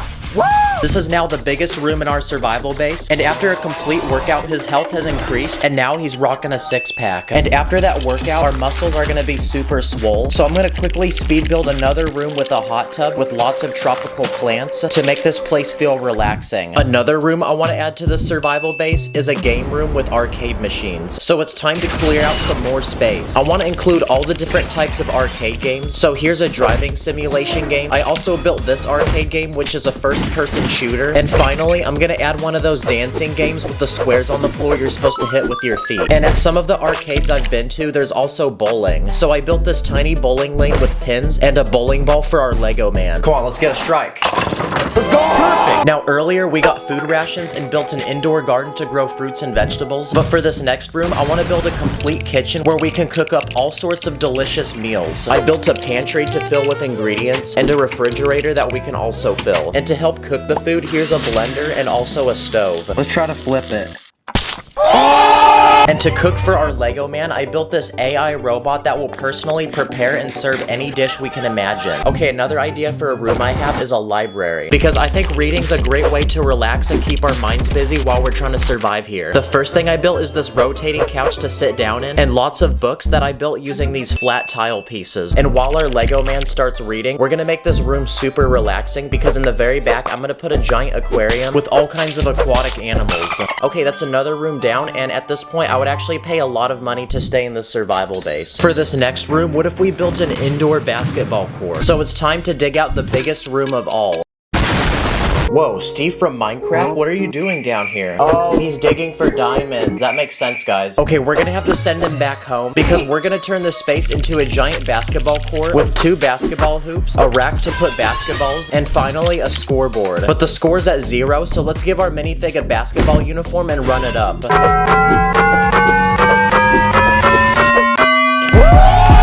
At this point, there's no way you're gonna get bored in this survival base. But there's still more cool things that I want to add. Like, what about an indoor skate park? So I cleared out a large open room for us to build one. I found these slope pieces in my collection, and we're gonna use them to build 2 massive ramps on each end of the room. And finally, in the middle, I'm gonna fill it with random obstacles that I'd see in a skate park. But aside from skateboarding, we can also bring a BMX bike here and some rollerblades. And there we go, that's another activity to do down here and another room added to our survival base. Now, what's another interesting room idea? What about a music room with instruments? There's one more empty corner on this level, so I'm gonna build it here. And all we have to do now is just add the instruments. So here's 2 guitars, an electric keyboard. I use these round bricks and disc pieces to make a complete drum set, a flute, one of those egg shakers, a harmonica, and for my favorite item, here's a PC setup with speakers and a MIDI controller so we can cook up some beats. And okay, there's no more room to put things, so we're gonna have to move to the next one. I have one final idea for a room. Basically, I want to build an indoor swimming pool with slides and diving boards. So there's one more large space that we haven't used yet, and I'm gonna turn it into one giant room to put a swimming pool. And quick hack, but if you take transparent panels and lay them sideways, you can make fake water. On one edge of the swimming pool, I'm gonna add 2 diving boards to do flips off of, and on the other side, I built this tall platform with a slide going down into the pool.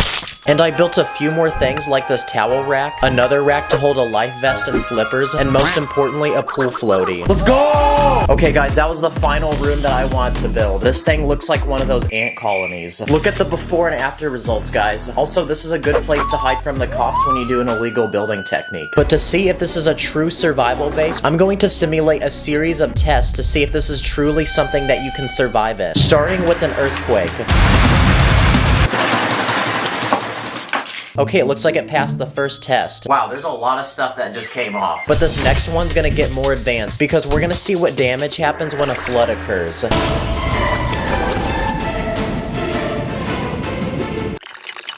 Oh look, the pool's actually full of water now. Okay, it did get some of the rooms wet, but there's no actual damage on the thing. And for the final test, I'm gonna simulate an atomic bomb. But since Kim Jong-un didn't answer my DMs, here's the at-home version of one, and it's this 20-pound metal ball.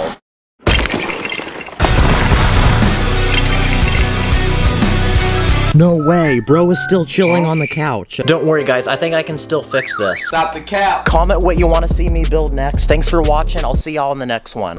Stack it up, add it up, stack it up, add it up, stack the bricks, stack quick, let it click, you know I'm lit. In this video, I'm going to be taking every major structure that exists in Minecraft and rebuilding it with my own Lego pieces, so let the challenge begin. So I did some research, and there seems to be around 25 different Minecraft structures that you can find throughout a normal Minecraft world. Before we start building, we need resources, so I ordered a bunch of official Minecraft sets online. Okay, so everything's built. We got a ton of really cool items and mobs. I got a warden, frog, shulker, and axolotls. I even got hose. And as for the actual sets, we can't use these because I'm making everything from scratch, and this would be considered cheating. I also went ahead and ordered a crap ton of bulk parts online. Okay, so I think we're ready to start building now. Let's start with structures we can find in the overworld. How about a village? First, let's summon our villagers, but to truly make them happy, I'm gonna build them a nice big house to live in with tons of beds. Rest up, boys. And outside this house, we can add a water fountain on one side for drinking, and Steve will also build us a small garden on the other side to grow crops and eat. Good job, Steve. And to really liven this place up, I'll add a few trees and a ton of mobs like these llamas that look really cursed if you remove their noses, and an aggressive bee that doesn't want people near his flower. Wow, this village really do be looking fresh, though. But we're about to ruin these villagers' day, unfortunately, because next up on our list is a pillager outpost. Let's just increase our render distance. Now that's crack-a-lackin'. It's a large wood and stone tower for pillagers, which are notorious for raiding villages, so I'm gonna add a large platform up top for them to look out and plan their next attack, and a few finishing details, and now we can go ahead and place this next to our village, and oh wait, I probably shouldn't have done that, because now they're fighting. But that's okay, because while that's happening, this creeper will tell us what to build next. Make a jungle temple. This is what it looks like in Minecraft, and we're gonna build it in Lego. Jungle temples are large stone structures found in jungle biomes and usually contain lots of loot. But to get to them, you have to survive the booby traps.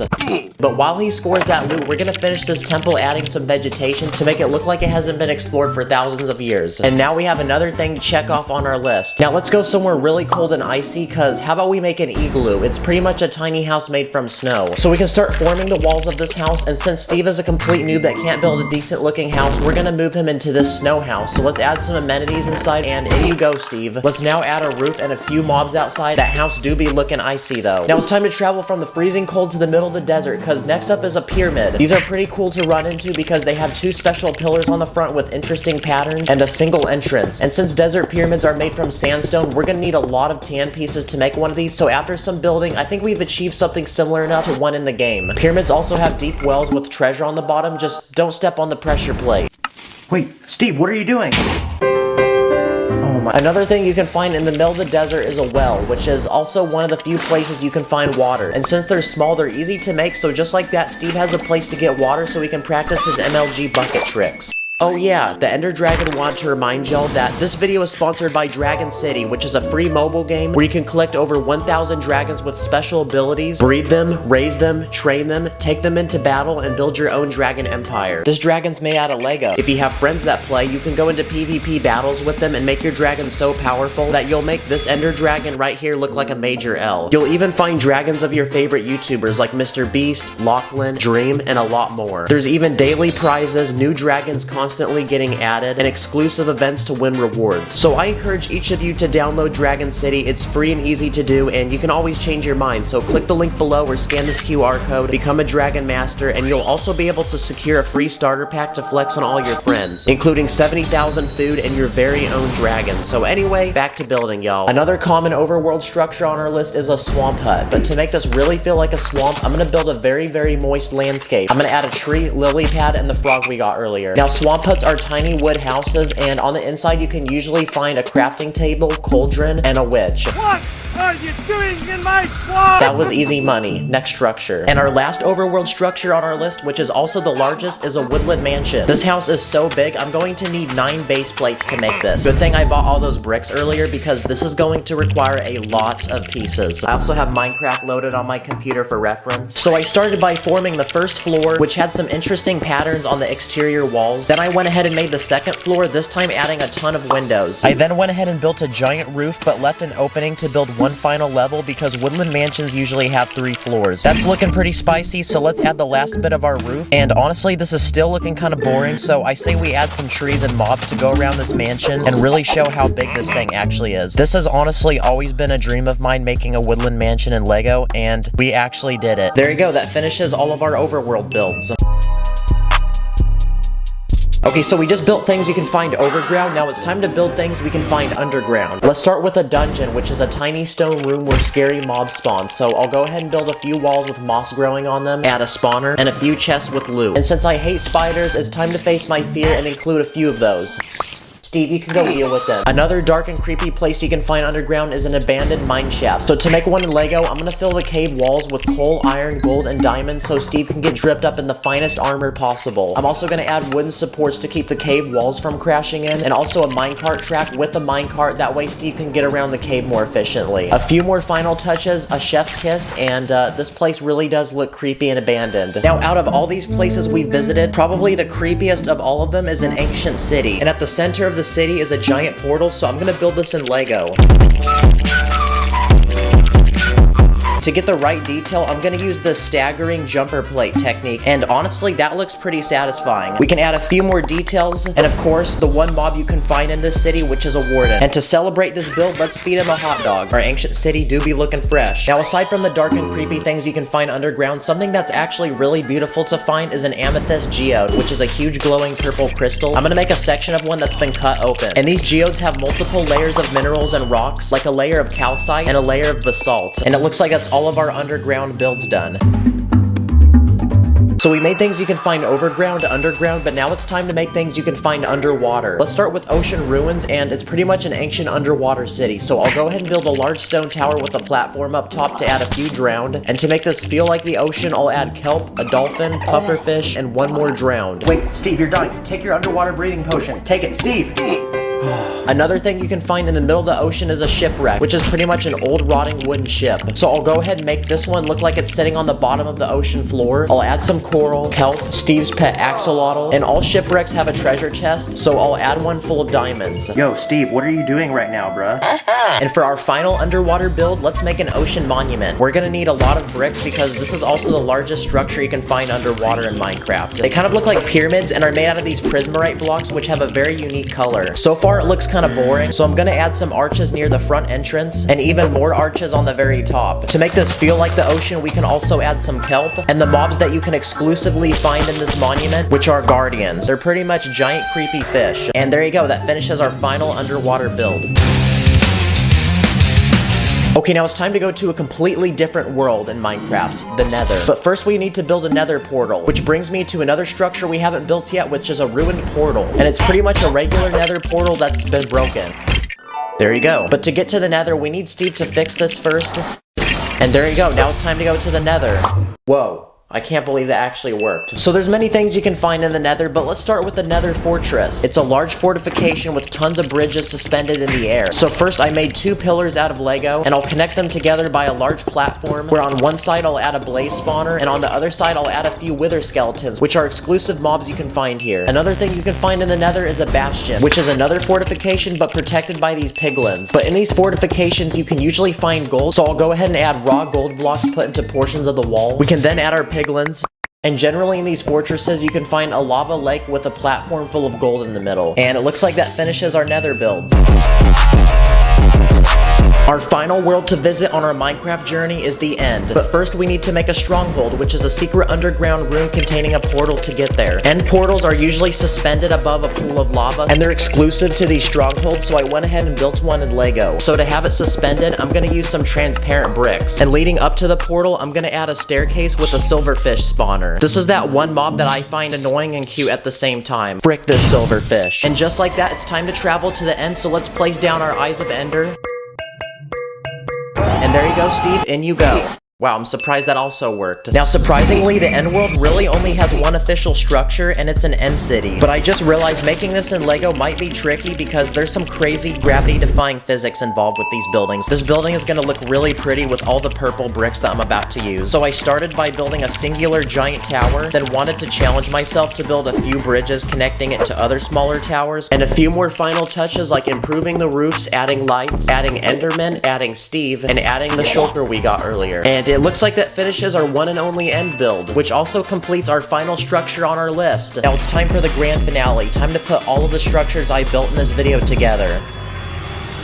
Now that looks pretty cool. I built this all in 4 days, by the way. Thank you, Dragon City, for sponsoring this video. Again, click the link below or scan this code to download the game, get your own starter pack, and have a head start in the game. This was definitely one of the hardest challenges I've ever done, but this is low-key making me want to get on Minecraft, so I'm gonna go do that, and I'll catch you guys in the next one. See you later. Today, I'm gonna turn Fortnite, one of the most popular video games of all time, into Lego. I'll be building my very own Fortnite island, adding characters, weapons, items, and locations from the actual game. The challenge begins now. Okay, so if you're watching this video, I'm guessing you already know what Fortnite is, but if you live here and you don't, it's basically a game where 100 players battle each other on an island to be the last one standing. And apparently Lego actually makes Fortnite sets. So I quickly got in my car and went to the Lego store to see if it's actually true.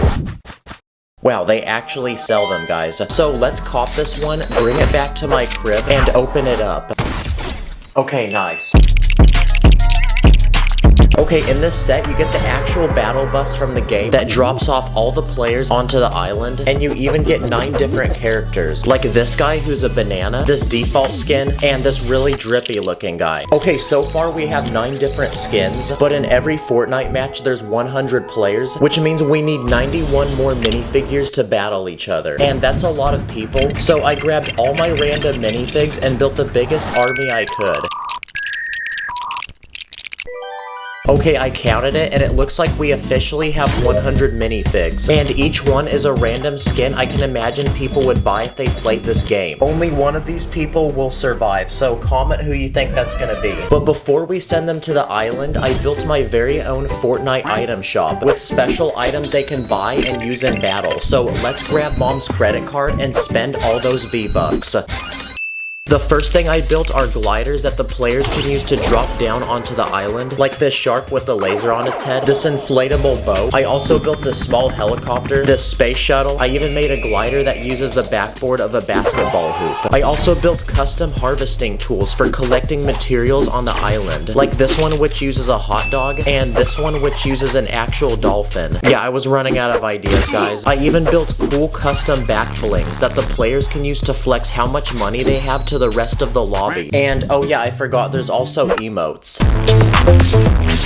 Okay, the players now are all loaded up and ready for battle, so we're gonna send them to the island now to begin their match. So I then spent the next few days building the biggest Lego island I possibly could, and this thing almost takes up my whole room. Look how big this thing is. I literally used 4 tables underneath it. And now that the island is ready, it's time to bring in the battle bus and deploy all 100 players.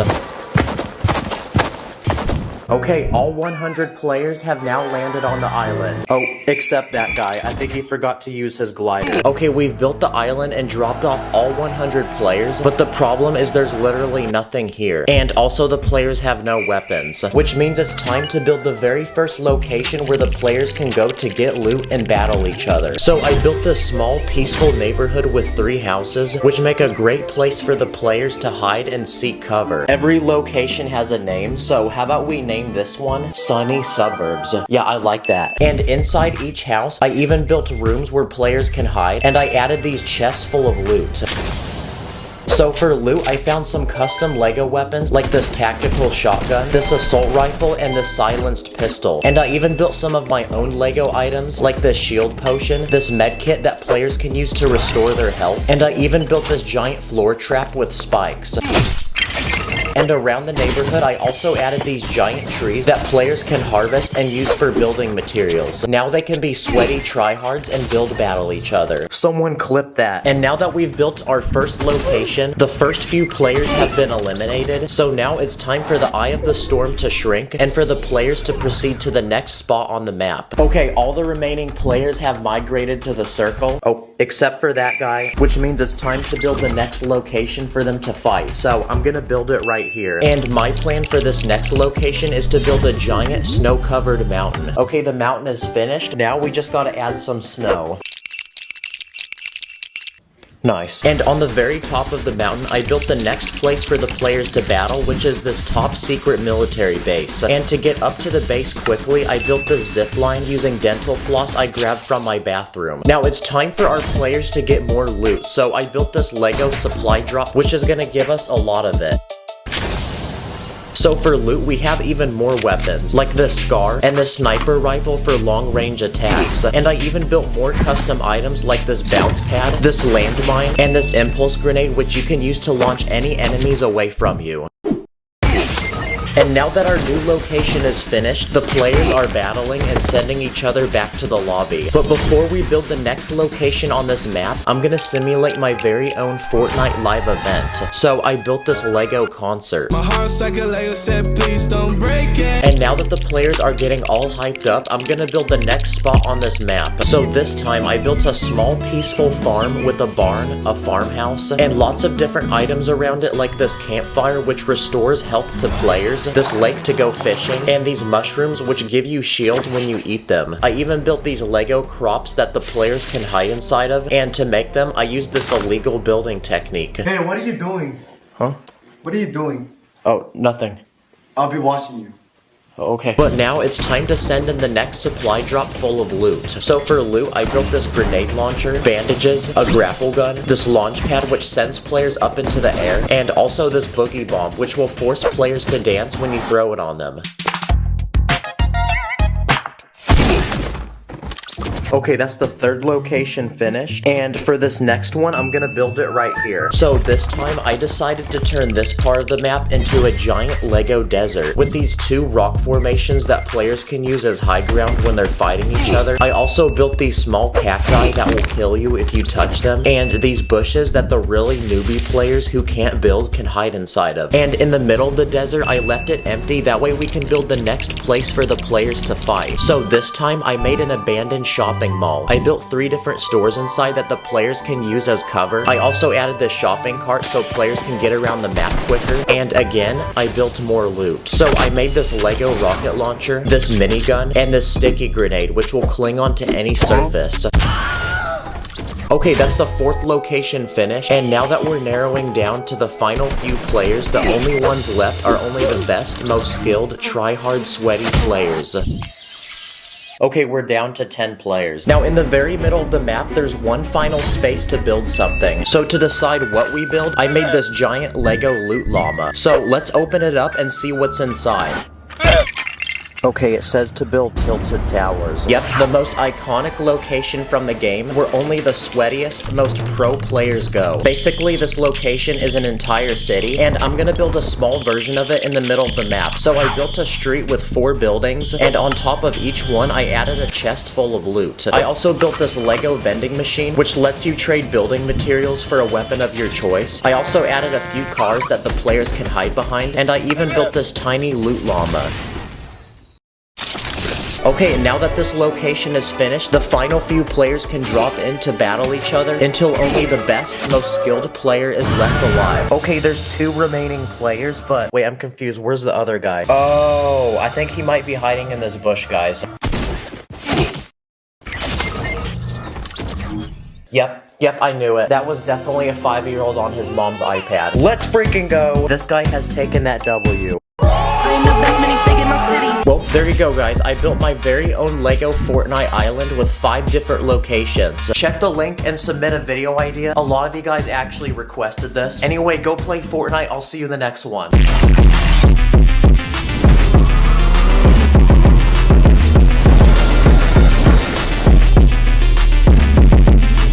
In this video, I'm gonna be hitting 100 different trick shots and stunts using Lego, so let the challenge begin. Let's start with basketball trick shots. I bought this $100 Lego NBA set that comes with a full court with several other basketball players, including Kobe Bryant. I did this to honor him, and I paid an extra $35. But let's see how he performs on the court, so let's start with the basic 3-pointer. Yes, sir. Hey, that was light work. Let's try a half-court shot now. Okay, let him cook, and then let's finish strong with a full court shot for the boys. Hey, let's go. That's 3 trick shots down. Now, what's the biggest trick shot channel on YouTube? Dude Perfect, right? Well, I need to be better than Dude Perfect, so here's a quick speed round of trick shots. I'm Tyler, and this is the across the court backboard shot.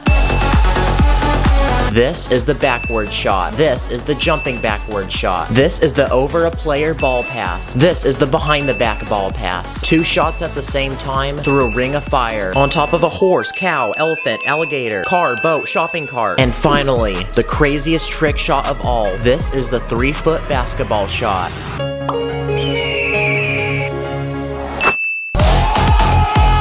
Some of these trick shots were not easy, by the way. Like, I lost count how many times I had to try on some of these. Another trick shot on my list is a slam dunk, so this $10 Lego set I bought is gonna help us accomplish that. Oh, wait, there's a bug on my table. Now let's get it. Yes, sir! Wow, that shot was so clean that Mr. Clean himself has entered the chat. You can also adjust the angle of your shot, so I did a left dunk and also a right dunk. And this next Lego set will determine what our next trick shot will be. Okay, so it looks like for this challenge, I have to make a shot while this guy tries to block me. Anyway, I'm a pro-level baller, and this guy's got nothing on me, so let's score this quick shot. Let's go! What the? Okay, let's try that again. Whoa! What the actual heck? Okay, the guy actually stole my ball, and that was honestly pretty impressive, so we're gonna count that as a separate trick shot. But the third time, I did have success. Yes, sir. Yes, sir. I honestly found these sets really addictive, but they're really old, and I wish Lego still made more of these. The next sport we're gonna talk about is football. Here's a player, and here's a ball. And here's a platform to put the player on, that way he can hit these balls real good. What do you mean by that? But we're gonna step things up a notch because I bought this. It's a $50 Lego football set that comes with an entire field, many football players, and you guessed it, many balls. But let's see what trick shots we can hit. First, I'm gonna start by scoring a goal from every position on the field. Okay, that wasn't too bad. Some more trick shots we can do include passing the ball to another player, a head bump goal, and getting hit in the face.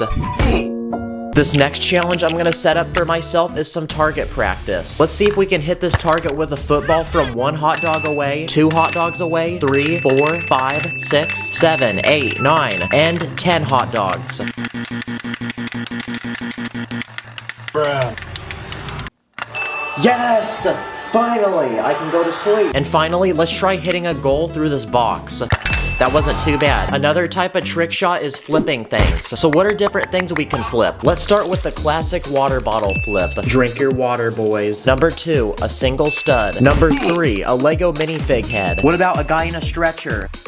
Oh, shoot. 911, we need someone. Waffle. There you go. Turkey. Yes, sir. Okay, hot dog.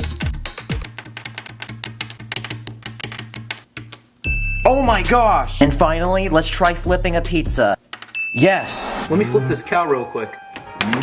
Give me some of that meat! Oh wait, Sacred, how about you flip this now? I got you. No, not like that. Of course it's like that. Okay, so I speed ran to the Lego store and I found this. It's a giant Lego stunt set that comes with all these loops, a ring of fire, monster truck, and most importantly, these tiny motorcycles that can wind up. Oh, there he goes. So let's see what we can do with these. Okay, loop number 1. Ooh. Okay, that was pretty sick. Let's try the second loop now. Again, that was very satisfying. What about through the ring of fire? And he disappeared now. Okay, what about 2 loops? Yes! Now these stunts were cool, but it was time to take things up to a whole new level, so I grabbed every base plate I owned and made a giant ramp going down the staircase with a loop at the end. So let's see if we can hit this trick shot. This was not as easy as it looked. Like, this guy was about to go through the loop, then just said nope, and then went the other way. Bruh. And after an hour of going up and down the stairs, I had 2 successful runs. This one, and this one. Neither of them are perfect, but honestly, I tried way too many times, and I'm just gonna call that good. Here's another Lego set I bought. It's a tiny car that comes with one of these pumps you push with your feet, but if you push it too hard, it will blow into pieces. So don't do that. But I'm gonna put this to the test and see how many cars we can jump. 1 car, 2 cars, 3 cars, 4 cars, how about 5 cars?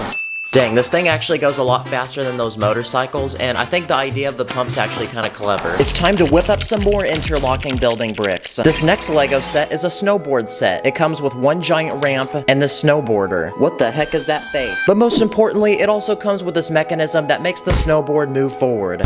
So let's see if we can hit this quick jump. Okay, maybe not so much force next time. Okay, that was a success. Another snowboard set I bought was this one. It's a lot larger, but it comes with a terrain park that the snowboarders can go down. So let's see if we can successfully do that. Okay, that was pretty cool. Let's see if we can make it to the top of the hill. Nice. Huh, what's this supposed to be for? Oh, maybe I wasn't supposed to do that. But you know what's even cooler than this terrain park? The giant ramp that I forgot was still on my staircase. How about we try some skateboarding trick shots? Cue the time lapse because I bought another Lego set. And it's a giant Lego skate park with tons of different obstacles, lots of skater bros, and this weird stick that will spin minifigs. Whoa, look at him spin. Oh, he died. So I think we can hit some pretty sick tricks with this. 180. 360. Over the rail. Over the picnic table. Up the jump. Onto the railing. One jump to another. At first, I thought the stick was gonna be really dumb, but it's actually pretty cool, honestly. This is a Lego stud shooter, and like the name says, it's a gun that shoots studs. Let's try shooting through a tiny ring. How about a 360 no-scope? Wait, I think when I did that, the bullet bounced back off the gun. What the actual heck? Okay, that's a separate trick shot. I'm curious to see what happens when we change the bullet, so what if we change it to a minifig head? Let's also try hitting a shot with a go. Also a dog. And finally, the biggest thing I could find was an elephant. Definitely wouldn't want to get hit by that. Next up on my list is bowling. Here's a tiny bowling lane I made in Lego, and let's see how many pins we can hit with this Lego ball. Let's start with pin number 1. Okay, we're off to a good start, boys and girls. 2 pins, 3 pins, 4, 5, how about 6? Whoa! 7 pins, 8, 9, and finally 10 pins. We've been trying to reach you concerning your car's extended warranty. Oh my gosh, really? You interrupted my shot? Bruh. Okay, sorry guys, back to that shot again. Yes, strike! Hey, let me cook! Let TD cook! And now, it is time for our final 3 trick shots. I started by taking a shark and kicking a soccer ball into its mouth. I then made my own minifig dominoes. And lastly, for the final trick shot, I took a Lego globe set and secured a slam dunk. Okay, I think I bought the wrong size of hoop. Comment below if you think I'm better than Dude Perfect. Thank you guys for watching. See you later. This is a Lego car. And this is a Lego car that's made in 2D. And today, I'm gonna challenge myself to build a giant Lego world where literally everything in it is made in 2D. So anyway, let's go. Okay, so you know those rugs that kids put on their floor where it's like a small town with buildings and cars? Well, basically, that's what I wanna build. So I have this empty wall in my room, and my plan is to turn it into a giant 2D Lego town. But before I can begin building this world, the first thing I need is to cover my wall in base plates. Okay, now we have a surface to build on, and please like the video because I spent way too much money on these. Okay, the first thing that every town needs are houses for people to live in. So that's the first thing we need to build. Okay, the outside's finished, now we gotta build the inside. So I'm gonna build a 2-story Lego house, and inside there's a couch, a small kitchen with a dining room, and the staircase which takes you up to the 2nd level where there's a bedroom and this bathroom. Wow, it's so weird seeing how flat this is. And finally, to build the outside of the house, I made this giant wall with a door and windows. It's super easy to remove if you ever want to look inside. And now that the first house is finished, it's time to introduce the first citizen that will be living here. So I added this guy with a very clapped hairline. But we still need to keep adding people, and one house isn't enough for everyone who will soon be living here. So my next plan is to build a tall apartment building that can house several people in one place. So I built 5 apartments with different rooms, like this bedroom with a TV, a living room, this gaming room with the computer, this kitchen, and this bathroom. So now we can cover the building with a wall and add more people to live here. Okay, now the new citizens of this town have homes to live in, but this town is still as empty as my wallet after I buy Lego. So the next thing I'm gonna add is a farm, because this town needs its own source of food to feed the people living in it. So first, I built this giant barn full of cows that will supply milk. And outside, I also built this small coop full of chickens, that way we can get eggs. And I even built this giant field full of vegetables that we can grow and harvest. Wow, this looks so much like a real farm that I'm starting to talk with a country accent. Okay, now that we have all this food, it's time to feed the citizens. So to do that, we're gonna open up this town's very first grocery store. So inside, I built shelves full of all the different food items that people can purchase. And just like that, now this town has its own food supply, so the citizens can finally eat. Oh, except that guy. I don't think we fed him on time. Okay, the next thing this town needs is a road. So I have these special Lego plates, and they're designed to look exactly like a real road. So I'm gonna build a giant road for this town using them.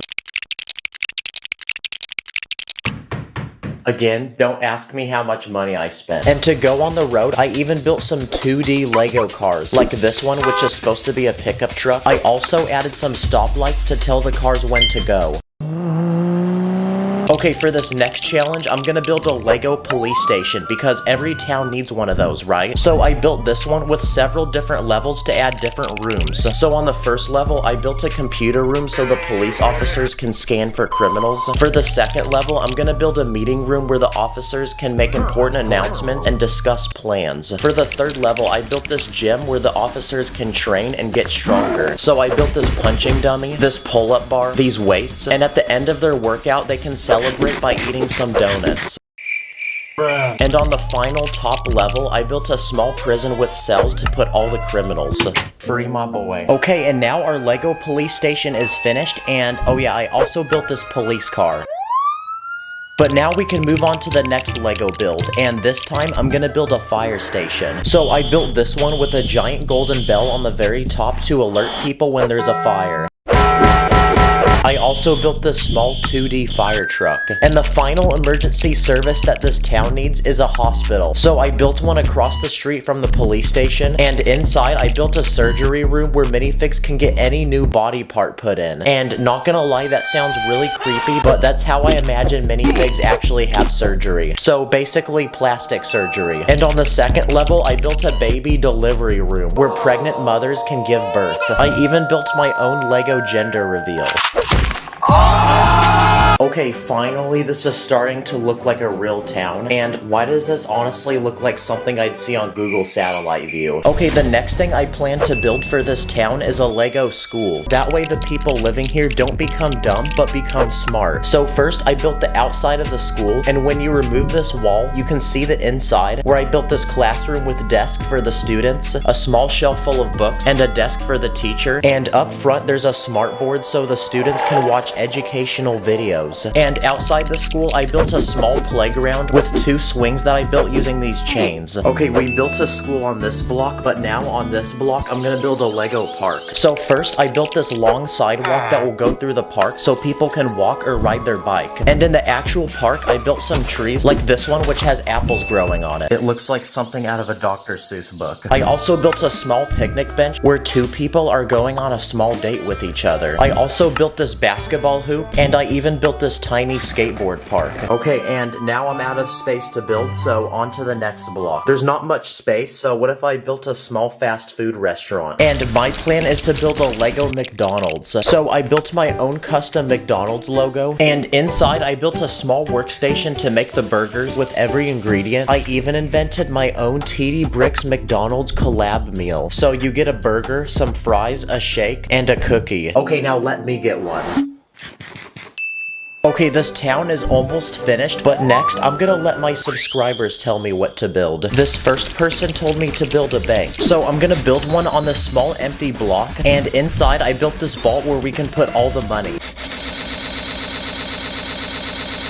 This next person told me to build a gas station, so I built one with a single gas pump, and I even built this small convenience store with a slushy machine and this rack full of snacks and drinks. Another person requested a barber shop, so I built this one, and inside there's a giant rack full of hairstyles to pick from and a professional barber to give you a fresh cut.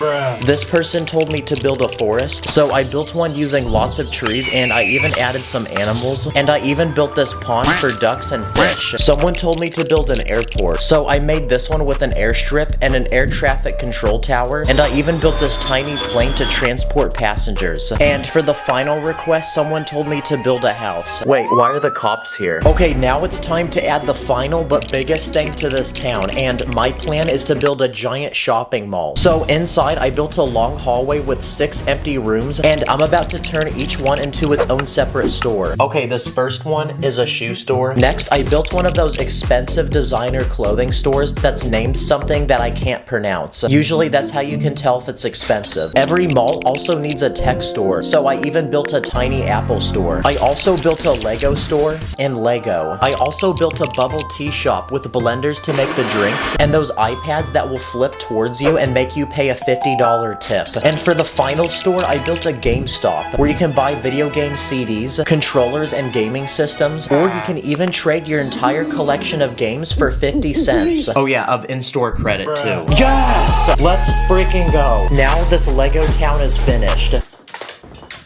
That was supposed to be confetti. Look at how flat this is. If I go to the side, you can hardly see it. It looks just like a real town. Also, this makes a great piece of artwork in my room. Comment what you want to see me build next. I'll see you in the next one. On my mini fix, put your place against up in the air. We be cruising to the city like we just don't care. We be running up the Lego money like an ATM. I be dripping with the Lego wash, catch me with the band. In this video, I'm gonna take giant Lego pieces and put them to the test by doing crazy experiments and seeing what different things I can build with them. Anyway, let the challenge begin. Okay, so one day I was searching on Amazon for Lego and I found these giant building blocks for little children. So I grabbed my mom's credit card and bought a bunch. And today's the day that they arrive.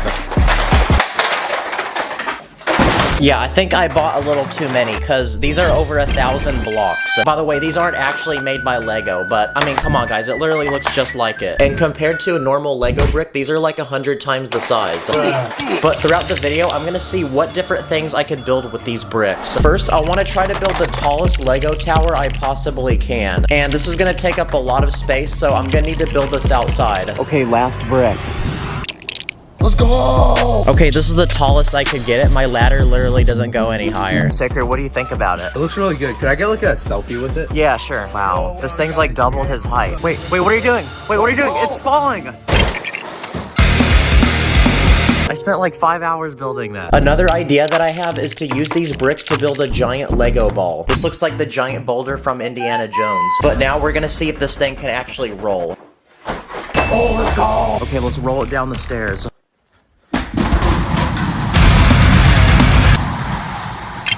Clean up on aisle 5, please. For this next creation, I'm gonna attempt to build a giant Lego man that's taller than me. I can't tell if this guy looks more like Minecraft Steve or a Roblox character. Yo, Sacred, check out this Lego guy I built. What do you think? I think he wants to scrap. Huh? No, he's friendly. Wait, what are you doing? No, stop.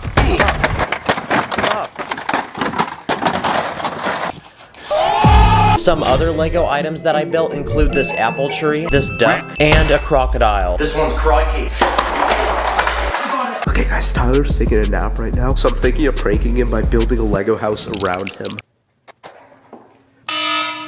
Oh, what the heck? I'm like in a fort right now. What is this? Yo, how is it? Yo, it's actually kind of comfy in here, not gonna lie. This is an empty room, and for this next challenge, I'm gonna build different Lego furniture to fill it up and turn it into a complete Lego bedroom. The first thing that every bedroom needs is a bed. I used a sturdy foundation so it doesn't break. Then I used a sideways building technique to cover the top. I added a pillow. Let's try sleeping in it. Honestly, it's not that bad. Not sure how Lego people can sleep like this, though. Oh, I can actually jump on it. Across the room from the bed, I'm gonna add our next piece of furniture, which is a couch. Screw IKEA. Who needs furniture when you can just build one out of Lego? And next to the couch, I'm gonna build a small table with storage space to put some decorative Lego items, like these drippy Lego shoes.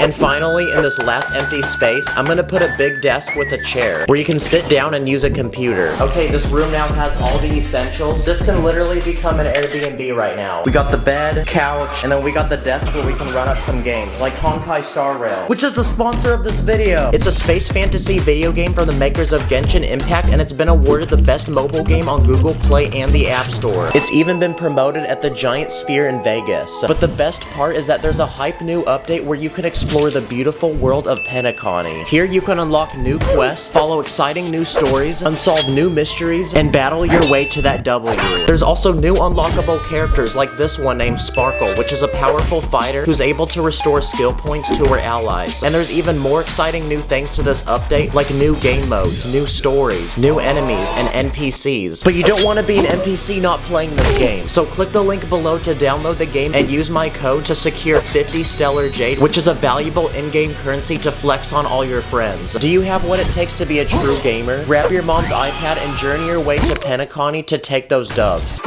Let's go! I just won! Woo! Another idea that I have is building an ultimate Lego fort. Okay, this is how big it's gonna be. And yes, I did have to take apart the bedroom. All we have to do now is build up the walls, and I ran out of pieces, so for the roof, I used cardboard. Okay, I added a door on the front and a small window. And when you come inside, there's a lot of space. But I'm gonna fill it up, so I'm gonna add snacks, a book, this drippy Spider-Man blanket, and I left a hole in the wall for an electrical plug, so I added this cool light and a literal TV. Let's freaking go! Check out the crib, y'all. We just made every 5-year-old jealous. Is it secure though? Yes, it is. This next build is a giant castle. It's protected by guards, and on the inside is a peaceful village filled with animals, houses, and happy people. But to build the walls of the castle, I used the giant Lego bricks we bought earlier. But I want to test how strong they are and if they can protect the people inside. So I'm going to execute different catastrophes, starting with a windstorm. Okay, the guards disappeared, and a couple trees were blown down. Next, let's see if it can survive some water. Oh look, it watered the plants. Looks like we're gonna have a plentiful harvest now. And finally, I built this Lego meteorite.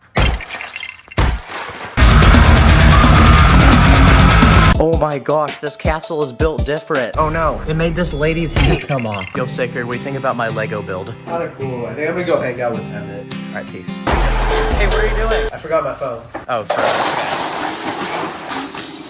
Next, I'm gonna build a life-size Lego obstacle course. So I'm gonna add a bunch of different obstacles, like this wall that you're supposed to jump over, this other wall that you're supposed to crawl underneath, a balancing beam, a bunch of Lego bricks on the ground that you definitely don't want to step on, these tall towers you have to squeeze between and not knock over, and finally this tunnel at the end you have to squeeze through. Okay, if I don't finish this in 20 seconds, I'll spend a night in the Lego bed. Okay, go! 18, 17, 15, 14, Ow. Now, we've been looking at these giant Lego bricks, but here's a quick speed round of other giant Lego pieces that I bought off the internet. And these were all made using a 3D printer. This first item is a giant Lego lightsaber, and the blade apparently pops out. Ooh, that's satisfying. They call me the true Jedi. I also bought this giant Lego snake and a human-sized Lego pistol. It looks exactly like the original Lego piece, and if you've ever wondered what one of these would look like in the real world, now you know. I also found this life-sized Lego flower. You can propose to any girl with these and win her heart. This next Lego item is a treasure chest, and just like a normal treasure chest, it opens up and inside is a bunch of loot, like this green and blue diamond, these giant Lego coins, and a couple studs like that money in the Lego games. I feel like I'm flexing on pirates right now. Captain Jack Sparrow would be so jealous. This next item is an official Lego product, and it's this giant Lego mug. It's just like a regular cup. You can literally just drink out of it. And for the final but biggest Lego item, this one is a life-size Lego man. Oh no! His hand broke. It's fine, I'll fix it. And just like a normal Lego minifig, he can be put together like one. But compared to a minifig, this Lego man is basically a giant. No, please don't eat me! Wow, I feel like a proud father now. It's like I have a son. Dang, that's bad parenting right there. And now, for our final few creations, I built this giant boat. Okay, does it float? No, it doesn't. And also this Lego basketball hoop. Let's dunk on this Lego man. I also built a small Lego maze for my pet hamster. So let's see if he can make it to the other side.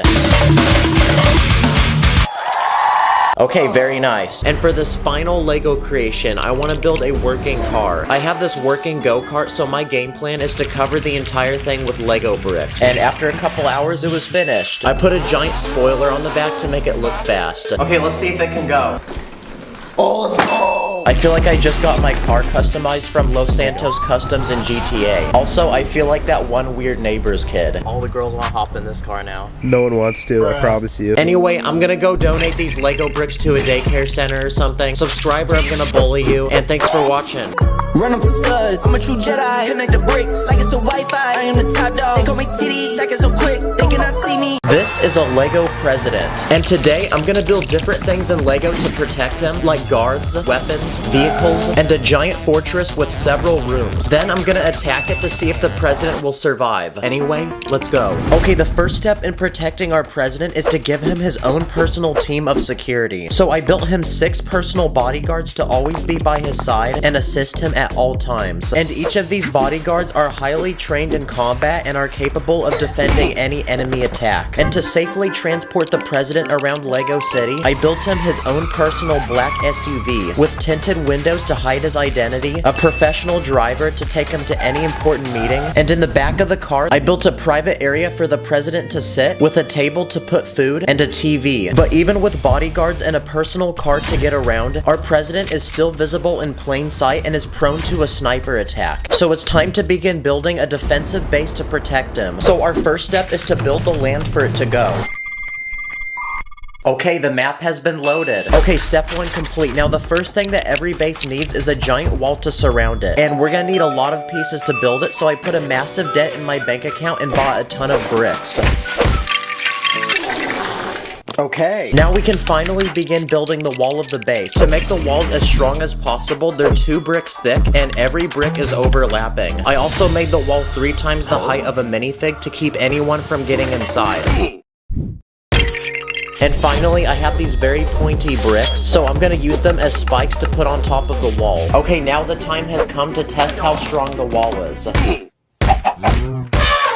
Okay, did not break. But I left a small opening up front because we're gonna use it as an entry point so our president can conveniently get in and out of the base. So the next thing I'm gonna build is a small gatehouse with an active guard to monitor who comes in and out of the base. I also built this small working gate that moves up and down, but it wouldn't be strong enough to block an attack, so as an emergency design feature, I also built a massive door that will shut by sliding into place. Okay, the perimeter of the base is complete, but inside there's absolutely nothing. So the next thing I'm gonna add is a giant mansion for the president to live inside of. Okay, the outside is finished. So far, it's looking very fancy. Now we can start building the inside. Okay, the first thing this house needs is a place for the president to sleep. So the first room I built is a large bedroom and this wardrobe to keep all the clothes he needs when he goes out to do a speech. I also built him his own private bathroom with a toilet, sink, walk-in shower, and a luxurious jacuzzi. He can also relax in his own private living room with 2 couches, a globe, lots of books to read, and some instruments he can play, like this piano. Every house also needs a dining room, so I built one with a table large enough to seat not only the president, but all of his bodyguards. And because the president is too busy ruling over Lego City, he has no time to cook. So I built a kitchen with a private chef to cook any dish he desires. Let him cook! Wait, what kind of dish is this?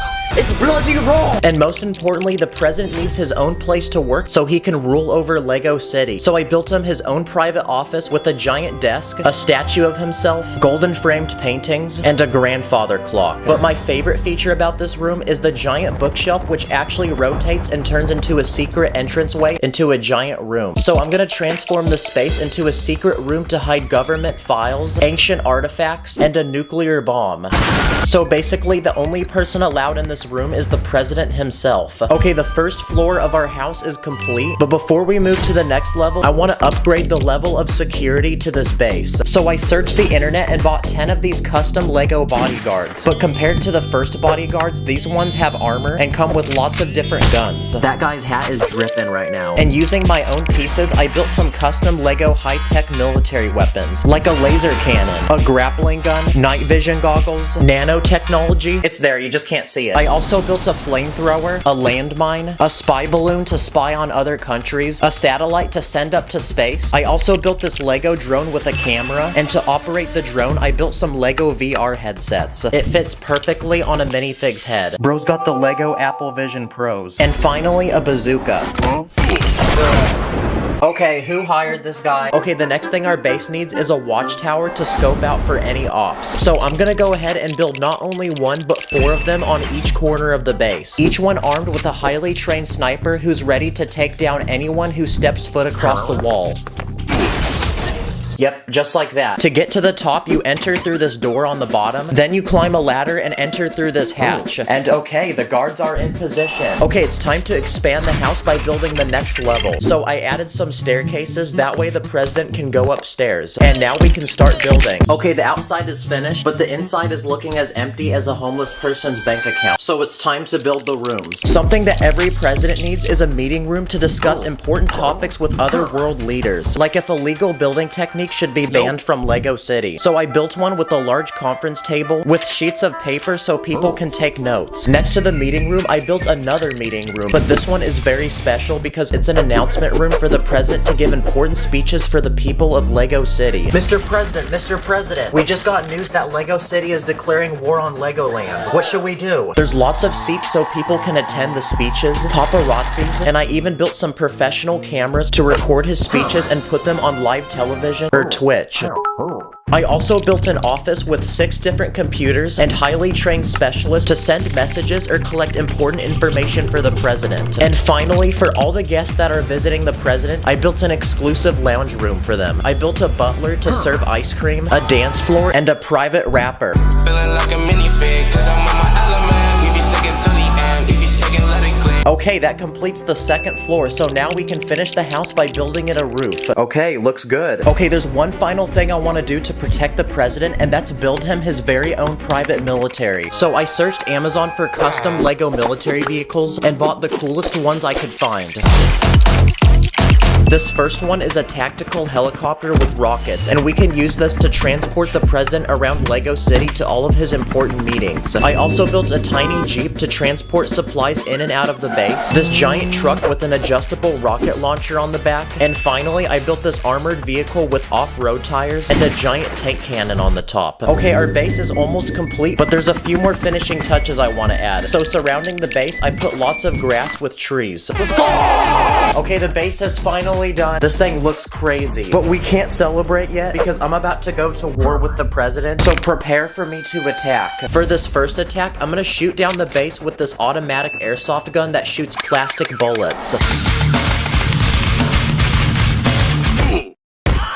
Okay, the security guard at the gate left the chat, and some of the windows are dented, but the walls actually deflected the bullets. For this next attack, I'm gonna roll a giant medicine ball that weighs 10 pounds into the base. Okay, good, we just penetrated the wall. Next, I'm gonna simulate tiny bombs being thrown at the base. So to do that, I have some tiny water balloons.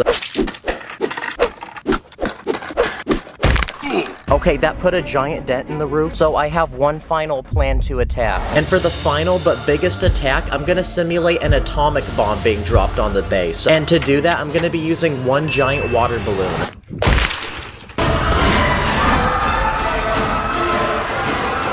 Okay, the inside of the house got flooded, but wait, where's the president? Oh my gosh! Someone call an ambulance. Okay, well, now I gotta figure out how I'm gonna clean all this up. Thanks for watching, I'll see y'all in the next one. On my minifig, put your plus against up in the air. We be cruising to the city like we just don't care. We be running up the Lego money like an ATM. I be dripping with the Lego watch, catch me with the band. In this video, I'm gonna take major and iconic periods and events in history and recreate them using Lego. We're gonna start from the very beginning of time and work our way to the future. Let the challenge begin. Now, Earth has existed for a thick minute, which means there's a lot to cover, and we have no time to waste. So let's begin as far back as I can think of, the dinosaur age.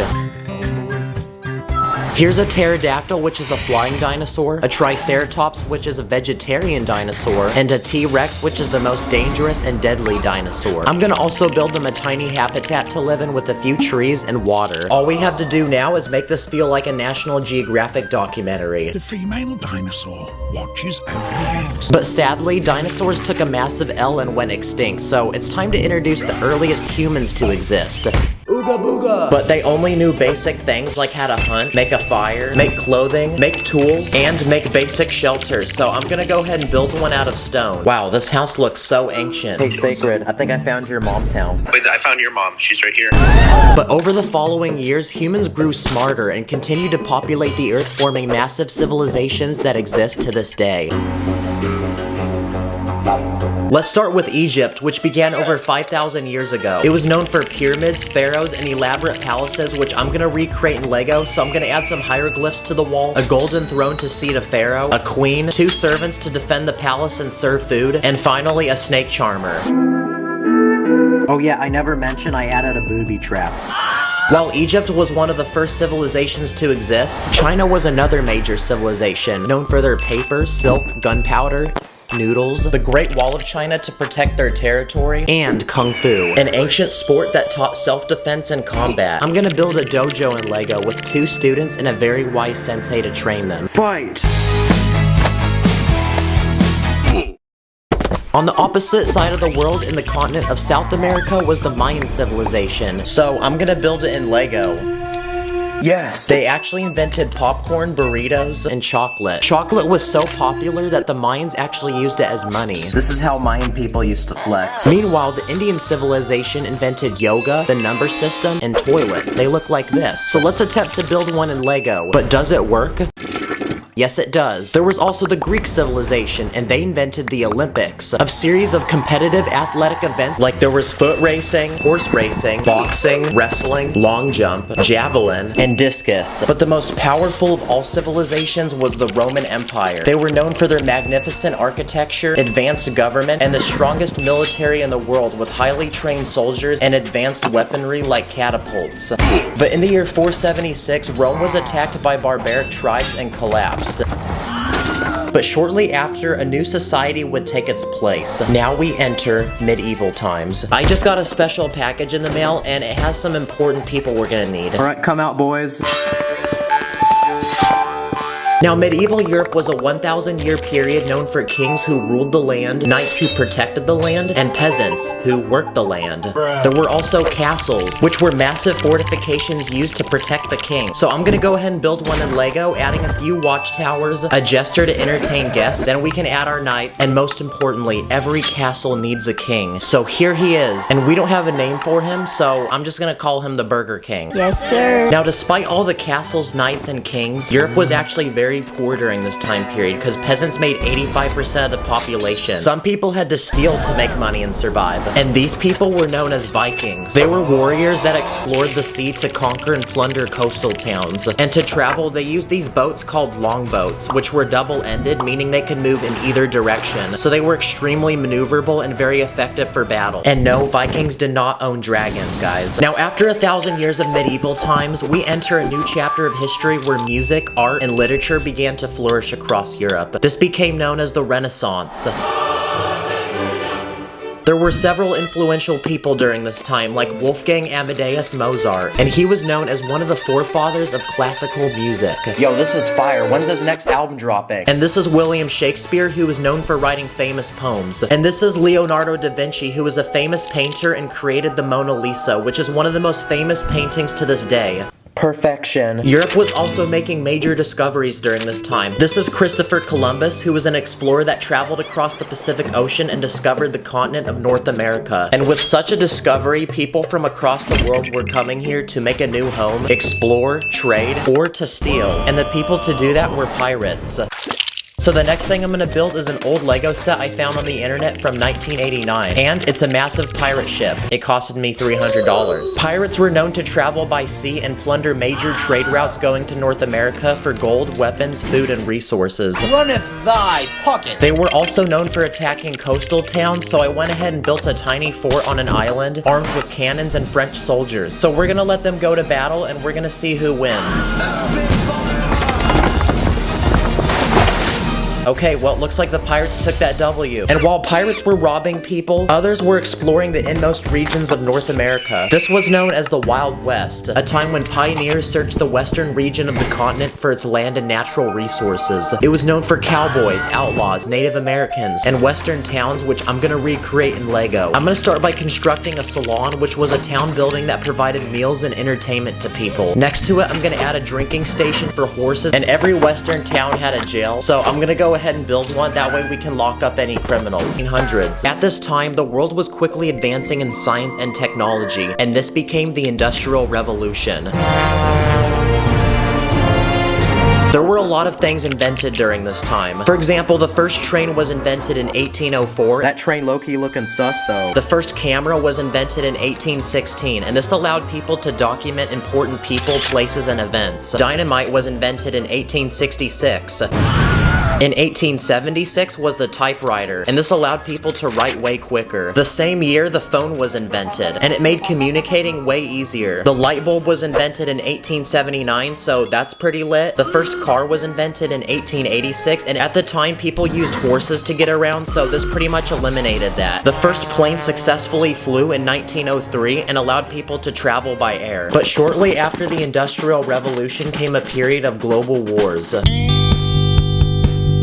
There was World War I and World War II. So I'm gonna speed build a battle in Lego with two armies fighting each other, a destroyed building that I used a lot of tiny pieces to make. I'm gonna give army number 1 an airplane, which at this time had advanced a lot in design. And I'm gonna give army number 2 a tank, which was one of the inventions made during World War I. Bruh, I literally just built that. But in 1945, the wars came to an end.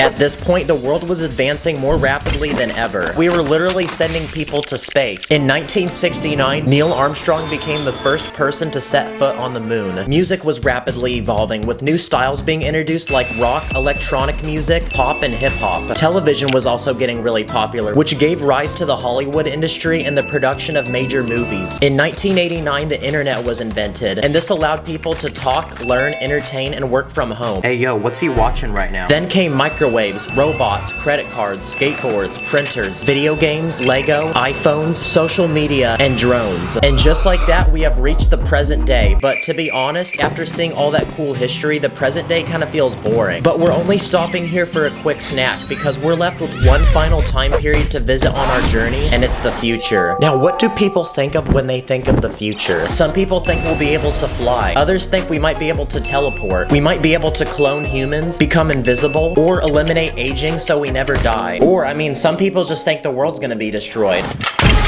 If you're watching this in 1,000 years from now, comment below if I did an accurate job. And it looks like that officially completes our journey through history. I think it's time for me to head back home. I'll catch you guys on the other side. Comment which period of time you would want to live in the most if you were a Lego minifigure. Hopefully, this video was a little educational. Thank you for watching, and Ooga Booga. We gotta go right now. We gotta go. This is a huge and peaceful Lego city full of happy minifigures. But today I'm going to destroy it with a massive apocalypse that continues getting more and more extreme to see if it will survive. Will the city be unshook or will it get cooked? Let the chaos begin. First, let's begin by introducing our city. I spent a whole month building it and it's made from thousands of pieces. It has its own school, its own hospital, its own police force, a giant shopping mall with stores. You'll also find restaurants. I even built it this prison and a literal airport to transport people in and out of the city. The city even has its own military, its own stadium for events, and I even built it this theme park full of rides. But what the people living here don't realize is I'm about to destroy it with 13 catastrophic events that will make it rest in pieces. Like literally. Get it? Cause it's Lego? It's time for the apocalypse to begin, and the first thing I'll be doing is throwing this giant meteorite at the city. And the most critical hit point in this whole city is this tall building in the very center. So that's where we're gonna strike.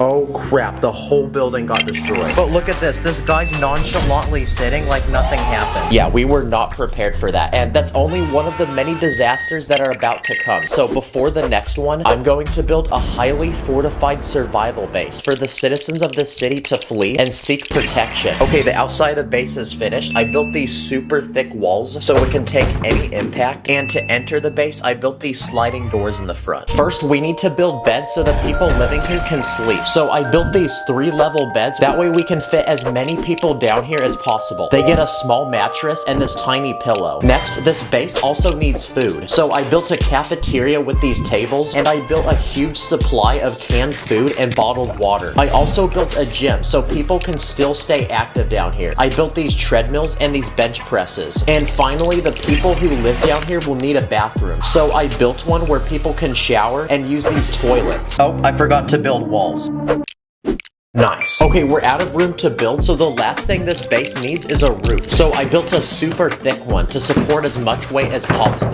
Yep, it's not breaking. Okay, our base is finished, so we're ready to add it to our city. So I'm gonna replace it with the building that got clapped. Okay, we're ready to move people in, but there's a problem and we still don't have enough room for everyone. So let's only let the most famous, rich, and important people to enter, while the rest will be sacrificed. Only 3 subscribers on YouTube. Who invited this guy? Okay, these people are sleeping, these people are eating, these people are exercising, and these people are taking a crap. And now that our base is full, we're ready for the apocalypse to continue. So next, I'll be simulating an alien invasion. So I built an army of aliens, and I built an alien ship. Underneath, I added these pointy rubber spikes, which even allow the ship to abduct people. But to test how strong our base is, I'm gonna literally fly the ship into it to see if it survives.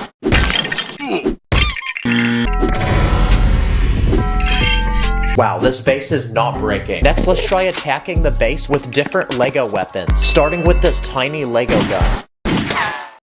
Nope. Next, let's try hitting it with 100 of these Lego shooters. I'm gonna shoot them all at once. And finally, I bought this fake, realistic-looking Lego gun off Temu, so let's test it. Yeah, the people in this base are definitely surviving the video. Okay, next, I'm gonna move this city from my room to my backyard, because these next disasters are only going to get worse and extremely messy, starting with a plague of insects. And to simulate that, I went to the store and bought a bunch of these large crickets, which I'm about to unleash on the city.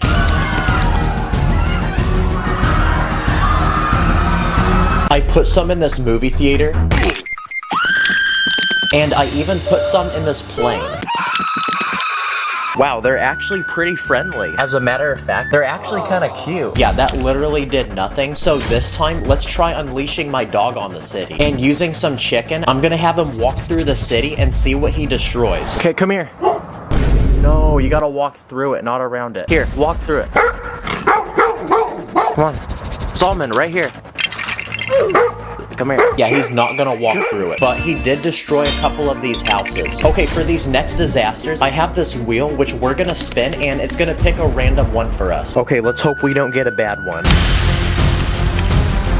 Okay, first we got fire. So to simulate that, I bought this heat gun, which is apparently supposed to make anything melt. But first, we need to find something to test this on. Yo, what's this guy doing? 6, 7, Oh, I think I found a guy. Nice, I like my Lego Drippy. Also, look at this. It literally melted the pieces around him too. Next, let's try it with this car.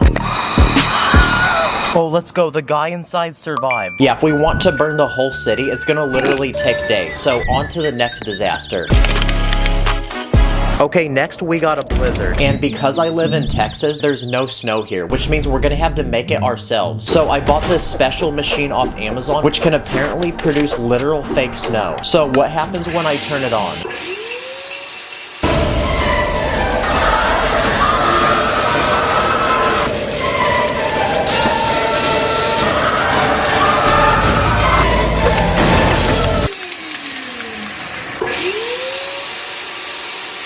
Okay, that didn't really do much. It just covered everything in snow. It's literally a winter wonderland now. Okay, let's see what we get next.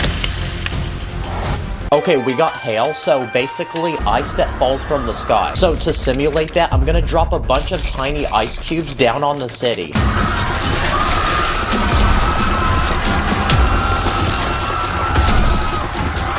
Okay, that wasn't strong enough to break anything, but that's only the Temu version of what I'm about to simulate. Because next, I crafted these giant ice balls, which are super heavy, and they're literally bigger than a golf ball. No way, the ice didn't even break. Okay, the hospital got destroyed, so the people in there that are injured, well, now they're really injured. Okay, now we simulated hail, but another thing that can fall from the sky is rain. So next, I'm gonna simulate a rainstorm using different settings on this hose, starting with the easiest setting, which is mist. Okay, time for setting number 2. This one's way more powerful.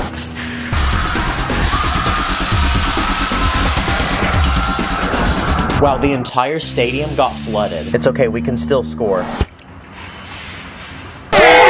And finally, the most powerful final boss mode.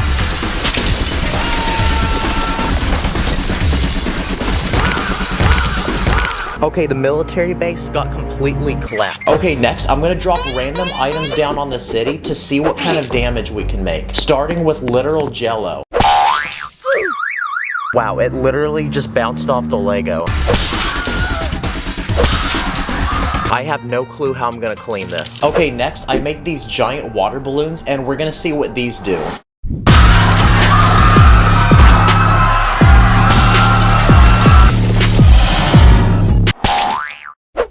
Okay, that one did not pop, but the bridge got destroyed and the car dealership literally disappeared. Okay, for this next disaster, let's ask ChatGPT what we should simulate. Yo, chat, what should I do to destroy my Lego city? I think you should simulate a volcanic eruption. So I then built a giant Lego volcano, and inside is a secret formula that should explode and destroy the city. Wow, what the heck? It didn't even touch the city. Dude, what kind of idea was that? Oh no, I'm so sorry. Please, let me give you a better idea. No, go. Okay, let's see what our next disaster is gonna be.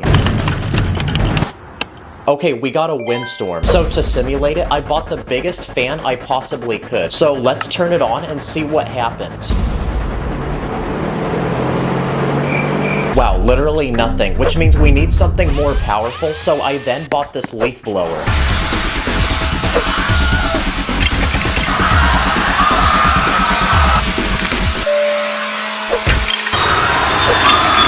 Wow, the plane actually flew like it should. Wow, at this point, basically everything in this city has been destroyed. But I have one final disaster planned, which is also the biggest. But first, before we do that, I'm gonna see if this city can survive a giant explosion.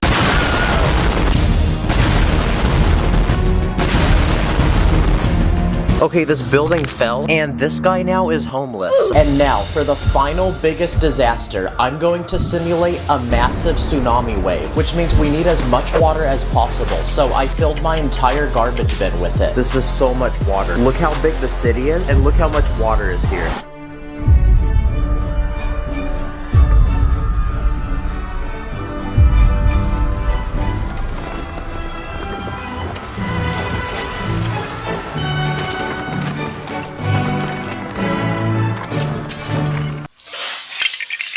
Oh my gosh, that was so powerful, it literally pushed the city into the grass. Oh, let's go, the base actually survived. Also, the Lego store is still in business. Go watch the video where I built this city. In that video, I said 150,000 likes and I destroy it. So thank you for helping us hit that goal. Comment what I should do next, subscribe, thanks for watching. I build my life, it's brick by brick, so quick like